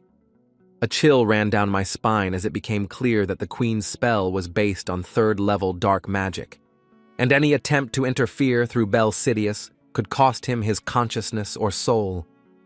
There was too much poison, and his body might not survive such a dose, so he decided to distance himself a little from the queen. And if he couldn't take out the queen with Bel Curious, then he only had 4-star magic left. But Rain was worried that it would be reckless, and he would fail, and that would be the end of his life. Moreover, there had to be a black magician somewhere nearby, so the risk was very high. Thoughts did not leave Rain. He thought about how he should have acted correctly. At that moment, Rem, hearing Rain's words, began to rise from the ground, despite his fatigue and wounds, preparing to come to the rescue at any second. Sam wanted to stop him, because the bleeding had not stopped, but the archer assured him that he felt fine and could cope. He asked Sam to look after Bart and heal him completely so that he could get back on his feet and continue fighting if necessary. Rem, wasting no time, rushed to help Rain, mercilessly destroying the little rats who tried to interfere with their common task. Meanwhile, Rain continued to think about his actions, until suddenly something strange crashed into the tree next to him at great speed. An eye crashed into the tree with force, and Rain hoped that it was not one of his comrades, because the situation could become even more dangerous and unpredictable. Raising his head, he was shocked to see the queen throwing her children aside like a merciless mother, sparing no one in her path. One of the rats landed right on the branch where Rain was sitting, breaking it under his weight. But the boy instantly rose to continue the fierce and intense battle with the queen, not allowing himself a second of weakness or hesitation. Rain was even afraid to look into the eyes of this terrible creature, because he saw something like this for the first time and felt the full weight of the moment on his shoulders. Just when it seemed like the queen's forces were beginning to overcome Rain and wash over him with a wave of merciless power, an arrow suddenly appeared out of nowhere and flew straight into the rat's eye. From such unexpected and strong pain, the creature collapsed to the ground, as if struck by a powerful blow. But this pause did not last long, and the queen's body began to quickly regenerate. The queen rose to her feet quickly, her gaze hot, full of rage and searching for the culprit of what had happened, trying to determine who dared to offend her so much. Her eyes fell on Remus, who held the bow tightly in his hands, and the queen made it clear that he would definitely pay for this bold and daring act, threatening him with her relentless rage. But Rem seemed not to feel any fear of this terrible creature. He stood calmly in place, without moving and without showing the slightest sign of alarm. The rat, noticing his carefree behavior, turned sharply in his direction and warned that ignoring her danger would inevitably lead to bad consequences for Rem himself. However, the boy did not stop mocking the queen, deliberately provoking her, trying to distract her and force her to move away from the exhausted Rain to give him some time to rest. After that, the rat rushed towards Rem, running at incredible speed on its many legs, as if the threat had become even closer. All the people around were seized with panic and began to shout loudly at Rem, begging him to retreat and run away, realizing the full danger. But Rem remained where he was, enduring the tension with equanimity because he already had a carefully thought-out plan in his head, and he knew that it was too early to take any step. But the creature was approaching faster and faster, and even Rain could not hide the growing excitement and anxiety in his eyes. He concentrated all the power of magic in his hands, feeling how the energy pulsated, preparing to release a charge directly into the approaching rat. When the monster came very close to Rem, he began his decisive action with lightning speed. Rem threw a sharp throwing weapon straight into the creature's eye, and it fell to the ground again, unable to continue moving. After which he loudly shouted to Rain that he had distracted the rat spider as best he could, and now it was Rain's turn to act, assuring him that he would definitely cope with this test. Rain hid behind a rock that even the keenest eye couldn't see. There he could concentrate. The guy opened his palm and a ring of light flashed in it, denying the usual equations of the world and distorting space itself. The outline of the magic circle appeared in the form of 4 overlapping triangles, each of which symbolized one of the attributes of fire, ancient and merciless. Meanwhile, Rem continued to fight the queen, dodging her attacks time and time again, clutching the bow in his wounded hands despite the pain and fatigue that clouded his vision. His body was on edge, his breathing was ragged, and his legs were buckling until the next lunge of the monster proved decisive for him, throwing him away like a broken doll. He flew several meters, hitting the ground with force, where he lay, mutilated, exhausted, and unable to rise even on his elbows. Meanwhile, Rain continued to try to activate the magic circle to the end. Since the creatures of darkness did not die from simple blows, they could only be destroyed by fire, incinerating existence itself.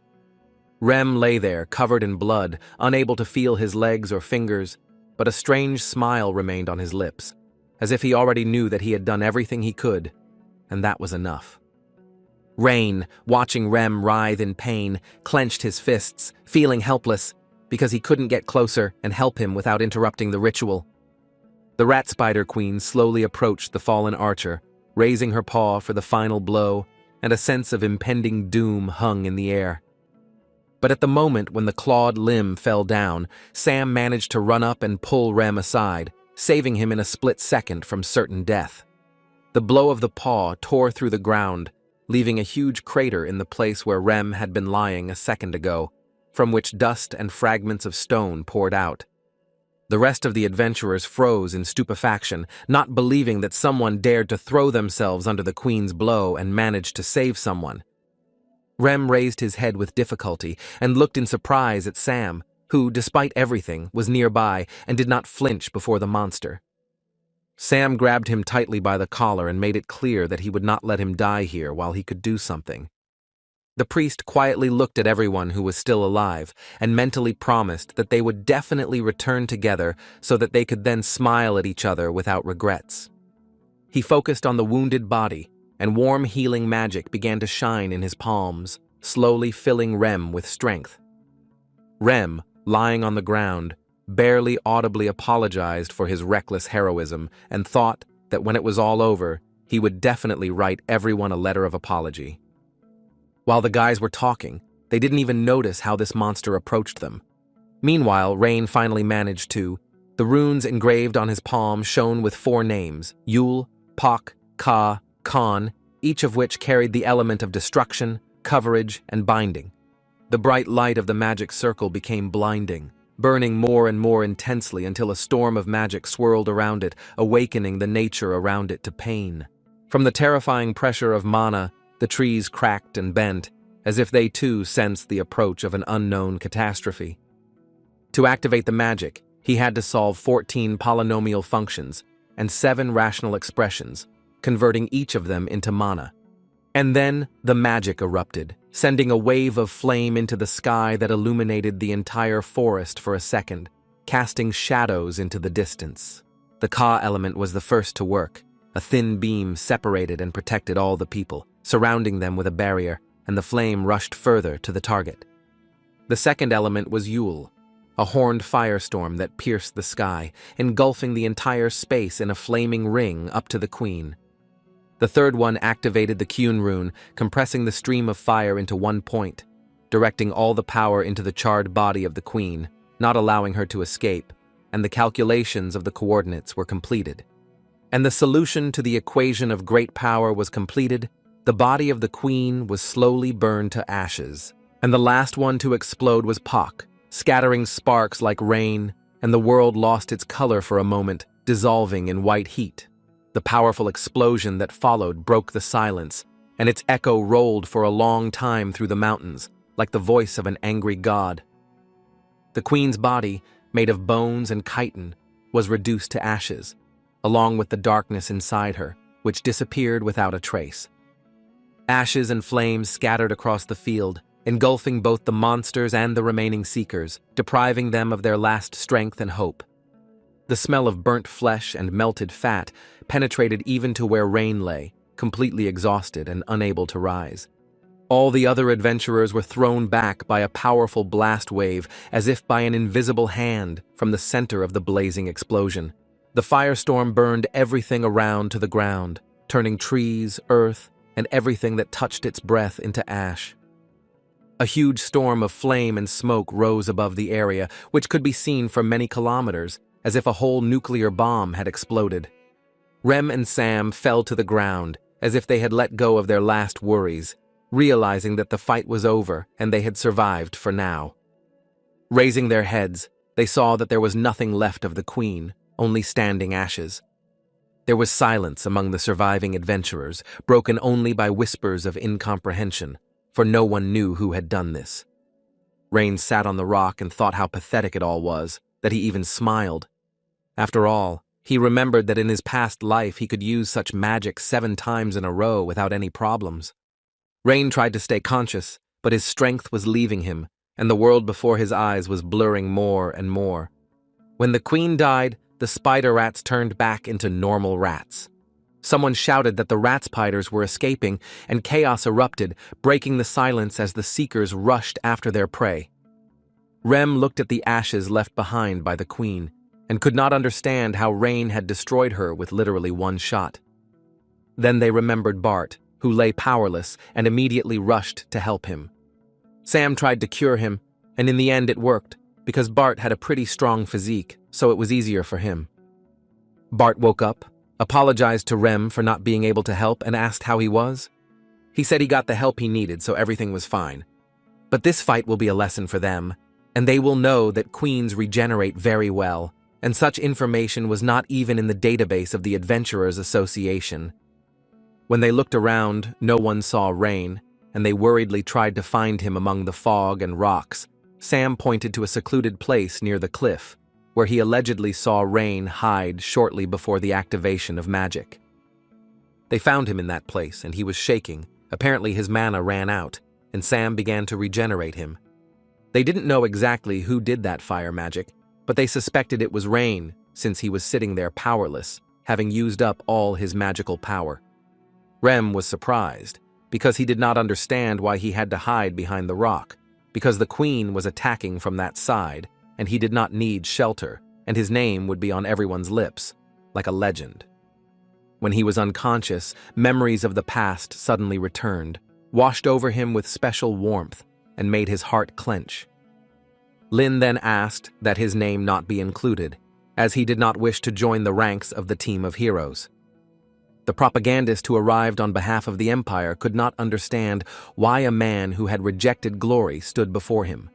Even his closest party comrades seemed confused, for their reaction was filled with genuine incomprehension.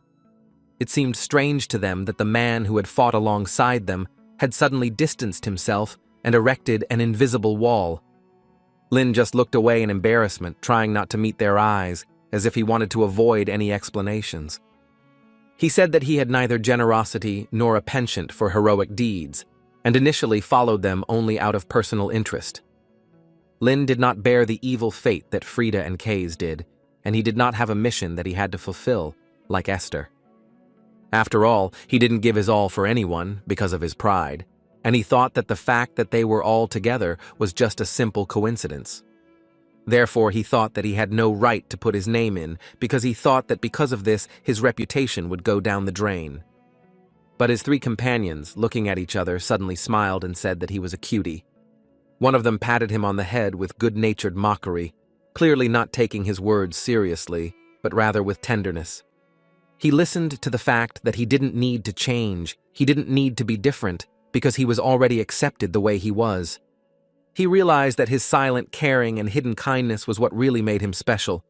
He was advised to simply help others, even if only a little, to leave a bright mark on this world, so they wanted to remember him not as an ideal warrior, but as a person who simply tried to do good. This is how he will be passed down from mouth to mouth, called the Archmage of the party of heroes who fought and felt. These words and feelings, like tears, pulled him out of his sleep and returned him back to reality, where everything was different. Before his eyes, the evening city spread out, filled with street noise, twilight light, and the voices of passers-by. He felt a strange lightness in his body, and his gaze slid higher than usual, as if someone was carrying him in their arms.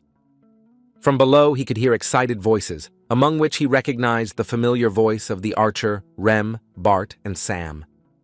They said they carried him to the school, fearing he would not make it back before the gates closed. He was surprised that it took so long to wake him up, although his friends tried their best, but fortunately they remained unnoticed by the black magician.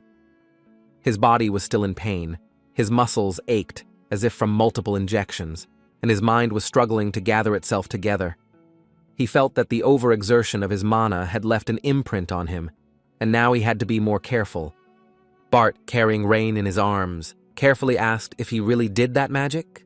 Rem warned that it was better not to lie because they would find out everything anyway. At first he remained silent, but then admitted that he did not deny it. There was nothing to hide. The boys thought he wanted to keep it a secret, so they wrote in the report that they used a whistle bought from a peddler. Then they asked if they needed to edit the report they submitted to the association. Rem thought that he had some reasons for keeping it a secret, so he wasn't going to pry into their souls. But at the end, he said that they were in his debt because he saved them all.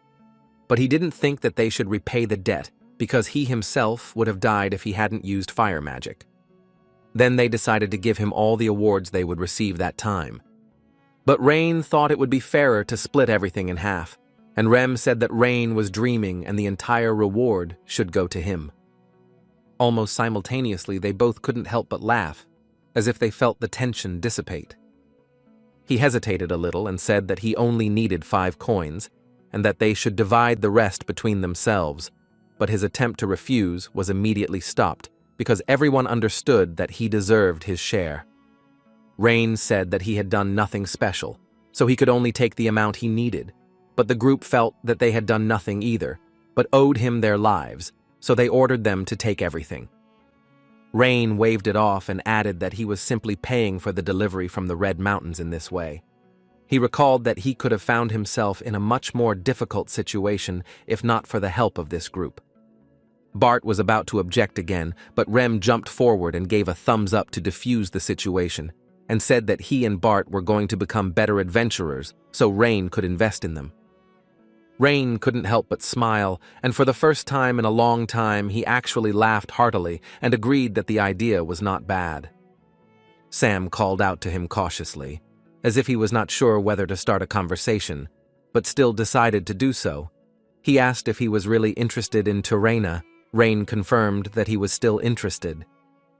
He whispered in his ear that when he was studying, he accidentally heard something that Turena practiced black magic in her later years. but these were just rumors. It was already time to say goodbye to the guys and return to the hostel. Waving his hand at them, all thoughts were now only about Turena, who seemed to have practiced black magic in the last years of her life. He entered the hostel, sat down at the table, and took the book in his hands. He feverishly took out the book, The Life and Achievements of Archmage Lin, and immediately began looking for the index at the end. The page clearly stated Turene's name, and next to it were links to several specific pages where she was mentioned. He began to read each of them greedily, but nowhere did he find even a hint that she could use forbidden magic. The book said that Turena was found in a ruined village, completely flooded by the abyss, among the ruins and remnants of the past. He didn't understand how she managed to survive in a place where even adults couldn't stay alive and conscious. The memoirs mentioned that she was about 7 years old at the time, and she was crying silently in the cold and fog. Lin then lit a fire from the torn pages of his diary to warm the girl.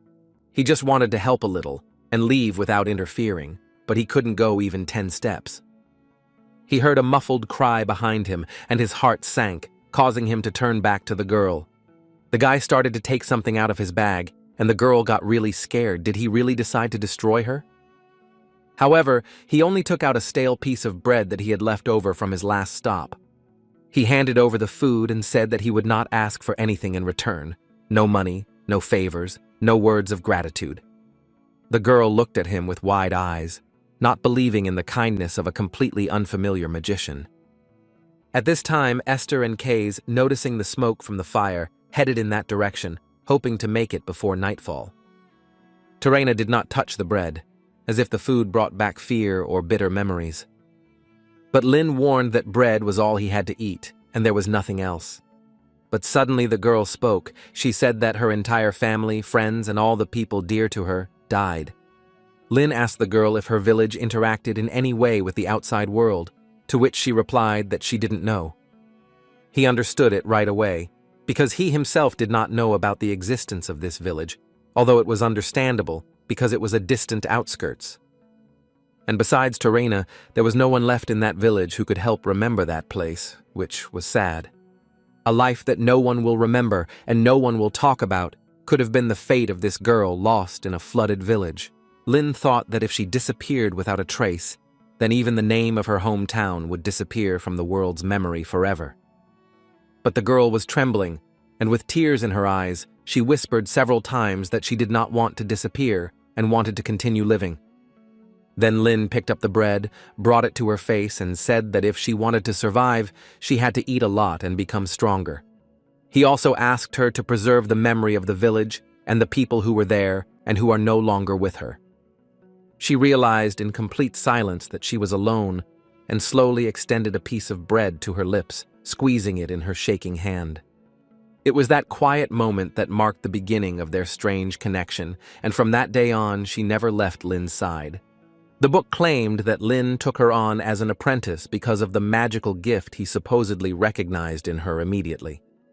In fact, she really did have incredible magical abilities, and almost every spell worked the first time. All of Lin's comrades looked at her in amazement because no one expected such results and such strength from the child. However, Lin himself did not believe then that she would grow into a magician who would one day be able to eclipse even masters with a great name. When they discussed whether to leave the girl in the temple, he was the only one against it. Remembering his own past, he knew that a girl without status and influence there would not get a chance for a normal future and would be forgotten. But even after they separated, she had the necessary magic, with the help of which she could survive alone, relying only on her own strength. He remembered how he had taught her step by step how to put out small fires, explaining the basics of controlling the elements through concentration of will. Turena repeated the exercises every day with rare persistence and never complained, even when her fingers trembled from fatigue. They even learned to use earth magic to save those who fell, magic that could help all people. When he gave her a name, he explained that it meant learning in an ancient language and hoped that she would justify his choice, and his companions then joked that he was too soft with her, but he knew that he saw in her himself from the distant past. He couldn't explain whether it was compassion, pity, or an intuitive decision, but he didn't regret it. But every day he noticed how her abilities grew, how she mastered magic faster than other students. But they couldn't do it forever, and the day came when they had to say goodbye. The girl was very sad to say goodbye to the guy because she was very used to him, and he was a good teacher. But surprisingly, Lin was able to say goodbye to the little one calmly, without much emotion. He gave her to a new family and quickly left that place because he felt awkward. She entered her new home with some man. He greeted her nicely in a new big building, but warned that she would get used to it over time. The man said that everything would be fine and that she had nothing to worry about, because from that moment on, they became her family. But Terena said that this was not her home and they were not her family because she considered only Mentor Lin to be her real family. When one of the priests had finished his business, he went into the houses to announce that they had finished registering the newly arrived student, Terena. But his comrade was hanging on a concrete beam, twisted into a tree root. The priest realized that it was Terena's student and wanted to send guards to look for her. However, his comrade, hanging in the air, said with a wry smile that there was no need to search, and asked to simply leave everything as it was and forget about this incident. Because Terena apologized after using magic, and she was actually very sorry, but at that moment, she felt that she should be next to her mentor Lin. And as soon as his group left the city and had already walked a long way along the rocky road, Lin suddenly heard a desperate voice from behind, shouting through the wind the word, "Mentor." When he stopped and turned around, there was a look of deep surprise in his eyes, for he had never expected to see Terena running after them through the dust and hills. He asked why she wasn't in the new house. The girl said that she had escaped, thanks to the magic he had taught her. Terena, almost in tears, asked Lin and his comrades to take her with them. She promised that she would not cause any problems. They thought for a long time and agreed, but Lin warned her that they would not be able to be together until the very end. And then the guy remembered her words that she escaped with the help of magic, and he thought that she harmed this man, but she denied it, said that she did everything painlessly for the priest. She just tied him up with roots. Lin asked her to always remember that magic should not harm other people, but was born to help and protect. This is how Terena gradually became part of their cheerful team and joined the journey full of adventures and challenges. As they traveled, Terena's hidden talent became more and more evident, surprising even the most experienced mages. Lin felt a little restless and fidgety, but Terena's abilities surprised him to the maximum. The girl's innate gift began to develop in different areas of knowledge under the guidance of team members. For example, Frida taught fire magic, and Kays taught how to move quietly along the branches of a tree, and the girl was like a sponge. She easily absorbed knowledge concerning magic and new techniques. Esther showed how to destroy barriers with precise magical strikes and taught how to distinguish weak points in a structure. But of course, there were also moments when Terena resisted, but still continued to develop her skills. They were a friendly and strong team. They often joked about each other, but there were no hard feelings, because they were real comrades. Soon the girl grew so much that she could fight the monsters that had previously frightened her with just one roar. It was then that the team officially accepted her into their ranks, giving her not just recognition, but also a place among them. Terena was beaming with happiness and literally jumping up and down with joy, unable to contain her sincere emotions. And Lin was truly happy for her with all his heart, because he saw how she turned into a real magician. They continued to confidently move forward, fighting monsters and overcoming any threats along the way. However, their great journey was gradually approaching its end, leaving behind many memories. Before the final battle with the Abyss, Terena's power had grown so much that even Lin was a little surprised by her progress. But despite this, Lin resolutely refused to take her with him and ordered her to remain in the city for her safety. But Terena wanted to fight. She didn't understand why she couldn't go with them, because they knew what she was capable of. This power would have been enough. Esther also agreed with Lin. She believed that they could not take her with them, because it was very dangerous. Terena then turned to Frida and Kays, hoping that at least they would help persuade the boys. After all, they had been through so much together, and she believed that leaving her alone was wrong. But Lin said that she was still too young, and the enemies they were going to fight were too dangerous. And the journey initially began with the four of them, but for Terena, unfortunately, it must end. Lin told her not to worry because they didn't abandon her, and he would return soon and continue teaching her magic. With tears in her eyes, Terena promised that she would wait for them and try to become even stronger for the sake of the future. Thus ended the story of her journey with them, and their touching chapter came to its sad end.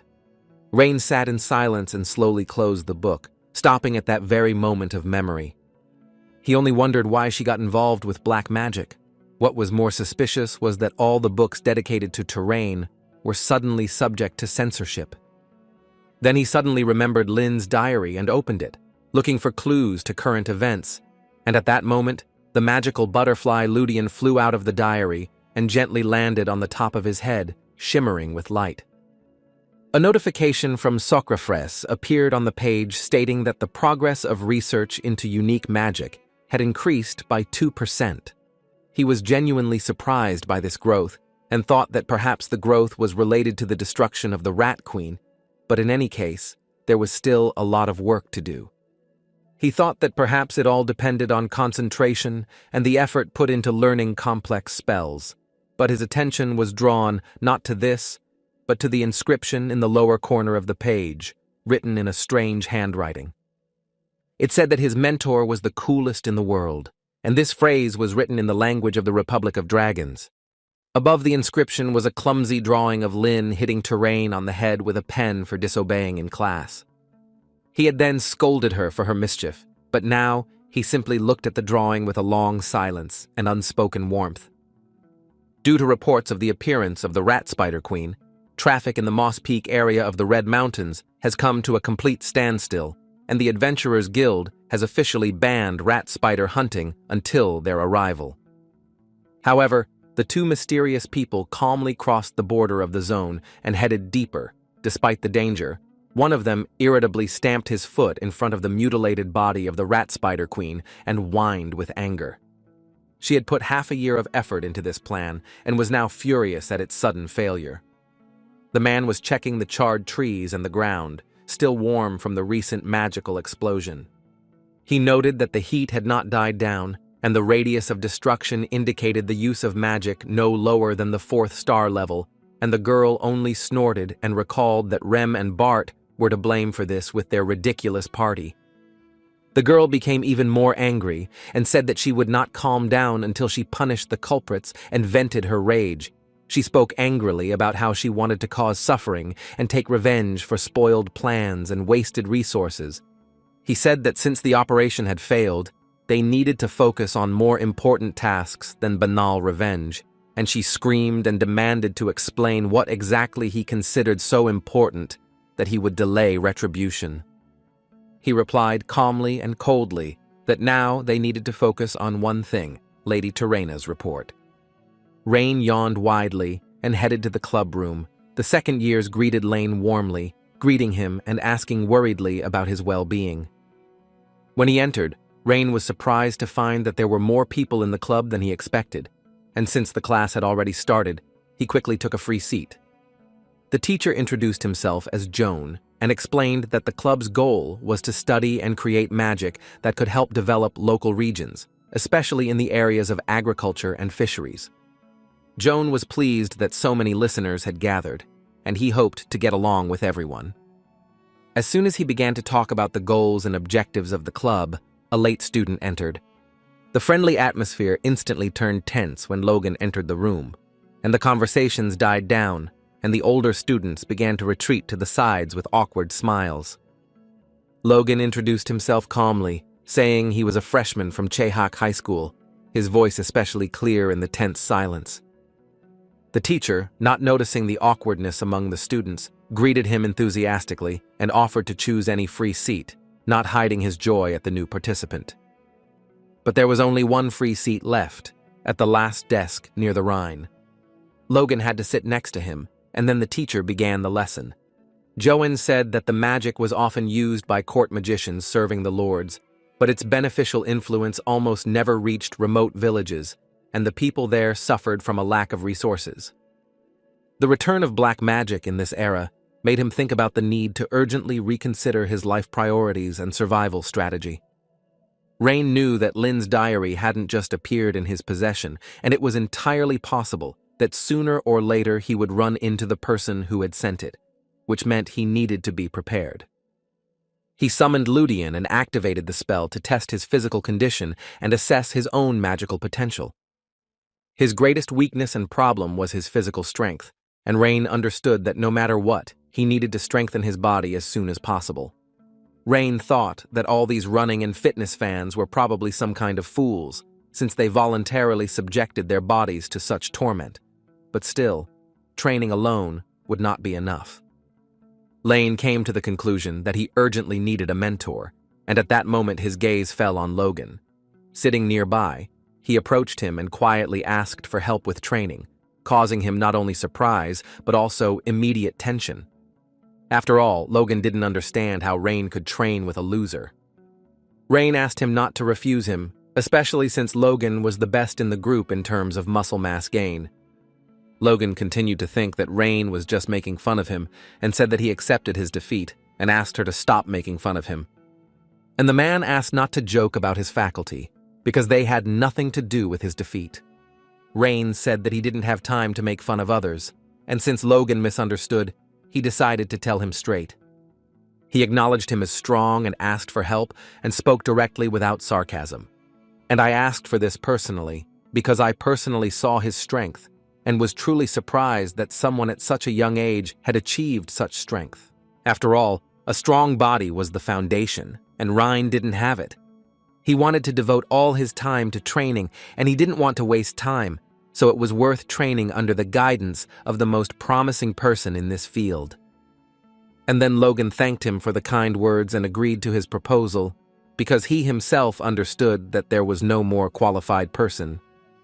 But even after that, Logan began to hesitate, because he belonged to 8 schools, and Rain came from a great family of magicians.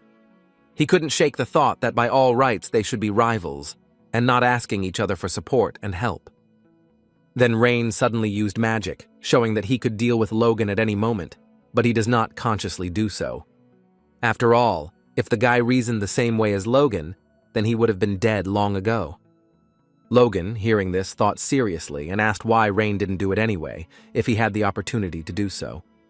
Rain calmly explained that they were not enemies or fighters on the battlefield, but ordinary students studying magical disciplines. He reminded that they were not at war, but in an academy, where knowledge was important, not conflicts and hostility between schools. Patting Logan on the shoulder, Rain added with a slight smile that from now on they were just colleagues moving towards the same goal. And then Logan finally agreed with his persistence, because he himself did not expect that he would not be able to come up with a worthy objection. And from that moment on, their first joint training began in the gym, filled with the hum of magical runes and iron. Logan taught the boy how to do push-ups correctly, and at the same time told him to hold the position for 10 seconds